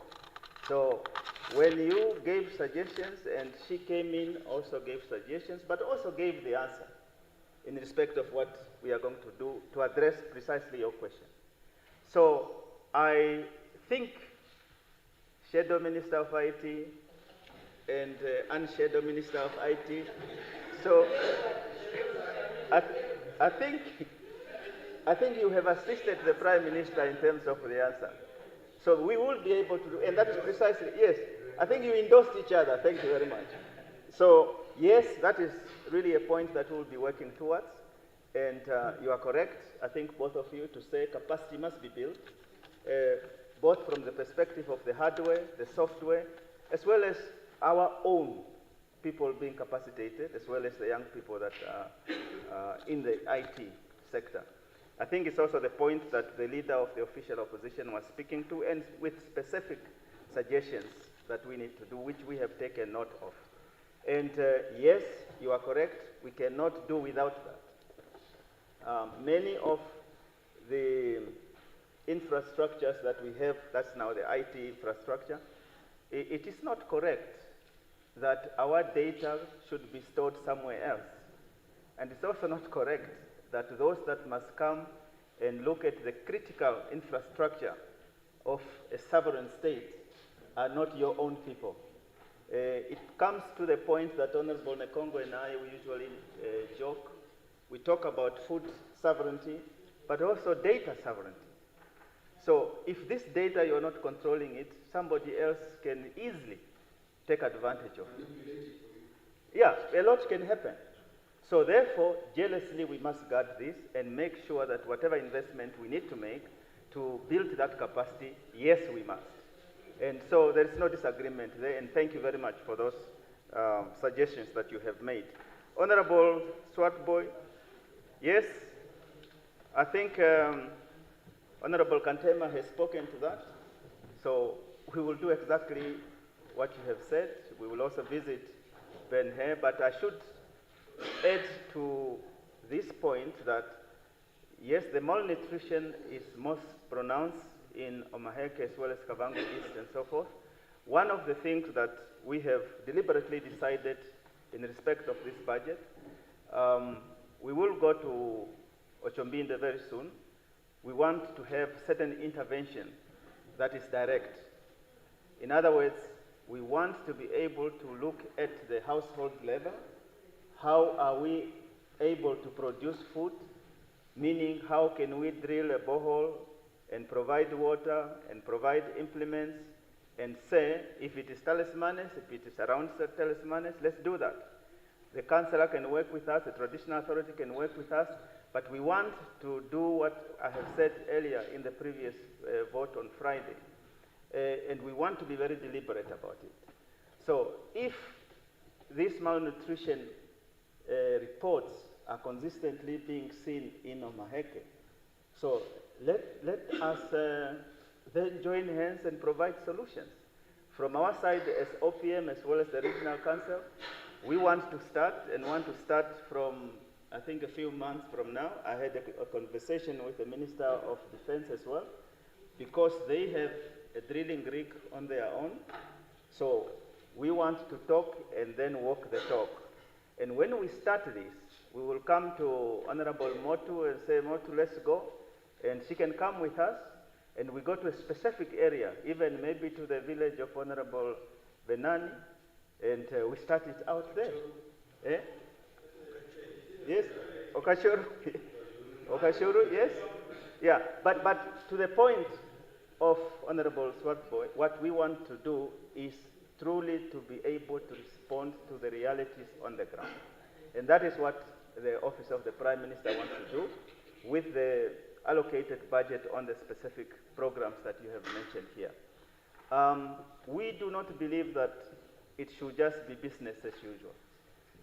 We will have to go a little bit out of this.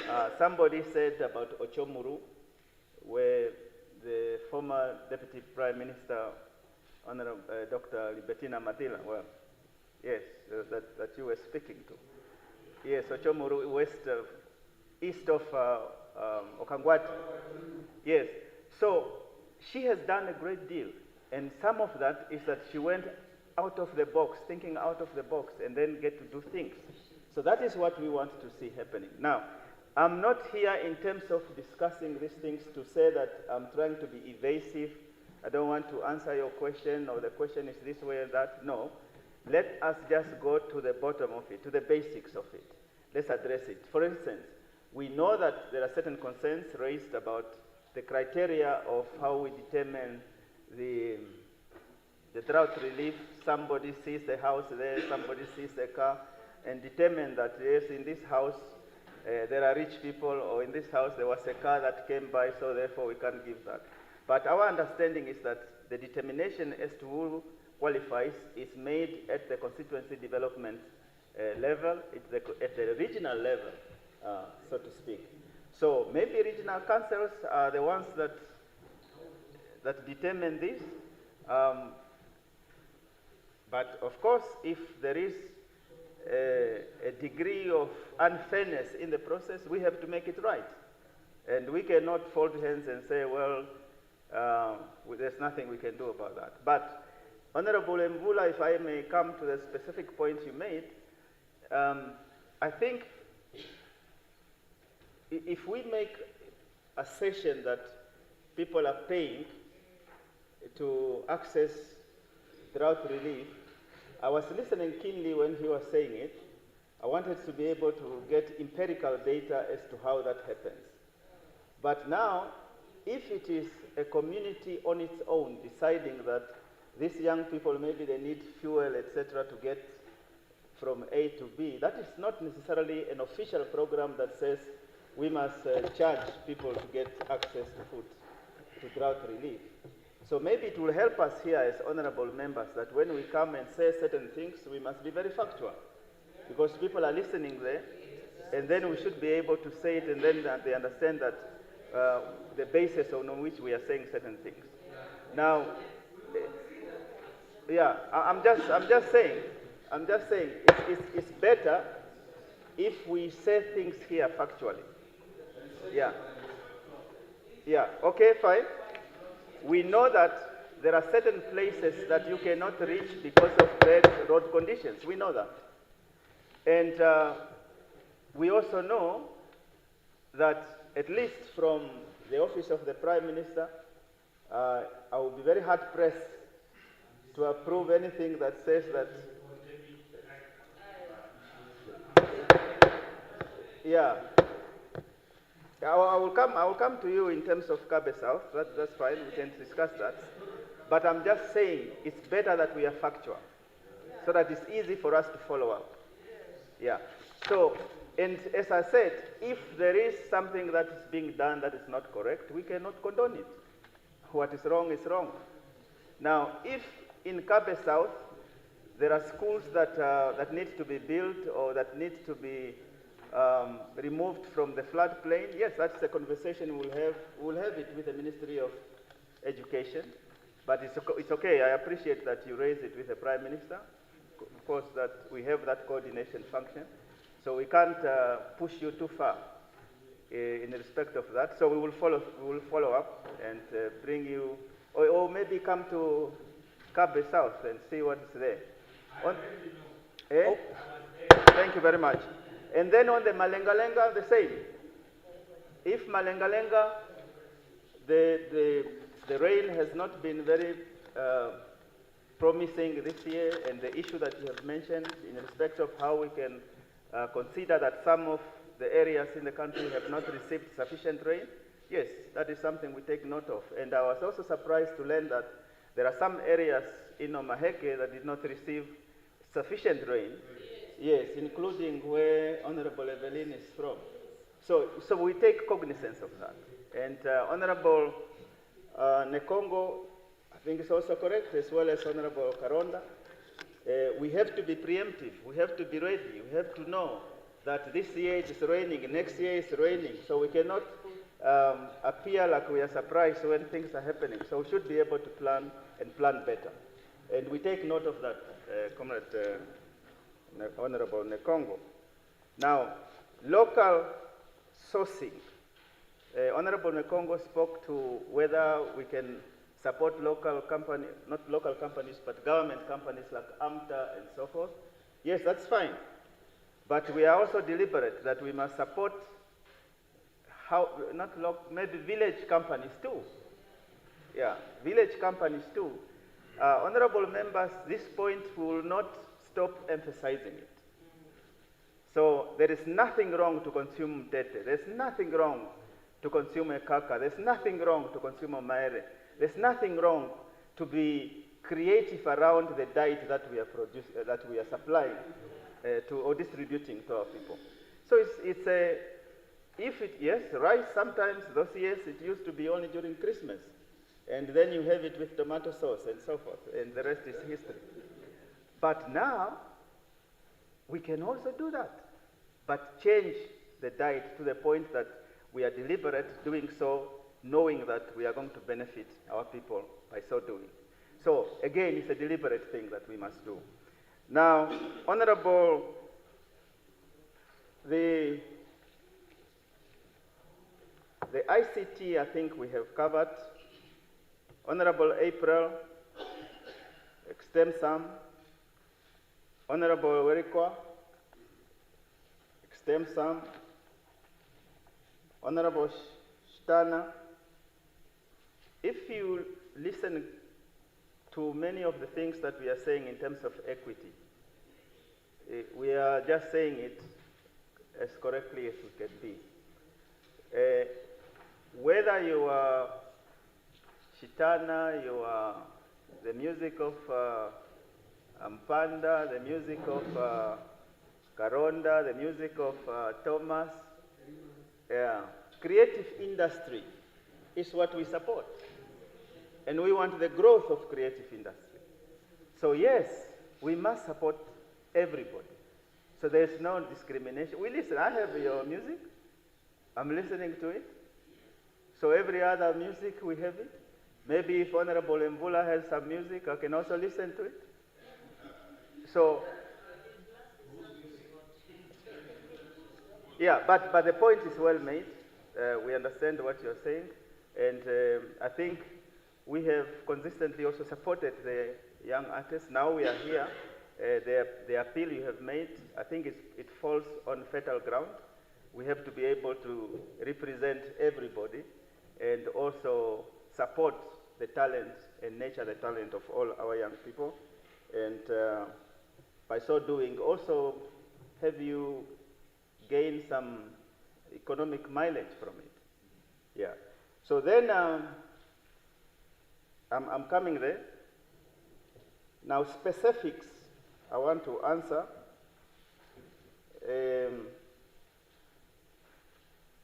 There was a question on resilience.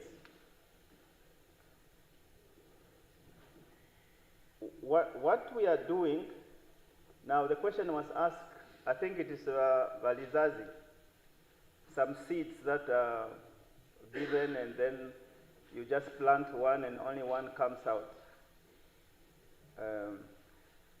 Of course, that is done through the Ministry of Agriculture. We will have that conversation with them so that they also understand that there is a concern raised here. The budget in terms of decentralization to regional councils, I think we take note of that. And with that also capacity must be built to ensure that we can be able to manage at all levels of government. But I also know that there are regional disaster risk at regional levels, and I know there are warehouses in some regions, but we can have that conversation. What to give rice instead of buying mahango, I think we discussed that. Local suppliers, we have discussed it. On the standards,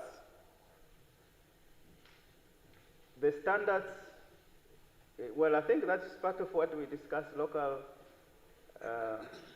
food or local sourcing. You see, sometimes we must also not be too academic with standards and say, you know, if I put omaere on this menu, I'm sure this standard of omaere is of certain maybe level and so forth. But it's the same omaere we have eaten since time immemorial. Same meat. Yeah. So on the monitoring and evaluation, yes, that also happens. To the best of the knowledge that we have, that's what we also want to make sure we do. And the criteria on the food basket, frequency of food distribution, it's just that I think maybe one can say sometimes some regions apply these rules differently. The Bible says this, but sometimes, sorry, Honorable Thomas, the Bible says this, but sometimes those that implement what the Bible was supposed to say, they do it differently. But that is not the intention of the master up there. So therefore, the intention is to ensure that fairness is achieved, to ensure that everybody benefits equitably. The urban hunger and also the need to be able to help those that are in urban areas, I think that point is well noted.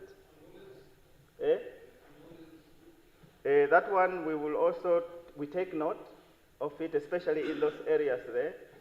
And I think they were also roaming here around Benduk.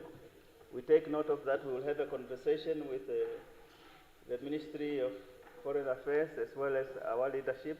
We will be able to see what mitigation that we can make there. Yeah, on Saldar Ancom. Okay? Irendar. Yeah, then these are technologies, sometimes they beat you. Now, then on difficult terrains, what's the government to do it? Okay, that is now the transport of the roads that you cannot reach.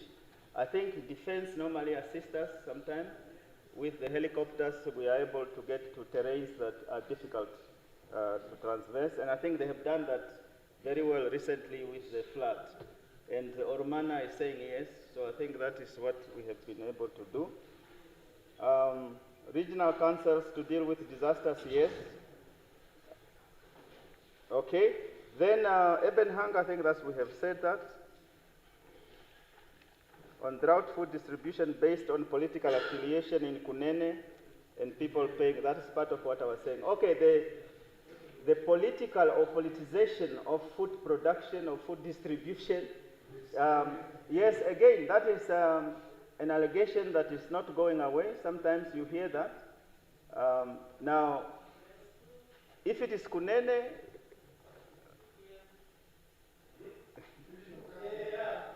okay. Okay.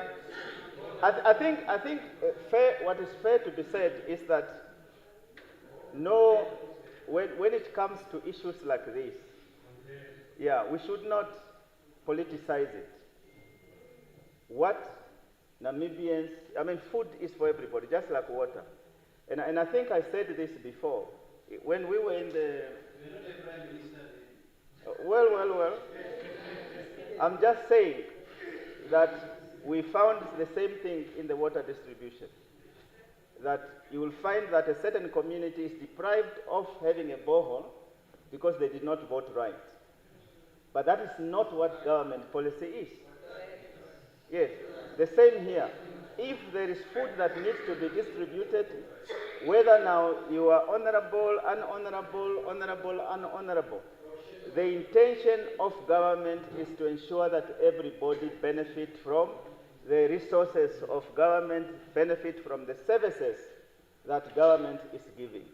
So when we put up a borehole, we can't put up a borehole with a machine that says, please show your membership card first before I save you.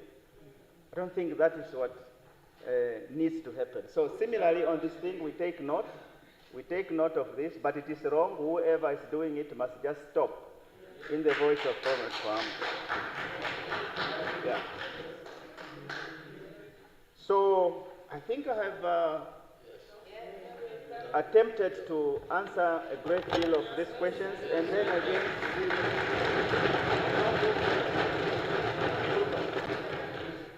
move for approval of the budget. Thank you. Thank you. You can sit. Does that mean that we have agreed to vote 2? Thank you. So the vote is agreed to. We now move to vote.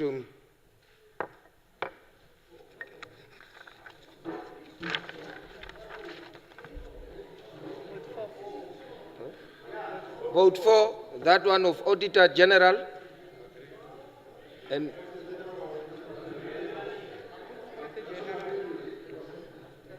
vote 4 is Auditor General. Okay. So, any discussion? No. Okay. Agree to? Yes. We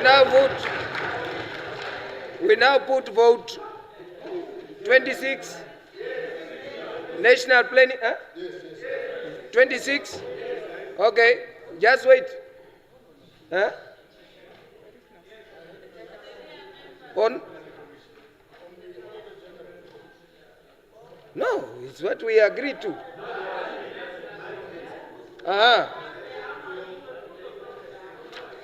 Can I seek your indulgence, please? Okay. Can I seek your indulgence? The House, by concurrence, have agreed to that vote. So now we are at 26 National Planning Commission. I've got in the lineup Honorable Venani, Honorable Swartboy, Honorable Jonas, Honorable Teofeles, and Honorable Haikola. Do I have the floor? Yes. So this time, yes. Honorable Chairman of the Whole House Committee, as they would say in Nigeria, I rise to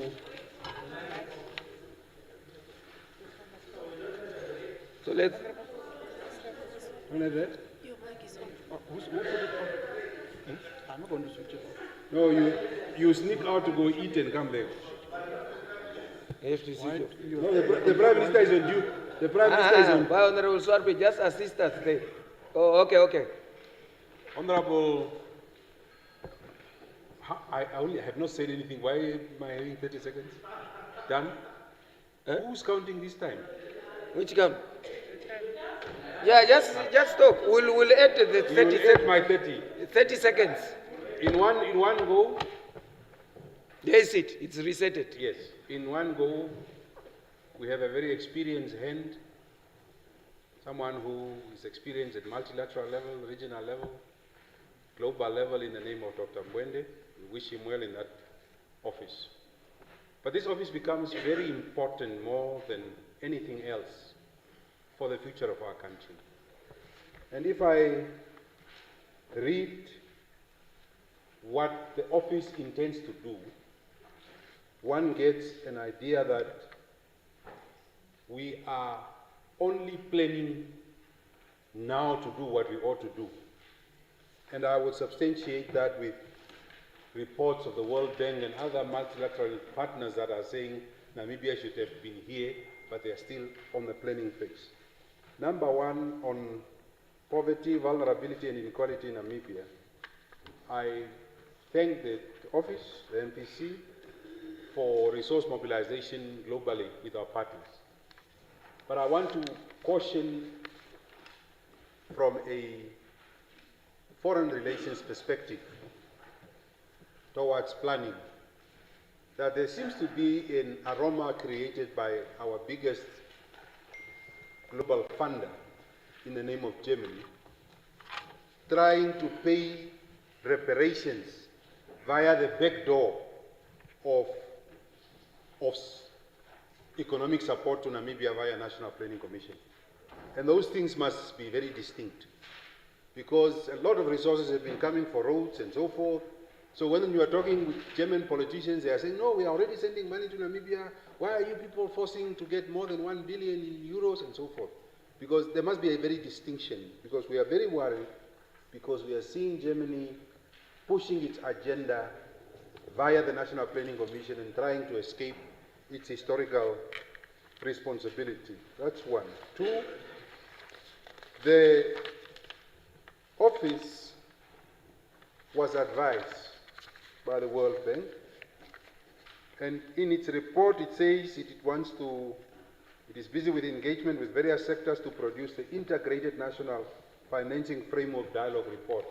This report was already supposed to be in existence. They can't be in the planning stage. Two, the skills gap. There is a problem with our education system that doesn't create the necessary job. So National Planning Commission and our policy planners must be able to navigate the real skill gaps. At this point in time, when you read this statement, people are planning to address the skill gap in the country.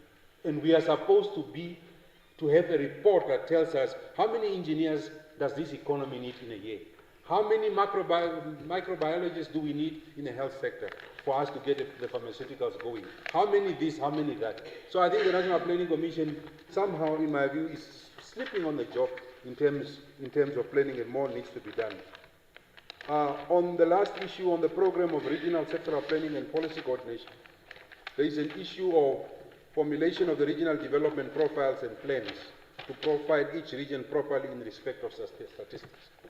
we cannot be at the level of now planning regions. We must know. If you look at countries such as Singapore, Vietnam, the Asian tigers, if you walk into any office in that country, they will tell you that this city, for it to consume butter, it needs so much butter because the citizens are so much. People have really cascaded it down to know how much water every citizen must use per day. Now, in agriculture, we have a term that says, especially in Afrikaans, as jy nie meet nie, weet jy nie. If you don't measure, you do not know. So our National Planning Office, now that it has a very strong experience, probably the most experienced person to have been head of SADC, UN ambassador, ACPEU, Brussels ambassador, deputy minister of agriculture, a professor. I mean, we have a very strong hand there. But our policy planners cannot be sleeping on the job. This is one of the most critical offices to drive our development. I support its vote, but we need to do more. We can't be planning too long. We must start implementing, because this office must feed the whole government on what needs to be done. It can't be in stages of just planning. Therefore, we really want to see some more firework happening at that level, and we are supporting their vote. Thank you very much. Thank you. Honorable Swartboy, I think that, yeah, the light just got, but I think it's you. Thank you, Honorable Chairperson of the House Committee. Again, the 2023 Auditor General report finds that key performance indicators are not cascaded to the annual plans, and that the audit is unsatisfactory because the Planning Commission does not meet its mandate. So that's the preface of where I want to start. If you look at this report, it's really a very sad organization. If you look at page 3, it says the highlights is the 2023 Economic Development Report. Imagine a report is a very big highlight. And apparently they spoke to stakeholders. And one wonders whether this report is a desktop report because it includes global and regional and domestic levels. I wonder who they consulted at global and regional level.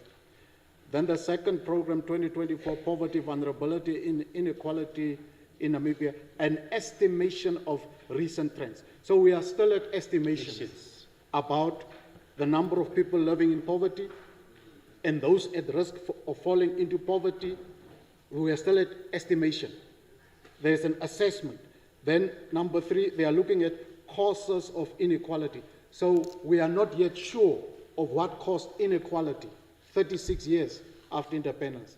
But the second part is interesting, and how the current national and international crisis have affected poverty and inequality in Namibia. What is going on here, Prime Minister, at this organization? What are we at an institution where people are doing some breaching courses of what they actually should know already? Then they have budgeted now, on page 5, we see 3.1.2, the acquisition of a $60 million new office. Apparently that is part of the development expenditure. What is going on here, Right Honourable Prime Minister? Then on page 6, number C and number E, they are engaging with various stakeholders to produce an integrated national financing framework dialogue report. And that financing framework dialogue report is separated from point E, where they will be formulating a development planning framework for Namibia. So why are we segmenting things that belong together? Why would your financial planning framework not be part of your development planning framework and do it together in any way? And then they have the skills gap report. And the challenge, Prime Minister, is twofold that I have here. Is looking at the President's report, the vote that you tabled, as well as vote 2 that you tabled, as well as this one. There are key terminologies missing. After 400 years of oppression, none of these key institutions any longer talk of transformation economic policy framework. None of them talk about black economic empowerment. Have we achieved all of these goals of empowerment and economic leveraging of the resources that we have? What has happened? Have we achieved it? Are we fine? Have the black population that still lives in squatter camps and so on, have they achieved everything that every indicator around poverty, around hunger? They clearly have not. But where are the transformational programs? And it seems, Prime Minister, you are running an office administration outfit than a state administration outfit, where fundamental transformative projects have to be done. I tell you this, Right Honourable Prime Minister, the budget this year, holistically, is 24 billion for education, 12.7 billion for job creation. We are training with poor people's money, young people, to send them to industrialized countries because they now have the skills. Many are leaving, and the poor societies are financing the brain gain of their societies, funded by the black people, the poor of the poor, and here we experience brain drain because we are not budgeting equally as we are budgeting for training. We are also not budgeting for keeping them here, giving them jobs. So when young people are leaving and there's an aggregate brain drain, we shouldn't blame ourselves. We are training them for the Western world, for industrial economies, and we keep on leaving our societies behind. Thank you. It's not me. It's not me. I have Honorable. It's now. Yeah. Honorable Jonas. Thank you very much, Chairperson of the whole House. I raised to support Vote 26, focusing on Program 2 and Program 3, specifically on the following under these two programs: planning, policy coordination, monitoring and evaluation, development partners coordination. Honorable Prime Minister, over time, and this is a proposal I'm giving to you, over time we have witnessed violation of labor rights. Labor rights at capital projects that include that workers have been paid poor wages, although we have national minimum wages in the construction, security, domestic and others. Workers are not given contracts on some of these projects. There is a hire and firing at these projects. The issue of a 1-month contract. Workers are given 1-month contract instead to give the duration of the project. And these violations are impacting the government efforts on eradicating poverty, and as well as the issue of growth on generational wealth for our people. With this violation, Honorable Prime Minister, NPC go to this site on site inspections or site monitoring and evaluation. But most of the time, what we have witnessed is a lack of monitoring labor rights on these projects. I must really salute Comrade Honorable Nekundi recently, and I think that's a good example. You go to the site, you must also monitor what are the workers going through to those projects, which is very, very important. So, Honorable Prime Minister, I think it's very important that Namibia Planning Commission build on its policies. Issues have to do with labor rights, and work together with other stakeholders, including also government agents, to able to help protect the workers on these projects. Prime Minister, we also know that some of these projects are funded by the international financial corporations, the likes of IMF, World Bank, and as well as African Development Bank. But we also know that these banks, in their own performance standard, environment, socioeconomics, and others, they have also incorporated labor rights. I think it's very important that NPC follow the suit whenever they are mobilizing resources from these international development partners. I so submit, Chairperson, and I support the vote. Thank you. Thank you. Honorable Tefeles. Thank you so much, Chairperson of the House Committee. Thank you to the Right Honourable Prime Minister for motivating Vote 26, National Planning Commission. First and foremost, Chairperson, I would like to appreciate the motivation that seems to indicate that planning never ends. And I believe it's very true for an institution like the Planning Commission of Namibia. Yes, indeed, planning never ends. It's a continuous process. You reach a particular, you reach a particular achievement. You need to continue to plan, and that's why I'm very happy with the programs in this particular vote, number 26 by Planning Commission. First, I'd like to support Program 1 around macroeconomic planning. We all know the world is changing every day. One day we didn't have global tariffs being imposed by one of the most powerful countries in the world, and the next it did and completely changed how the economy operates in so many of our countries. So there is definitely a need to continuously plan to adjust to those issues. So I speak on this Program 1, Right Honourable Prime Minister, page 143, that speaks about the skills audit. And I welcome it wholeheartedly. Because we live in a world, we live on a continent, we live in a country where certain, skills are becoming outdated almost on a yearly basis. It's only right that the skills audit is not done once, it's done multiple times.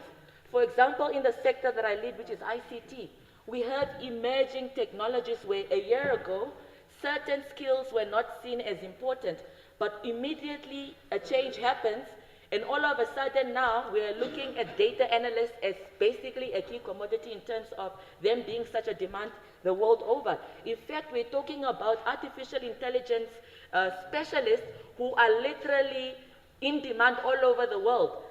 So definitely there is a change. In fact, in every profession, whether you're a teacher, you're a nurse, you're an accountant, you're continuously needed to upgrade your skills because the world, technology is changing the world in terms of how jobs are done. So definitely, Right Honourable Prime Minister, I welcome the skills audit. It's not late, it's definitely timely. Second is the review of the National Human Resource Plan. I think this is very much linked to the skills audit because we have such a young population, young people who have the energy to be productive, young people who have the energy to be guided on what they should study. So I'm happy that you're actually reviewing this plan to respond to that demographic. My second and last support is Program 99 on Supervision, Coordination and Support Services on page 148. And under it, some of the activities are the Namibia Household Income and Expenditure Survey, which actually is starting this month. I saw it on the news that the field workers went to go sign their oaths to actually serve until April 2026. A welcome development to give employment to our young people, but also we know that data collection is pivotal in planning. So we welcome this expenditure and income survey to help us see how those who live in rural areas or urban areas, or informal settlements, peri-urban settlements, how they're constantly, one, getting an income and how they're actually spending that money in the economy. And finally, the census of agriculture, which really looks at the statistical production chain in the agricultural sector. This one I think is very important because when we say that we need to give money to agriculture, we need to, pump more money into agriculture, where are we putting it? Are we putting it in production? Are we putting it in value addition? Are we putting it in getting the skill set improved? This data is necessary, and therefore I welcome the National Planning Commission for putting this activity under its Program 99 on supervision, coordination and support services to ensure that we collect the necessary data to contribute to the necessary planning of our programs and activities of government. Therefore, Honourable Prime Minister, Chairperson of the House Committee, I fully support this vote. Thank you. Thank you. Next is Honourable Haikola.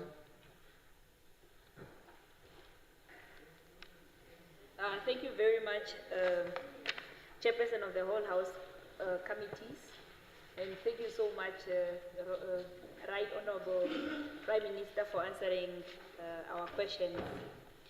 So I stand on vote 26, page 143, medium-term expenditure framework, as well as page 2, 3, 4, 8, and 9, Prime Minister's motivation for budget allocation 26. As a monitoring and evaluation graduate, it's important for us to look carefully and also evaluate the National Planning Commission, as it's very, very important to us. While planning is the heartbeat of national progress, plans without credible execution and real impact amount to little more than paper pushing. I therefore wish to pose the following question to the Right Honorable Prime Minister. Number one, on monitoring and evaluation, M&E itself. A large portion of funds is going towards M&E activities, including purchasing the soft expert system and developing new dashboards. Given Namibia's fiscal constraints, what measures are in place to ensure these expensive digital tools result in better service delivery and are not just another bureaucratic layer? Question 2, on NDP 6 and Vision 2030 alignment. The NPC plans to finalize and launch the 6th National Development Plan, NDP 6. Given that Vision 2030 is now only 5 years away, how realistic are the targets in NDP 6? And what guarantees are there that it won't become just another unimplemented plan? On regional development, the NPC intends to develop regional profiles and plans. How will I think the Right Prime Minister is distracted. No, I he's have listening. to make sure that my questions are answered. Thank you very much. Yes, so on regional development, the NPC intends to develop regional profiles and plans. How will the NPC ensure that these regional development profiles lead to actual implementation of the project in the regions instead of sitting on shelves as mere academic documents? On skills audit, the NPC plans to undertake a national skills audit, which is good. Has there been a previous skills audit? And if yes, what were the outcomes and why is the new audit necessary?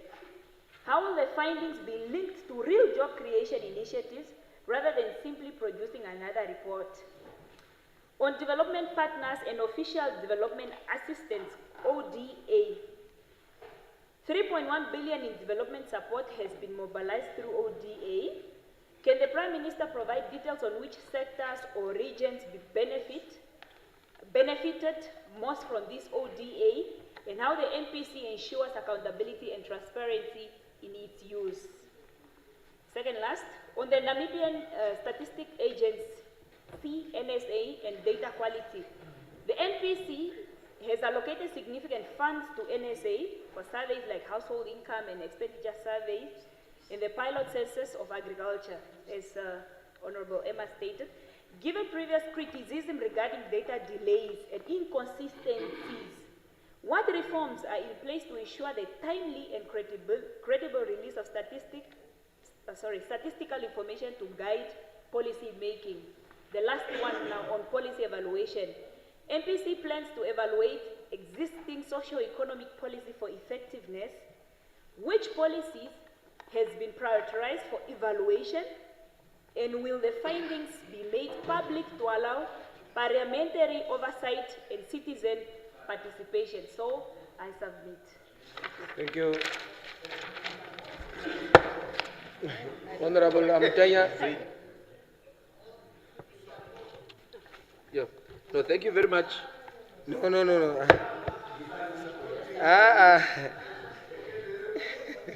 Yeah. Thank you very much, Honorable Chairperson. I think mine is just to add shortly on what Honorable Theophilus has just mentioned on the issue of the National Human Resources Plan that is also part of Program 1, which is the macroeconomic planning, where 14 million is allocated to this program, that I think it's also very important, the Right Honorable Prime Minister, that we can also look into the review of the salaries of some of the grades, you know, looking at a person who is at grade 15, and that is a cleaner or otherwise an equipment attendant, this person gets around 36,000 annually. Basically, the person takes 3,000 home in that range. This person cannot afford to pay rent, cannot afford to pay, you know, transport, and actually the basics. I think it's best either considering the fact that we can, you know, such entry positions, we rather move them to some better grades or otherwise consider the proper salary increment on that. The other one is the review also or the skills audit, but I also want to propose that possibly we should also consider as a nation to introduce the positions like the social workers and psychologists at the community level. For instance, at the constituency offices. If at the constituency office we can have a social worker or a psychologist, that our people in our communities, honestly, if in my village we have social problems, mental problems, there's just no way to go to reach out for a social worker. If we can establish such positions at the constituency office level, I think that would help to curb mental problem amongst our society. So that's just my contribution on that. Otherwise, I support the vote. Thank you. Next is Honorable Lucato.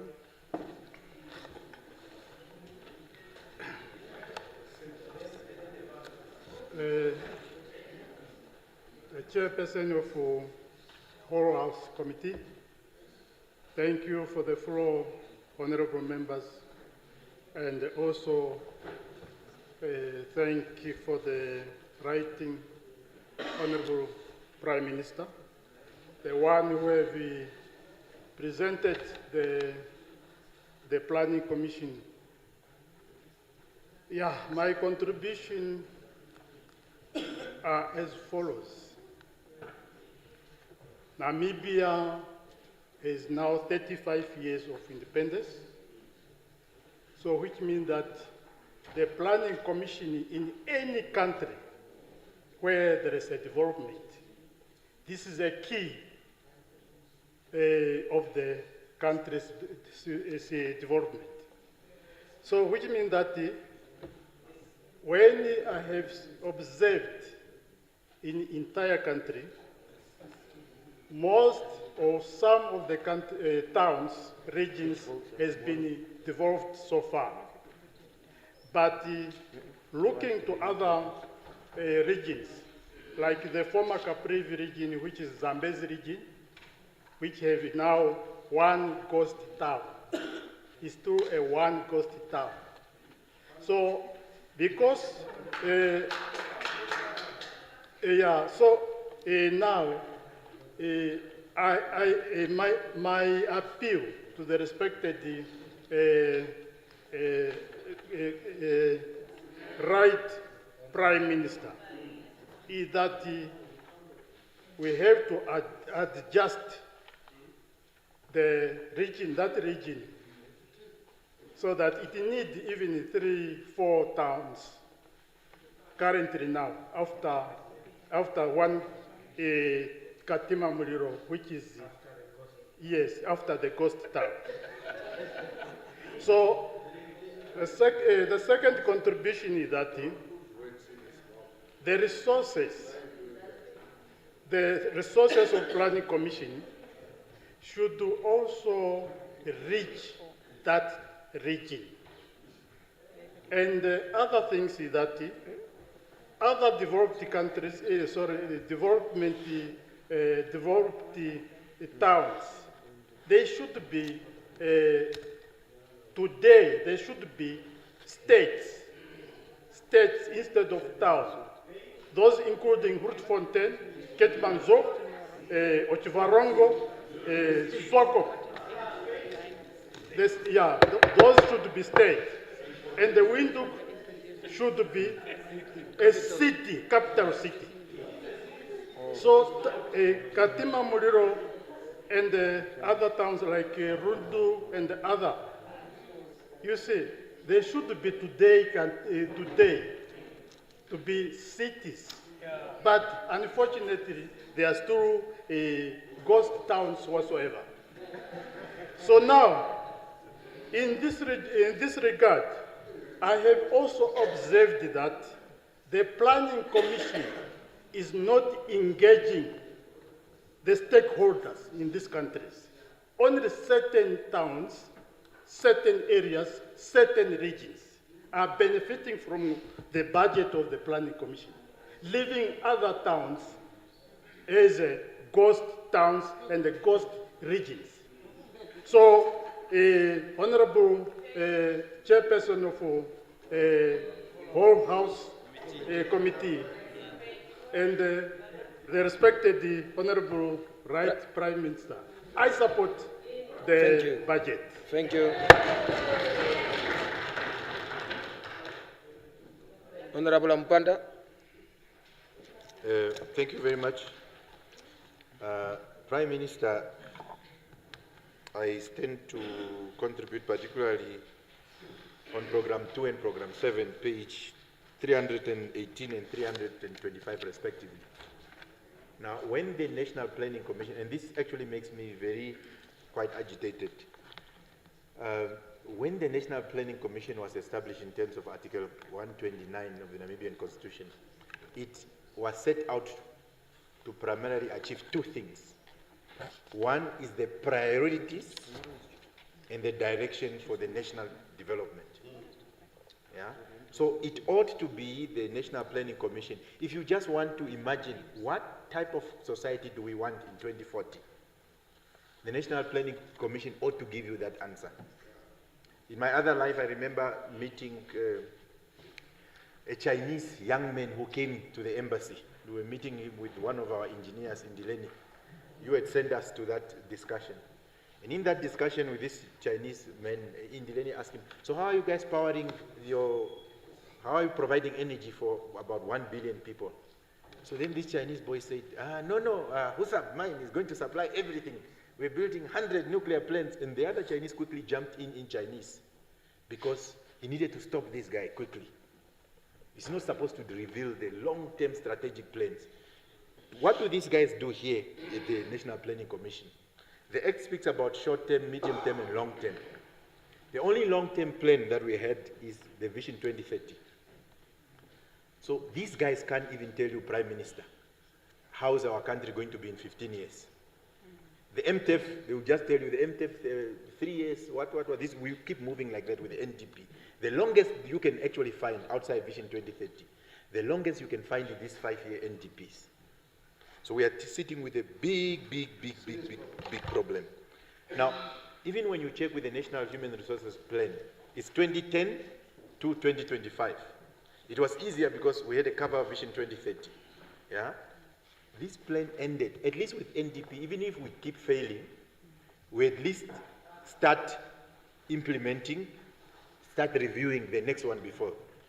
Now, what is actually worse, and I implore your attention to this, Prime Minister, because it's on that, on page 318.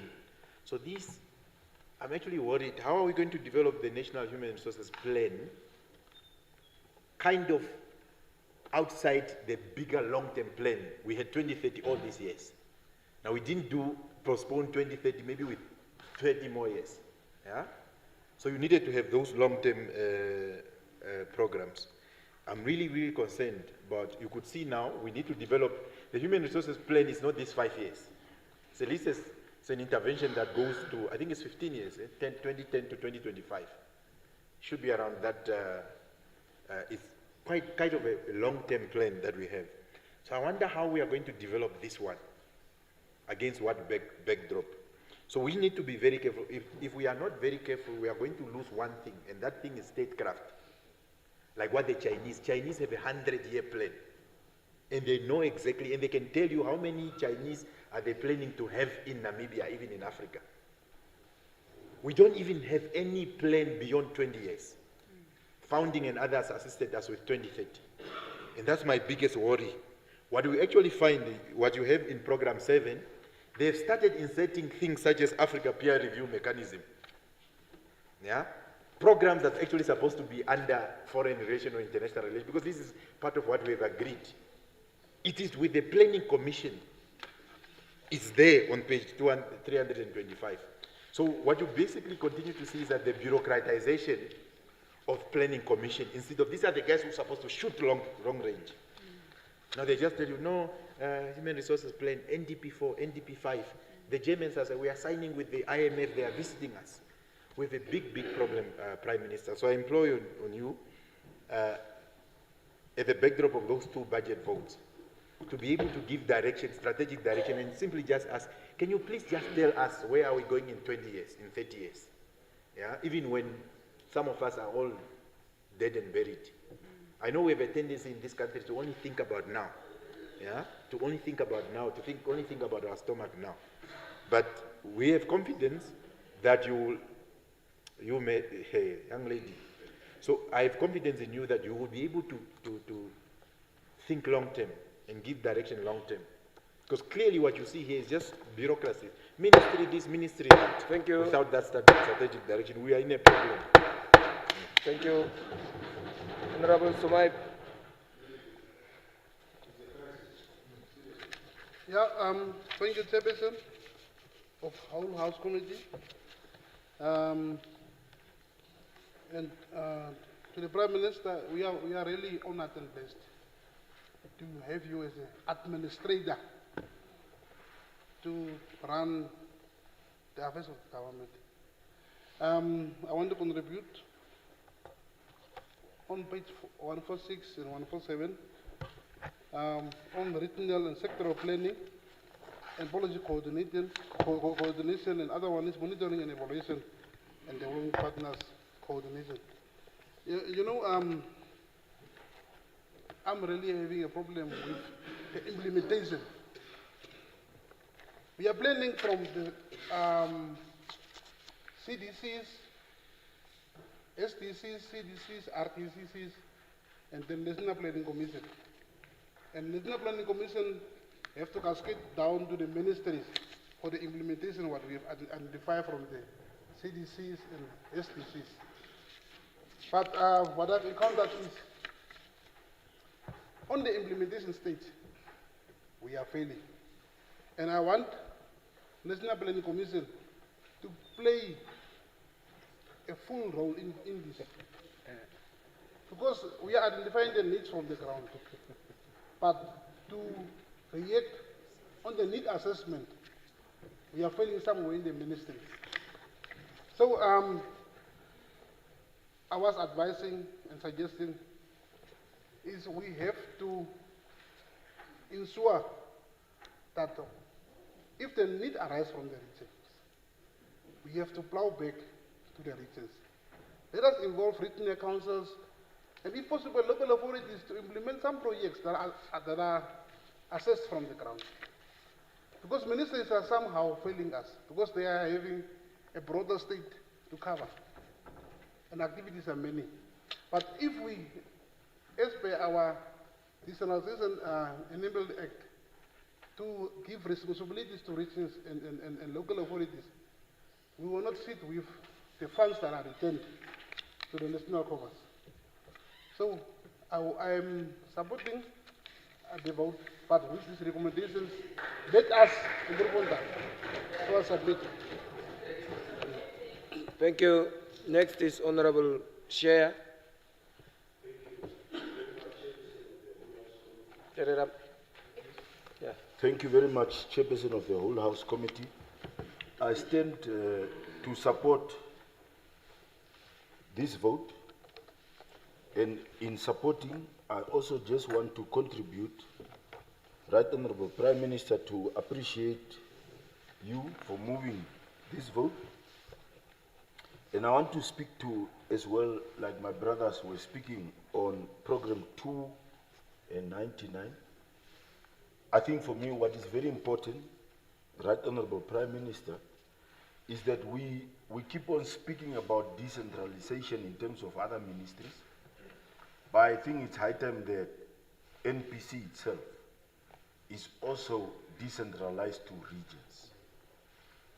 In order for us just to strengthen our first not just monitoring and evaluation, but I think even packaging some of our developmental projects. And I'm happy to see that there is an indication that there should be 14 regional development plans that need to be crafted, because I at times wonder how we at national level sleep when we know a particular region, for example, does not have a development plan, and when we are planning as a national body, some of the regions are not included. In also supporting the program 99, Right Honorable Prime Minister, myself and you, as experienced as you are, one of the issues that probably you would remember is Okangwati, which I'm just supporting program 99, where you have a community that didn't have water reticulation. But the police station within that community has its own borehole. The school has its own borehole, a separate one. The clinic has its own borehole, a separate one. Now the community every morning wake up without water, but when it goes to the hospital or the clinic, there is water there. Until now, obviously, we have addressed that issue with the pipeline for Hamaremba that would now bring water reticulation to Okangwati. But I'm just pointing out to the fact that our ministries on the ground, on paper we talk very beautiful, but on the ground there is no coordination between different OMASs, if you look at it. Again, I will take you to another example where, for example, on Nuva, you would find there is a clinic, the school is built 20 kilometers away, far away, in the middle of somewhere there. When the kids get sick, the school must struggle to get cars to bring the kids to that particular clinic. And then the agriculture office is built again at another area where the people are not staying. So it's as if we are competing who can build the best offices. So I think in supporting this, I'm just saying, Right Honorable Prime Minister, I have a problem as I'm supporting this vote with the fact that in Namibia, I think now we are too obsessed with $1 million buildings. And every time everybody comes, our programs are designed on who is heading the particular region, town, or institution. The budget, for example, now would say NPC is allocating money to a town council or a village council. The mayor and his council, if it is written construction of services, can decide, no. Even if NDP 5 says we must build houses, we must develop informal settlement, as our need that we have identified is we are going to interlock a walkway. And they take that council decision and they implement it. And NPC must obviously be able to come and guide to say what are the priorities that we have set out at national level, and our plans, in fact, at local authorities, the regional council must actually speak to the national plan that is there, and they must actually derive from that. So in supporting this bill, all I'm saying is it is good, but let us just strengthen the coordination between the different OMASs at different levels, and that we maybe decentralize NPC to regions, so that the municipalities, the regional council can utilize that particular office and they can be guided also by them. I so submit and support. Thank you very much. Honorable Balotti.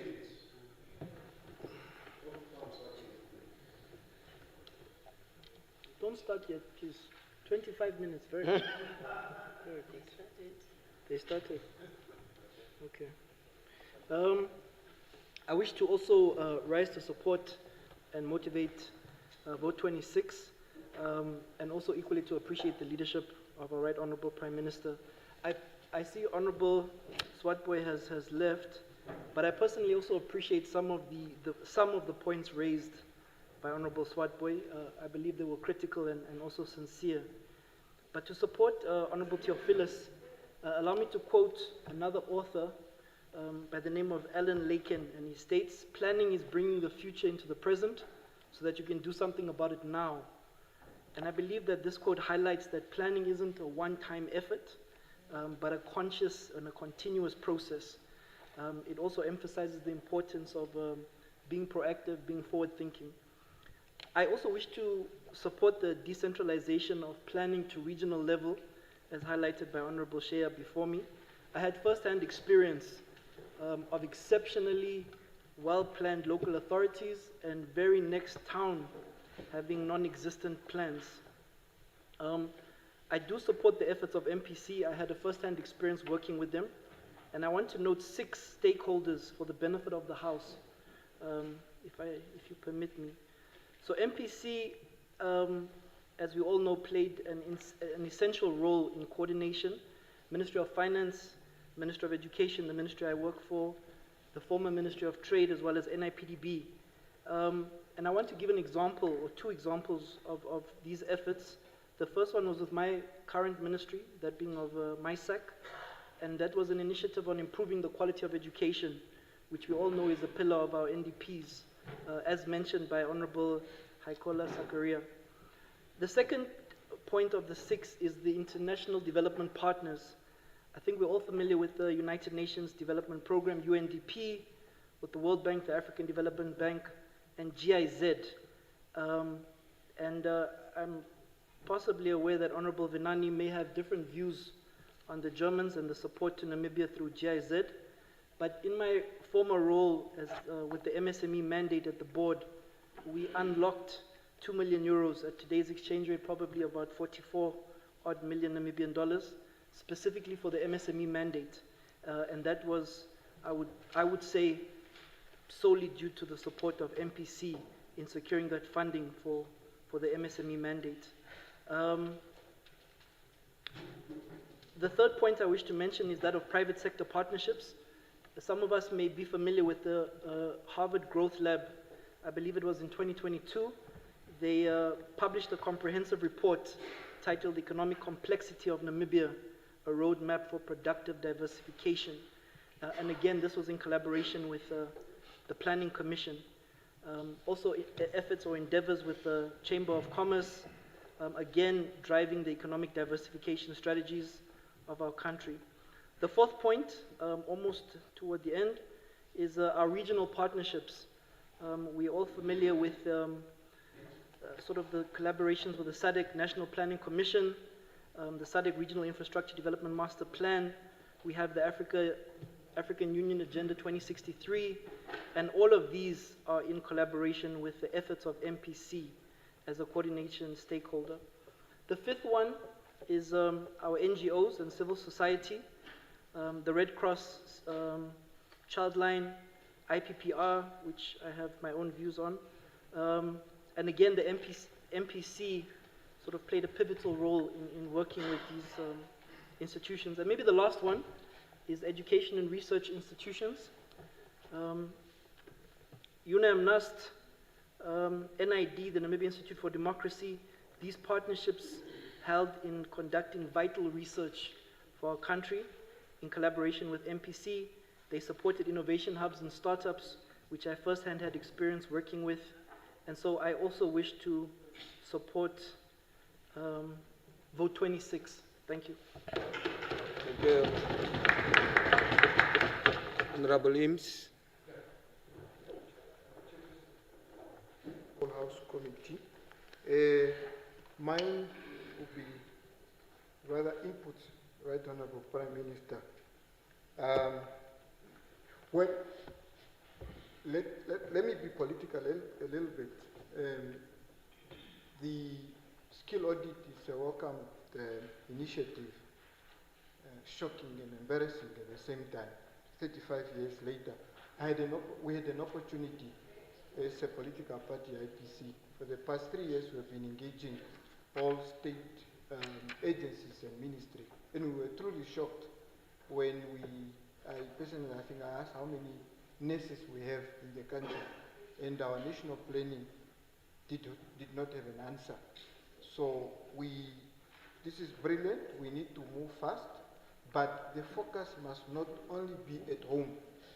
You can come to us, we have data as to how many Namibians are contributing to the economy of America, somewhere in Asia, Europe, and Africa.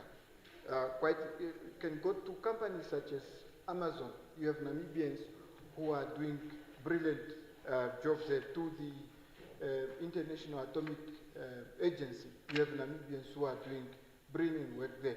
Yet here we are, we don't know that we have such people there. The other thing, Right Honorable Prime Minister, the National Planning Commission, and I'm suggesting that we must add development there, in that name, should also look into the human capital in general of our government, so that we are able to move with time. You are still calling people a chief clerk and all that positions, names or titles that were being used as far as 1989. We need to move so that we are also able to speak the same language and be able to collaborate with the private sector as far as responsibilities and the business of human capital. The other thing is also we need to be aggressive as well in the region, SADC, talking about, if I'm not mistaken, 390 million citizens of the region. As a country, how best can we position ourselves given our small number as far as buying power is concerned? What is that we can do in the region to be able to bring in much needed cash back home, in terms of also providing services, be it within the medical health sector or maybe education? If you are able to bring, my brother Balotti there from the name I don't want to mention, my brother here, rebaptized, going around every other time. How about perhaps we can engage Harvard to come and set up in Swakopmund? I think that should be our thinking. Instead of just focusing here, no much improvement is coming as far as the dollar is concerned. I think we need to think big. And our National Planning Commission should also be more active and get more involved, be all over. Because especially government, so much needs to be done in those ministries. Thank you. Honorable Klute.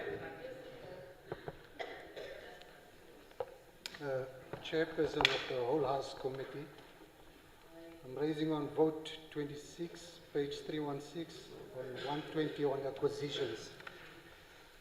Right Honourable Minister, the allocation of 60 million for a new office building requires justification. What cost-benefit analysis demonstrates that this expenditure will deliver greater development impact than directing these funds towards implementing existing plans? Maybe we should consider an implementation authority to ensure implementation for these funds. So we move away from the curse of we have good plans but poor implementation. Thank you. Thank you. I had Honorable Kambala before Honorable Emmanuel. Yeah. Thank you, Chairperson of the whole House Committee. And I just want to raise an issue with on coordination. On the Prime Minister, I presume the National Planning Commission has a inductive role of coordinating all governmental developmental objectives or programs. And you find that most of these things are also scattered. For instance, you have the Ministry of Urban is currently developing a constituency youth fund, and now the NPC is developing a regional development profile. But there's also none talking about constituencies. And Honorable Balotti mentioned it that in some instances, one would want to know exactly in local authorities what is happening in constituencies. Because, for instance, in Venture, what's happening, the need of somebody in rural, Vendung rural, is not the same need that somebody in Sabah Machel has. And at those two levels, government ought to know exactly what those needs are and plan for those needs accordingly. And without that, then we'll be having scattered programs running all over and having mismatched programs at the same time. So I'll want, as you go and implement this particular budget item, that we find also a way to have constituency developmental profiles, so that even investors themselves, when they come into the country, know exactly, in terms of the grassroots, what are the needs are, and not only at the regional level, because we tend to always forget the men on the ground. So let's try and find that also within the upcoming regional developmental profile, so that we just have a proper coordinated effort in our developmental plans. There's that contribution. Thank you. Thank you. And then Honorable Emmanuel. Chairperson of the Whole House Committee, I'm inherently inclined to support the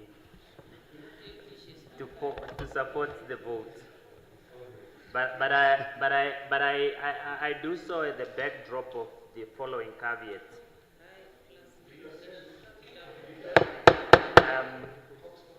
And that is to say that I want to understand as to what is the frequency for this House receiving the annual report in respect of program 07.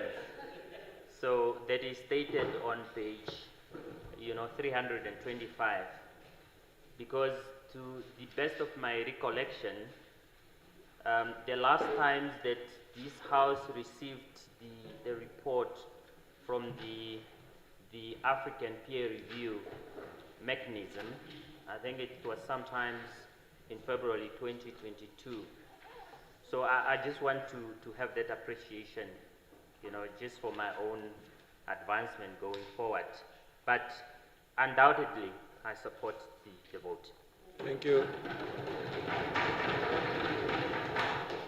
Okay. Finally, we have Honorable Lucato. Yeah. Thank you very much, Chairperson of Whole House Committee. I'll just brief Honorable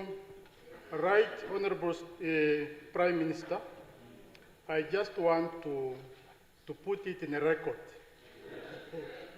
I hear people say that there is no resources. Government does not have resources, does not have money. They got a shortage of budgets in those ministries or so far. Me, myself, I don't believe that.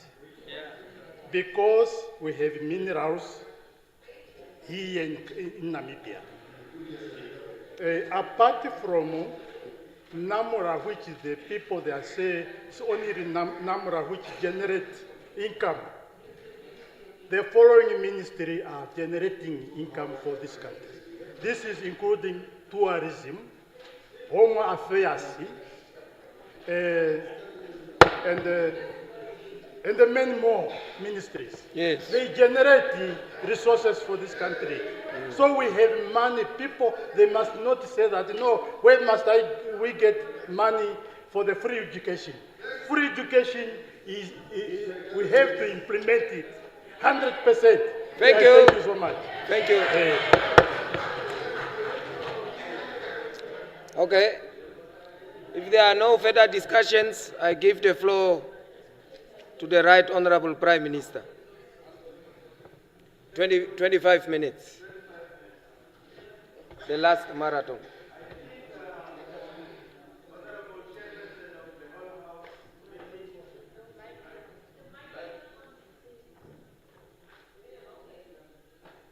Honorable Chairperson of the Whole House Committee, honorable members, I think you will agree if it was possible, one could say that give yourself a round of applause.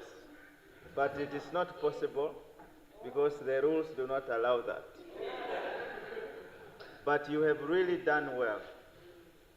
I have observed, as I take note of all these questions and comments, that it has been going not that aisle, this aisle. There was a conversation, one from this side referring to what the other person has said, then from the other side saying what the other person has said. A true spirit of one Namibia and one nation. So if I can, and if I may summarize the comments as they have come in. It began, of course, with Honorable Venani speaking to the need for planning, that we should have a clear path on this planning and clarity of the long term of that planning. And then you would have heard the same coming from this side, Honorable Shea, Honorable Amtenya, they have spoken to the same. Now, Honorable, my brother of Kamanyab has also spoken to the same. And that is to say, NPC should be decentralized to 14 regions by way of having those reports that emanate from VDC, CDC, RDC, coming to OMAS, and the synergy that needs to be created about that. So I think there is no contradiction that we would like to see planning that is informed from the lowest level, and that at each stage, all of us should understand what the right hand knows, what the left hand knows. And that is what I see coming through here. And I don't believe that anybody from our side disagree with that. And equally, on the OMAS, vis-a-vis what is coming from the lowest level, I don't think we disagree with that. So, and what I heard from everybody is that, yes, and I like the summary of Honorable Emmanuel Weiss, I undoubtedly support this vote subject to the following caveats. And I'm quoting. Yes. The caveats are, he wants to see and also have some surety from NPC that they will be able to have some reporting quarterly and periodically coming to this August House. And equally, it's something that I think honorable members convergence in terms of the views. The same goes for Honorable Klute, speaking to the same. We need to see this coordination. We need to see some measure of accountability. And we need to see that the things that we are planning as NPC, they should not only be words, but they must be practical. And then, of course, you have heard from the youngest person in Parliament, Honorable Lukato Lukato, that it is not the issue of us not having money. And he has mentioned where the source of money is coming from. And he has also then said, and I think punctuated what Her Excellency the President said in respect of the fees must fall and free education. He said, not only in our lifetime, but in the lifetime of many that are coming. So, Honorable Chairperson of the whole House Committee, without me belaboring every point that was mentioned, I think in summary, we are all in agreement that we are in a trajectory that we would like to see NPC speaking to all these issues that we have raised here. And they are here, they are over there taking notes, including their ED. So it is for the Prime Minister to follow through and to ensure that everything that the honorable members have raised here, everything that our leaders have raised are implemented slavishly and to the letter. So with that, I move that the vote. Thank you. Any further discussions? Any objections? Is the vote agreed to? Is the vote agreed to? Thank you. I shall report progress and ask leave to sit again.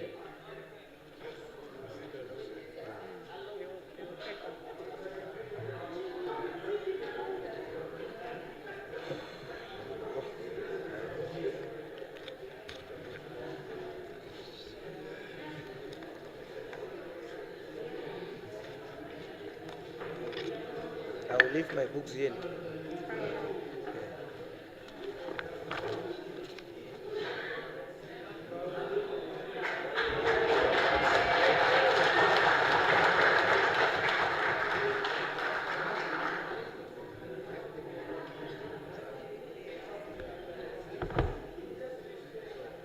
Honorable Speaker, I herewith report progress and ask leave to sit.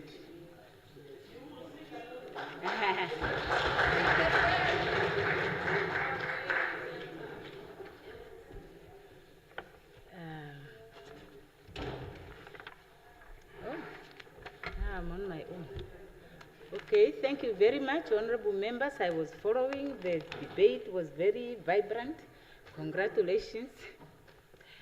Now we have concluded the program for the day. And before we rise, because it's past adjournment time, it's automatic adjournment, I would like to remind ourselves that we have not finalized the process of electing office bearers. We still have the positions of vice chairperson of the All House Committee and assistant to the vice chairperson of the All House Committee. And with the budget really agenda being elaborate, it is important that we deal with that issue as soon as possible. And I would like to propose that we deal with that tomorrow, first thing, before we start with the budget. Can the parties prepare themselves, and then we arrive on time, and we should be full house to the extent possible. We deal with that before we go into the budget discussions for tomorrow. Is that agreed? Now with that, based on the rule on automatic adjournment, the House adjourns until tomorrow at the usual time of 14 hours 30.